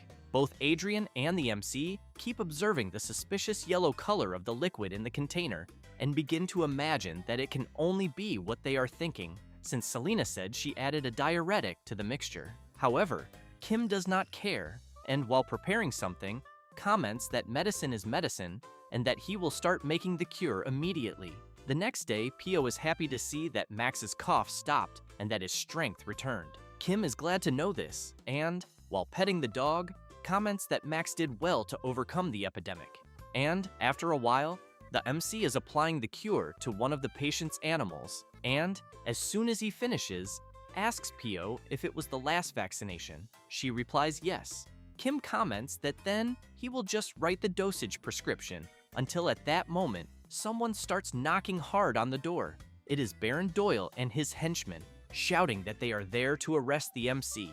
The people outside hear this and are worried about Kim and wonder what is going on. The MC appears at the door and, trying to hide his nervousness at seeing who is there, starts laughing and asks what they are doing there. The Baron comments that it has been a while since they met, but then shouts that they will be arresting him for deliberately spreading an animal epidemic and pocketing fees for unfair treatment. Kim laughs and asks the Baron on what grounds he is accusing him. Doyle shouts, asking the MC not to try to get away with this. Next, he wants to know if the MC had not said with his own mouth that the demon's messenger, Seonja, would spread the epidemic. Kim cannot believe it and thinks he would never have imagined that what he said back then would make sense in what just happened. However, he tries to explain himself by saying that he only said something similar, but wants to know if that is not why the treatment went so well, and, showing the Monoceros, says that even the M on its forehead disappeared. Then he approaches the Baron and asks why he would want to go through all this trouble. Doyle says it was to pocket the treatment fees. Therefore, he orders his henchmen to take the MC inside, since they discovered it when investigating. And to guarantee proof and avoid recurrence, he makes it clear that they will take the cat as well. The mandrake, on the other hand, loves to know that Seonja is going to be taken away. Kim, a little worried, thinks it is as he imagined, in which Seonja was their true target and the epidemic was just an excuse, and that their goal from the beginning was. Before finishing his reasoning, he is interrupted by Pio, who starts screaming like crazy, saying that Dr. Kim is not the kind of person the Baron is talking about. Pio goes to the Baron, points her finger, and makes it clear that he is the one blinded by money. Doyle calls her an idiot and wants to know how she dares insult him. Pio does not care, and very furious keeps shouting, wanting to know if the Baron knows how much Dr. Kim worked to eradicate the epidemic, but the MC interrupts her and asks her to stop. Then he says it is all right. Next, he shouts that they should not waste more time because he will go with them. Both Adrian and Pio cannot believe that the MC is willing to surrender. However, he turns and makes it clear that they will sedate Seonja before taking him. Doyle does not like this and says it is unnecessary because they brought an iron net. Kim emphasizes that he will by no means let them take Sonja in an iron net, and that the Baron knows Sonja is not exactly docile, because if he gets hurt, it will be very problematic for both. Doyle takes a deep breath and says fine, and asks Kim to do it as quickly as possible. As soon as they put Sonja on a table, the MC asks Selena to give the sedative. Then he quietly tells her that when he gives the signal, she knows what to do and that he will be counting on her. Selena snaps her fingers, and with an unfriendly face says she is already ready. Kim is a little embarrassed and whispers that it is not what she is thinking, and that she is to use magic to escape with Sonja. Selena turns saying she understands, and the MC is confused, wondering why she seemed disappointed. After sedating the black cat, Kim puts him in a transport cage and says he is ready to go. But suddenly, he activates a light from the mark he received from Mr. Kellyan and begins to blind the Baron's henchmen. Therefore, he shouts, telling Selena that it is her chance and to use the magic. However, she does not care about magic and punches one of the henchmen right in the face, and the other two with a strong elbow and a kick right on the chin of another. And as soon as they fall to the ground, she takes Sonja and runs out of the clinic. Doyle is furious and shouts, ordering his henchmen to go after her because the cat is more important than the MC.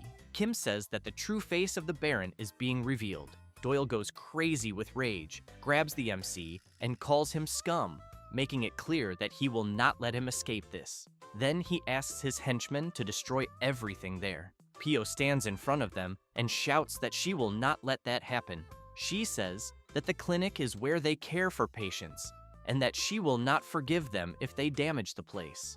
One of the henchmen, very irritated, wants to know what she will do to stop him. However, Adrian stands in front of Pio and asks the henchman to stop what he is doing right now and, with a sinister look, makes it clear that if he dares lay a hand on a child, he will not let him go unpunished. Kim thinks that Adrian could have done this before.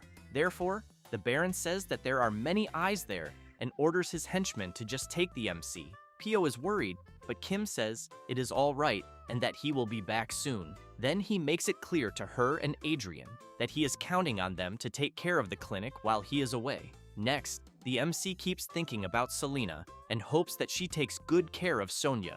After this confusion, two women start commenting to each other that they think that animal epidemic that was recently spreading was caused by Dr. Kim Ohjin, and one of them wants to know if the other is saying that it was the doctor who was supposedly fighting a demon, and the other replies that apparently yes, until more people approach, and one of them comments that they heard the Baron will hold a public trial soon. Meanwhile, the MC, while being taken, sleeps and continues recovering his sleep after days of overtime. But as soon as they arrive, the Baron's wolf starts barking and he shouts, asking the MC to wake up. Kim slowly starts waking up and, sleepy, wants to know what is going on. Doyle shouts, asking the MC to tell him where he hid the cat and the elf. Kim, while yawning, replies that he would not know, but thinks that apparently Selena escaped safely. The Baron wants to know if the MC, an insignificant being, would like to feel a little pain. Then he says that his wolves have been bored lately, but Kim is surprised by something, since Magma, the Baron's pet wolf, seems to be suffering from something. And quickly, Doyle wants to know what is wrong with his wolf's posture. The MC says that apparently Magma has a stomachache and wants to know if he showed any unusual symptoms lately. Doyle agrees with Kim and says that his little animal had not been feeling well since early. Kim wants to know if the Baron can be more specific about how the wolf is unwell. Doyle says that Magma is lethargic and that there was blood in his urine. At that moment, as soon as the MC hears this, he shouts, saying that he needs to examine the animal immediately. However, the wolf does not like Kim's approach and starts growling at him, but the MC tries to calm him down, saying that it will be just a quick look. And so he calms the creature and, after touching its body, discovers that it is a hernia. Therefore, he wants to know how the Baron did not notice this. Then he turns and makes it clear that he needs to operate as soon as possible, because he thinks that Magma's life will be in danger if they do not do this.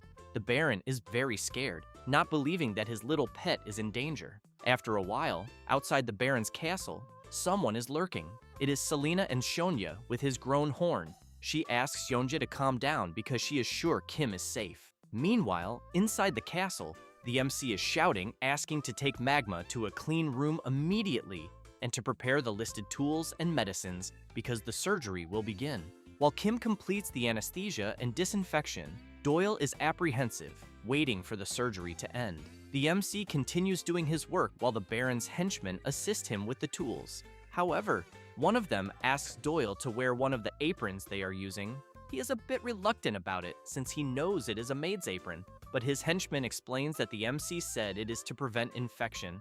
Then Kim asks to check Magma's temperature and to prepare the administration of more anesthetic in 5 minutes. While Magma remains sedated by the anesthesia, the MC asks one of the henchmen to sterilize the forceps used. Doyle continues worried about his pet until the MC shouts asking to close the door because the wind is coming in. They quickly close the door.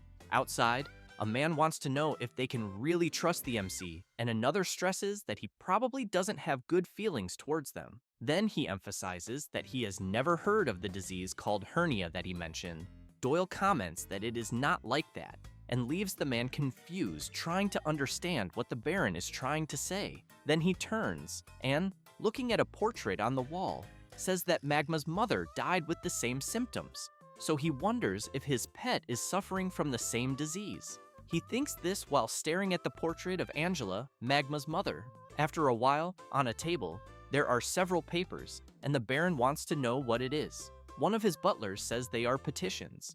He also says that all the petitions are requests to release Mr. Kim. Doyle can hardly believe the number of requests. Then the man says that one of the petitions is from Lady Marianne Astrid. Doyle wants to know if by any chance it is that stubborn young lady from the Astrid family.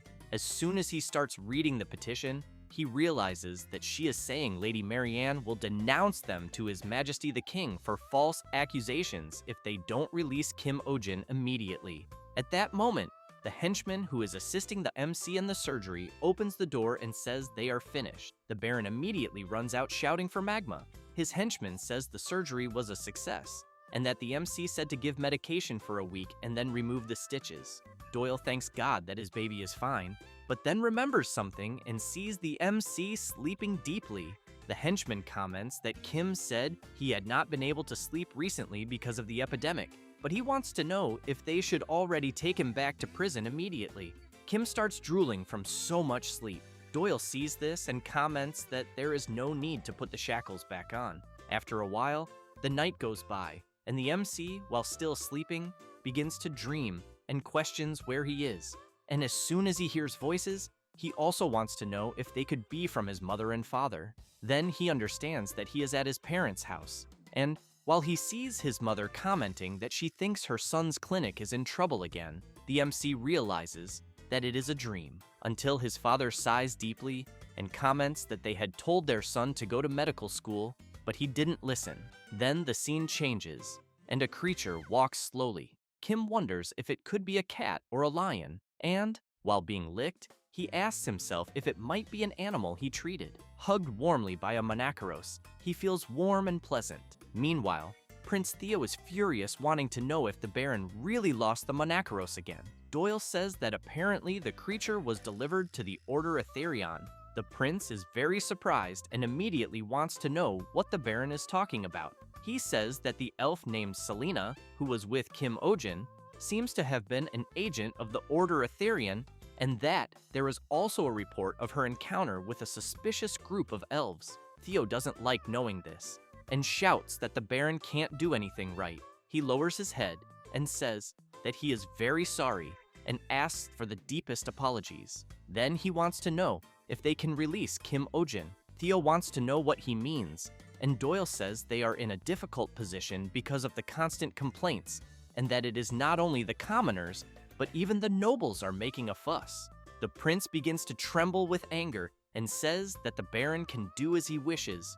After a long night, the day dawns and Kim asks them to bring Magma to his clinic in 3 days to remove the stitches, and until then, follow the precautions he noted. One of the henchmen says he will also bring his pet soon. Kim smiles and says that he had indeed mentioned a hunting dog with bad knees, and that he should bring it as soon as possible.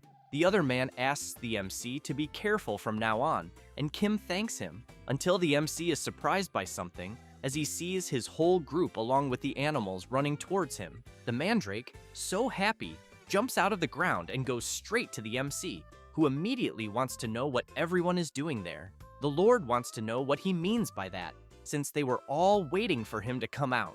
Kim can hardly believe it and asks if it is really true that they are all there for him. Then Mr. Schwein says that if they had arrived later, he thinks they might have had to enter the castle. While the MC thanks everyone, something comes very quickly towards him. It is Seonja, who jumps on Kim's face, throwing Pop and the mandrake away. The MC is happy to see that the Monachcheros is fine, and soon sees Selena fine too. Then Kim tells Seonja that he saw someone who looked like him in his dream the previous night. Pio asks if it was really in a dream. Kim replies yes, and surrounded by his pets, explains that it was a dream where he thought being a veterinarian was the right choice. From the top of the castle, someone is watching the MC's group, and someone asks the Baron if they will really let him go. Doyle does not answer, but his butler says that he also saw that thing in Kim Ohjin's cell the day before, and on that day, they were very surprised, just like Seonja, who quickly ran away as soon as he was seen by the humans. The Baron's butler, very surprised, continues saying that he is sure the thing they saw that day had a horn and disappeared in an instant, but that it clearly was not a common animal. However, Doyle turns and says that he has no idea what his butler is talking about, so he wants to know what really was in Kim Ohjin's cell. The man cannot believe that the Baron is pretending not to understand. Doyle makes it clear that they did not see anything that day, and then thinks that Kim Ohjin won. With that, a few days pass, and the Baron is extremely furious when he sees the bill for Magma surgery and shouts, wanting to know what ridiculous amount the MC charged. Then, thinking about him, he concludes that he really cannot forgive him. Meanwhile, at the clinic, someone is saying good morning to Miss Selena, and Kim wants to know why the guy is there again. It is Adrian, who arrives saying that he brought the herbs Selena had mentioned before. She comments that it must have been difficult for him to find that in this season. Adrian says that there is nothing he cannot obtain for her, so Selena gives him a list. She begins to observe the herbs that Adrian brought and sees that there is Sprincia, Morning Dew, and even Gentria seeds. And while she comments that they are all in excellent condition, especially the Sprincia, something jumps onto Adrian's hand and quickly leaps somewhere else. He is startled, commenting to the little creature that it is not food, but a precious medicine. However, as soon as he reaches out to grab the herb, he ends up getting bitten, and then receives an attack right in the middle of his face. Then he becomes furious and shouts, saying that he heard that pets look like their owners, and that, as expected, all the creatures Kim raises have bad behavior, but Selena makes it clear that Bloop is her child, which makes Adrian a little embarrassed, commenting that it is no wonder the little creature has such a sharp eye for herbs. However, Bloob does not like Adrian much and keeps staring at him. The blonde boy wonders if the little creature actually just smiled. Selena puts Bloob in his cage, and Adrian keeps thinking about what he just saw. Meanwhile, Bloob, while chilling inside his cage, thinks about his name Ping Ping, and that he is a Bloop, a sacred and special being, and that there, in the clinic, a place where hundreds of animals go every day, there are two holders of power. He, Ping Ping, who claims the herb room on the second floor as his main territory, and Seonja, Kim Ohjin's right hand, and the highest authority of the clinic. Well, he thinks at least superficially, since he knows that certainly Seonja is physically stronger. However, no matter how strong Seonja is, he knows that he cannot mess with him carelessly because of the division core inside his forehead, since the moment someone annoys him, he multiplies exponentially and causes calamity. Then he thinks that when they first met, Seonja instinctively felt the danger and immediately attacked him, but quickly revealed his power and made everyone tremble in fear. However, he knows that after that he was welcomed by Selena, the true power there, and began to appreciate life as one of the two authorities along with Seonja. After that moment of reflection, someone is shouting for help. A patient arrives saying that his son was run over by a carriage and his little creature is not breathing. The other patients in the clinic are surprised, wanting to know if the person did not arrive too late. Kim, as soon as he observes the little creature, realizes that the airways are clear, so he calls Pio and asks her to time at 1-minute intervals and inform him. Therefore, the MC starts doing chest compressions, followed by mouth-to-mouth, and as soon as he goes back to doing chest compressions again, the people around want to know what the doctor is doing, since they have never seen anything like that before. until the little creature suddenly starts coughing. With that, Kim says that the animal's breathing and pulse have returned, but that he will move it to the examination room immediately. People cannot believe what they just saw, as they thought the little creature was dead. Ping Ping, just observing all this commotion, thinks that the MC really is someone extraordinary to bring the dead back, and that now he can clearly see why Selena made him her subordinate. At that moment, Kim asks the mandrake to let him borrow a leaf. While the mandrake is moved by the MC's request, Ping Ping thinks that he had forgotten her, Seonja's servant, and as soon as the plant gladly hands over one of her leaves, Ping Ping knows that she is a medicinal plant cultivated there, but finds it very amusing to see her doing such pathetic acts. However, the mandrake realizes that she is being watched by the bloop and puts on an unfriendly face. Ping Ping realizes that she did not like being watched, but wonders what she will do if he keeps staring at her, and then thinks that she is really insignificant. After that, later, Ping Ping is running on his wheel, and as soon as he stops, all tired, he thinks that the daily training is complete. Then he jumps until he reaches the top of a shelf and knows that there is his stronghold, and that it is a tribute to Kim Ohjin, offered as a sign of loyalty, since it has a view of the entire interior of the clinic, being located in the best place, with the most comfortable temperature and humidity. However, he is extremely shocked, because the place he most desires is destroyed. Then he begins to wonder who dares to commit such an atrocity, but it doesn't take long for him to notice something, and he sees the mandrake laughing suspiciously while holding on to the top of the window. Thus, he becomes furious and really wants to know how she dares to do this, since he has in mind that after receiving several awards for recent development of medicines, she became able to move freely outside the pot. Therefore, still very furious, he thinks that just because she learned to take a few steps with her pathetic legs, she thinks she forgot her place and dares to challenge him. Then, while jumping, he thinks that he will immediately establish who is in charge there. He then tries to land a kick on her, but the mandrake defends the attack and throws Ping Ping back. He does not like this very much, because he knows that thanks to medicinal herbs, not only did the plant's body grow, but also its durability improved a lot. However, he thinks that no matter how much she fights, she is still just a humble plant. Thus, he jumps high, and this makes the mandrake very worried. And while he lands a kick on her pot, he knows that when she loses the pot to return to, she will simply wither and die. The pot falls from the shelf and shatters completely upon hitting the floor, scattering all the soil. The mandrake cannot believe it and begins to cry as she sees her home completely destroyed. Ping Ping watches her from above and thinks that this is the difference in level between them. However, the mandrake turns furious, and Ping Ping thinks that this is not a good thing, since he knows that the plant has a secret weapon, a sonic attack that can easily rupture eardrums. So he prepares himself, thinking that she will use the attack, but realizes that his arms cannot reach his ears. But as soon as the mandrake tries to unleash her secret attack, nothing happens. Thus, Ping Ping starts laughing and thinks that she not only lost the pot, but also her voice. And while he keeps laughing, the mandrake panics, unable to believe it, until the MC opens the door and, a little sleepy, wants to know what is happening there and ends up seeing the mandrake on the floor with a crying face. Kim picks her up and realizes that her pot broke, then begins consoling her, saying that everything will be fine, until something comes to his mind, and looking at the plant, he comments that he understands. That said, he says that it is already time to replant her, since he has in mind that the mandrake, which recently received quite a bit of super growth serum, had its height increased by an incredible 1.5 times. Therefore, the MC takes a new pot and says he had prepared it, a new spacious home. Then he says that the inside was carefully filled with layers of top quality soil, and that to finish, he used a premium organic nutrient service.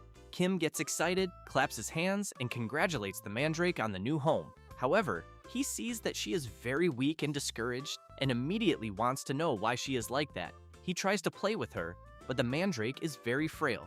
The MC wants to know if she didn't like the new home. Selena notices this, and decides to pull one of the plant's leaves, which makes the MC quite scared, wanting to know what Selena is doing. Kim immediately prepares for the mandrake's scream, who in turn gets irritated for having one of her leaves pulled out without permission. But when she tries to scream, nothing happens. And while the plant feels embarrassed for not being able to scream, Kim says that apparently she going out of the pot so often lately made her lose her voice. However, he emphasizes that she doesn't need to feel so hurt in her pride, as they already replanted her and her voice will return soon. After that, the next day, the mandrake is even more withered and almost lifeless, and the MC, as soon as he sees her, gets very worried, wanting to know why the plant is aging so fast, as he fears that if she continues at this pace, she will completely wither and die. Selena wants to know if by any chance the fertilizer wasn't enough until Pio appears shouting, worried about the plant. And as soon as she goes to the mandrake, she wants to know how the MC can be so ignorant as to have completely changed all the soil in the pot, and if by any chance he never dedicated himself to agriculture. He feels embarrassed and replies that apparently Pio must be from a cold city. Pio explains that the soil is like blood and flesh for plants, and that humidity, microorganisms, and nutrients live together. Therefore, she makes it clear that the MC, by changing the familiar soil for new and unknown soil, caused a rejection reaction. Pio gets even angrier and shouts warning that if she had arrived a little later, she's sure the mandrake would have withered to death. Kim falls to his knees on the ground and keeps apologizing non-stop and asking what he can do to help. She replies that there's nothing they can do except let the mandrake overcome it with her own willpower. Then, she starts removing all the plant's leaves to prevent moisture loss. After pulling them all off, the plant looks even more embarrassed. However, Pio places the pot in a place with good ventilation but covers the area to block sunlight and prevent photosynthesis. While blocking the window to prevent sunlight from entering, the MC tells the mandrake that all of this is for her own good and that she just needs to wait a few days. Night falls, and where the mandrake is being kept, she notices that more of her leaves are falling, so she starts to cry. However, someone starts to approach very slowly, and the plant quickly notices it. It's Ping Ping, who with one of the mandrake's leaves and a mischievous look, keeps staring at the plant, who in turn gets very frightened. The little hopping creature starts eating one of the mandrake's leaves as if teasing her. However, someone appears and catches Ping Ping. It's the MC, who says he was wondering who kept stealing the medicinal herbs and wants to know what kind of rodent eats things like that. After taking the leaf out of the little creature's mouth, he wants to know if she realizes how precious the mandrake's leaves are. But Ping Ping doesn't like that, jumps from the MC's hand and bites the finger of his other hand. While Kim tries to pull the rodent away, Xionyia quickly approaches and strikes the little creature with a paw. However, due to the blow it took, Ping Ping activates the multiplication core on her forehead. Kim becomes very frightened and shouts, asking the little creature not to do that. Then, while shouting that he'll do anything for Ping Ping not to divide, his dragon necklace glows intensely, and a power shoots out from it, hitting Ping Ping squarely. A strange reaction begins to happen, and then the power from the dragon necklace manages to remove Ping Ping's division core. Kim is frightened, wanting to know what the hell is happening, until, as he steps back, he bumps into a chair and ends up falling on his butt. The power starts ricocheting everywhere and goes straight toward the poor mandrake, who just stares at the power coming her way. Kim screams, worried about her. However, as soon as she is hit by the power, she instantly recovers from the state she was in and becomes radiant. Taking advantage of the beautiful moonlight outside, the plant makes a little scene, which leaves both Ping Ping and the MC wondering what the hell the plant is doing. The next day, after Selena observes a bit of what happened the previous night, she says that it's a normal plant cell division. Then she explains that the energy from Ping Ping's division core came into contact with the mandrake, causing abnormal cell division, and that's why her body instantly recovered and became even stronger. Pio is happy to know that the plant will be fine in the end. Meanwhile, Selena looks at Ping Ping, picks him up in the cage, and asks the little creature not to be sad because his core is safe. And while giving him one of the mandrake's leaves to eat, she points out that he'll recover soon once he regains his energy. Then Selena becomes intrigued by something and, thinking about her master, reflects that, as expected, the division core he created is truly excellent.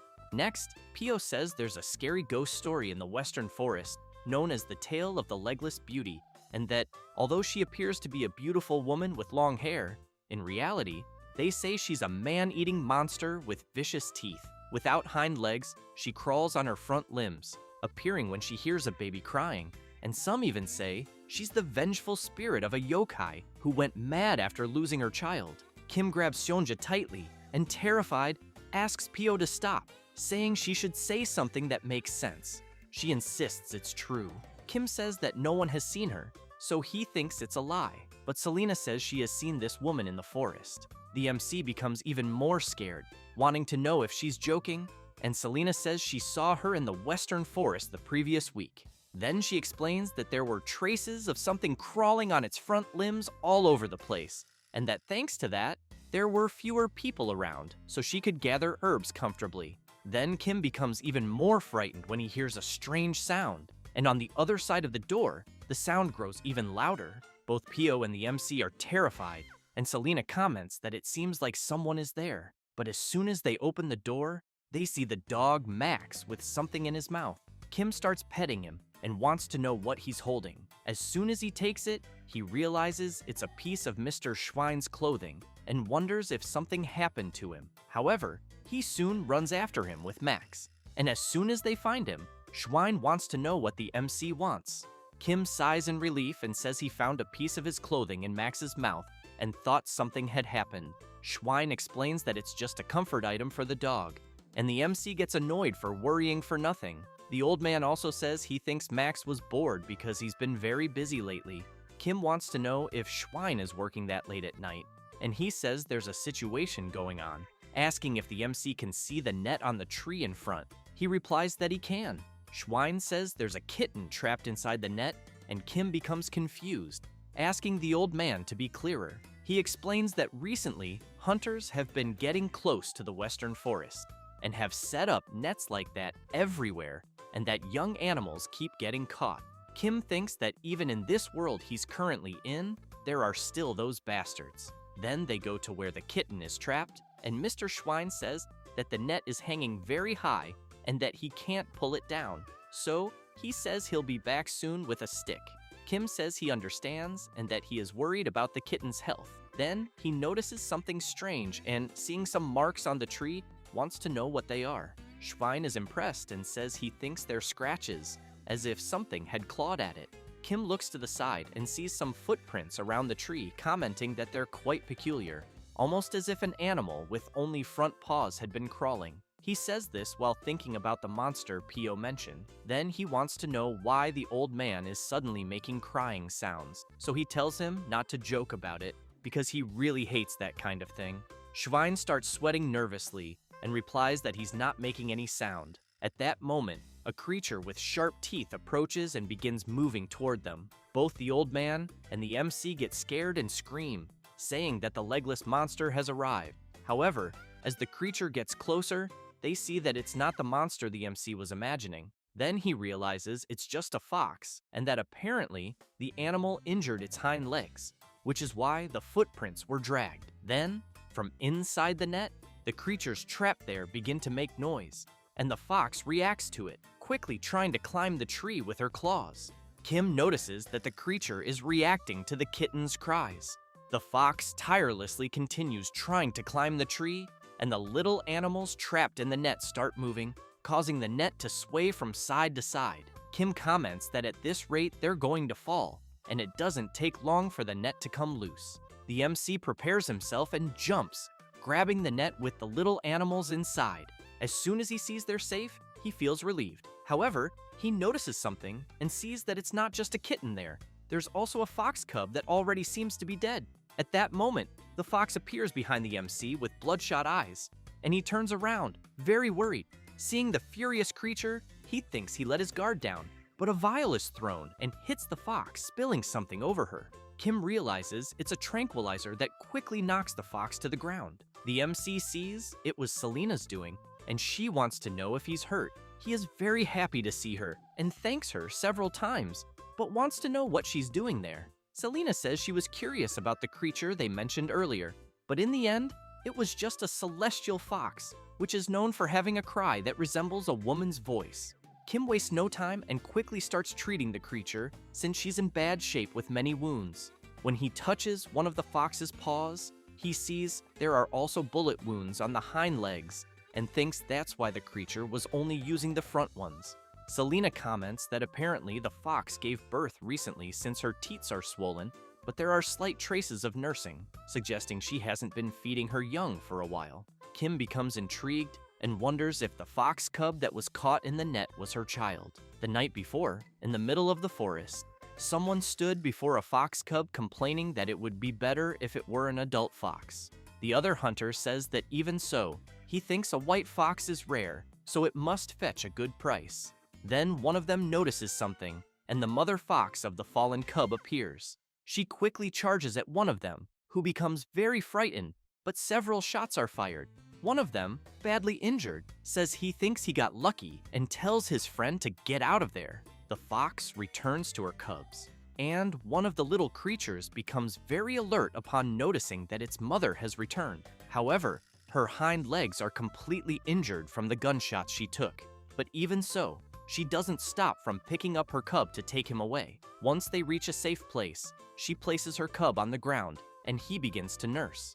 The fox feels happy to see that her cub turned out fine in the end. However, as the night went on, because of her injuries, the fox ended up falling asleep. From the bushes, a kitten emerged, and the fox cub went up to it, and the two began playing together, until the fox cub stepped on a trap that instantly caught them both. Because of the noise the little creatures made, the fox woke up. The cubs, while trapped in the net, kept making noise, and the fox started sniffing around to find where her cub was. Then she heard him making noise and realized he was trapped high up in a tree. The fox, remembering what happened the previous night, wakes up startled and immediately prepares her claws. But the MC grabs her and asks her to calm down. However, she bites his arm, but soon calms down because the MC just applied a sedative to her. He tells her to stop moving or her wounds will open again. The fox ends up falling asleep due to the sedative, and Kim asks her to rest a little longer. Later, something starts making a huge noise in the clinic, and the patients get scared, wanting to know what's happening. Seonja is irritated, and Pio asks him to calm down. Then she puts him, the mandrake, and Ping Ping outside, and makes it clear to the little creatures that they can't be there at the moment. Kim, a bit intrigued, comments that it's been more than 3 days since the fox was admitted, but she still gets furious every time she opens her eyes. He also has in mind that she's developing tolerance to the sedatives. Pio wants to know if the fox doesn't realize her cub is dead, thinking that maybe that's why she keeps looking for him. Kim replies that no, and that he thinks she must already know because the cubs seem to have been dead for at least 3 to 4 days. And if she had been there the whole time, she would have noticed at some point that the cubs' crying had stopped. Then he notices that the stitches have burst open again and emphasizes that it almost seems like the fox is refusing to heal since he knows that trauma also exists in animals. Trapped in memories of pain and anger, they attack themselves and the world endlessly, just like the monsters in the ghost stories of the Western Forest. Kim asks Pio if the kitten they rescued is also doing well. She replies that yes, and points out that he has improved a lot after receiving intravenous serum, but still thinks that because he's just a baby, they'll need to keep a close eye on him. The MC asks Pio to pay attention to maintaining the little creature's body temperature and not to get close to the fox's cage. As soon as Pio sees the kitten trembling, she picks up the bottle and realizes the water has cooled, then says she'll replace it quickly with warm water. As soon as Pio leaves the room, the kitten wakes up and sees the fox in the other cage. After Pio returns, she feels a bit embarrassed but apologizes to the kitten and says she was delayed warming the new water. However, she sees that the cage is empty and the door is open, so she gets worried and starts shouting, wanting to know where the little creature went, until she sees that the kitten went into the fox's cage and is nursing. So she starts shouting for the MC, who at that moment was attending to another animal. Pio says that the kitten went into the fox's cage, and he becomes very surprised. Then he thinks that this is really bad, since he knows that in the fox's current state, she would definitely kill the little creature. Meanwhile, the kitten is calmly nursing from the fox until she begins to wake up, and the MC rushes at full speed to the room where they are being observed. At that moment, the fox fully wakes up with an unfriendly look, but the kitten continues nursing peacefully. Then the MC bursts through the door, very worried, but ends up seeing the fox crying and licking the kitten. Everyone is astonished by the scene they are witnessing since they're seeing the creature that was once furious now tenderly caring for a kitten as if it were her own cub. After a while, the kitten is running with something in its mouth, and Pio runs after it, shouting that the little rascal is running away with his glove again. However, the kitten goes straight to the fox, who looks at Pio with an angry face, and he awkwardly says that he will get the glove later. A little later, while watching the fox and the kitten, Kim comments that it is quite amazing because before the fox's wound kept getting worse, but now it is starting to heal, and apparently she is no longer having nightmares either. Pio says he thought the fox would never be able to use her hind legs again. The MC emphasizes that fortunately the nerves were still alive and that it is nothing short of a miracle. He feels very happy, thinks about her with her cubs, and reflects that he knows he cannot fully return what humans took from her, but at least he can repay her a little. Therefore, they take her and the kitten to the middle of the forest, to their natural habitat. Kim asks them to live well, and Pio hopes both will stay healthy. The MC thinks that he hopes they will never have to meet under such circumstances again. With that, the fox nodded once, as if saying goodbye, and soon disappeared. After that, the rumors about the monster in the western forest disappeared, and a new story emerged, that of a strange fox accompanied by a kitten. Back at the MC's clinic, some people are very scared because they are seeing the mandrake walking and immediately want to know what the hell is going on. Then a patient arrives and comments that apparently it is their first time at the clinic, so she explains that what they are seeing is a mandrake. She then says she heard that it is like the guardian spirit of the clinic. However, a guy interrupts and makes it clear that she doesn't know what she is saying, because as far as he knows, that clinic has a different guardian spirit. A little girl says she heard that there is a very scary cat there and that even fierce animals don't dare move in front of the cat. The mandrake keeps listening to people talk about Sonia and doesn't like it one bit. Then it goes to where his food and water are, grabs the bowl, and throws it high into the air. While striking a proud pose, people want to know how it dares to knock over the food bowl of the true boss there. The mandrake feels embarrassed and doesn't notice something that just arrived behind it. And as soon as it turns around, it gets very scared because it sees Sionya glaring at it angrily. The plant prepares to release its scream, and Sionya takes a deep breath. However, he starts coughing like crazy, almost as if he had swallowed a ball of yarn. People get worried, wanting to know what suddenly happened to the cat. Sionya coughs so much that he ends up vomiting, and the vomit hits the mandrake squarely. While the plant lies knocked out on the ground, people wonder if the cat really vomited. Then someone comments that it is just a hairball. It is the MC who explains that cats usually clean themselves by licking their bodies, and that the dead hair that enters their bodies during this process clumps together and is expelled through defecation or even vomiting. The poor mandrake feels desolate hearing about it.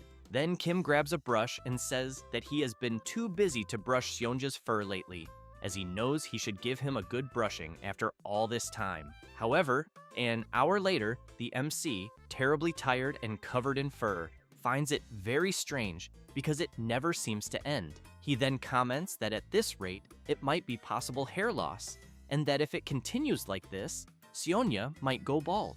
Then, when he turns the cat over, he sees a mark and says that it can only be baldness. But upon closer inspection, he thinks it can only be what he is imagining, suspecting it to be a fungal dermatitis. Kim becomes worried and thinks that he still calls himself a veterinarian, yet he didn't even notice that his own cat had a skin disease. Therefore, he quickly goes to a drawer, grabs a hair trimmer, and thinks that he prepared it for a day like this, being custom made by the best craftsman in the city. The tool in question is the world's first manual pet clipper, and while he begins trimming Sionja's fur, the MC apologizes and emphasizes that it is necessary for the treatment. However, Sionja feels something strange and jumps up, which ends up scaring the MC. Upon landing, the cat becomes furious and growls. Kim is frightened and questions whether Sionja really growled at him. Then both stare at each other, and the MC thinks that normally, in a situation like the one he is facing, a pet owner should take a step back to maintain the trust of their animal. But at the moment, he is not just a pet owner, but a veterinarian, so he knows that a doctor must never back down in a battle of wills with an animal. He then thinks that he has awakened the spirit of the brave doctor and, while trimming Seonja's fur, says that he is doing well. However, as soon as he passes over the cat's bald spot, Seonja growls loudly in pain. The MC apologizes and comments that it will be over soon. Kim thinks that in cases like the one he is dealing with, he needs to act quickly because the more pets hate it, the faster he must finish. Until a glow begins to emerge from Seonja and the light becomes even stronger, leaving the MC astonished. The glow completely illuminates the entire clinic, and as soon as it fades, the MC is holding Seonja in his arms and, completely terrified, questions what the hell just happened. Then he sees a magic circle over the table, and Mr. Kalyan appears. He calls for the bearer of the Celestian blessing, raises his staff, and emphasizes that according to their alliance, he, Kalyan Celestane, responds to the call of the MC, who in turn doesn't understand anything. Both stare at each other for a brief moment. After that, and after Kim explains everything to Mr. Kalyan, he says he understands and asks if that's really what happened. The MC, a little embarrassed, replies yes, and apologizes for calling someone so busy. Kalyan says it's fine, and that he believes he can help with the problem, then explains that Seonja's circular hair loss is not a skin disease, but a sign of shedding. Kim is confused and asks Mr. Kalyan to be clearer. He explains that manhwas go through several periods of rapid growth, and that during each of these periods, they lose fur all over their bodies. The MC still doesn't understand anything and comments that he can't comprehend. Kalyan emphasizes that during this period, manhwas must purify their bodies in the Lake of Sable, and that if they do not do so, the lost fur may never grow back. Kim imagines Seonja without fur and is completely shocked.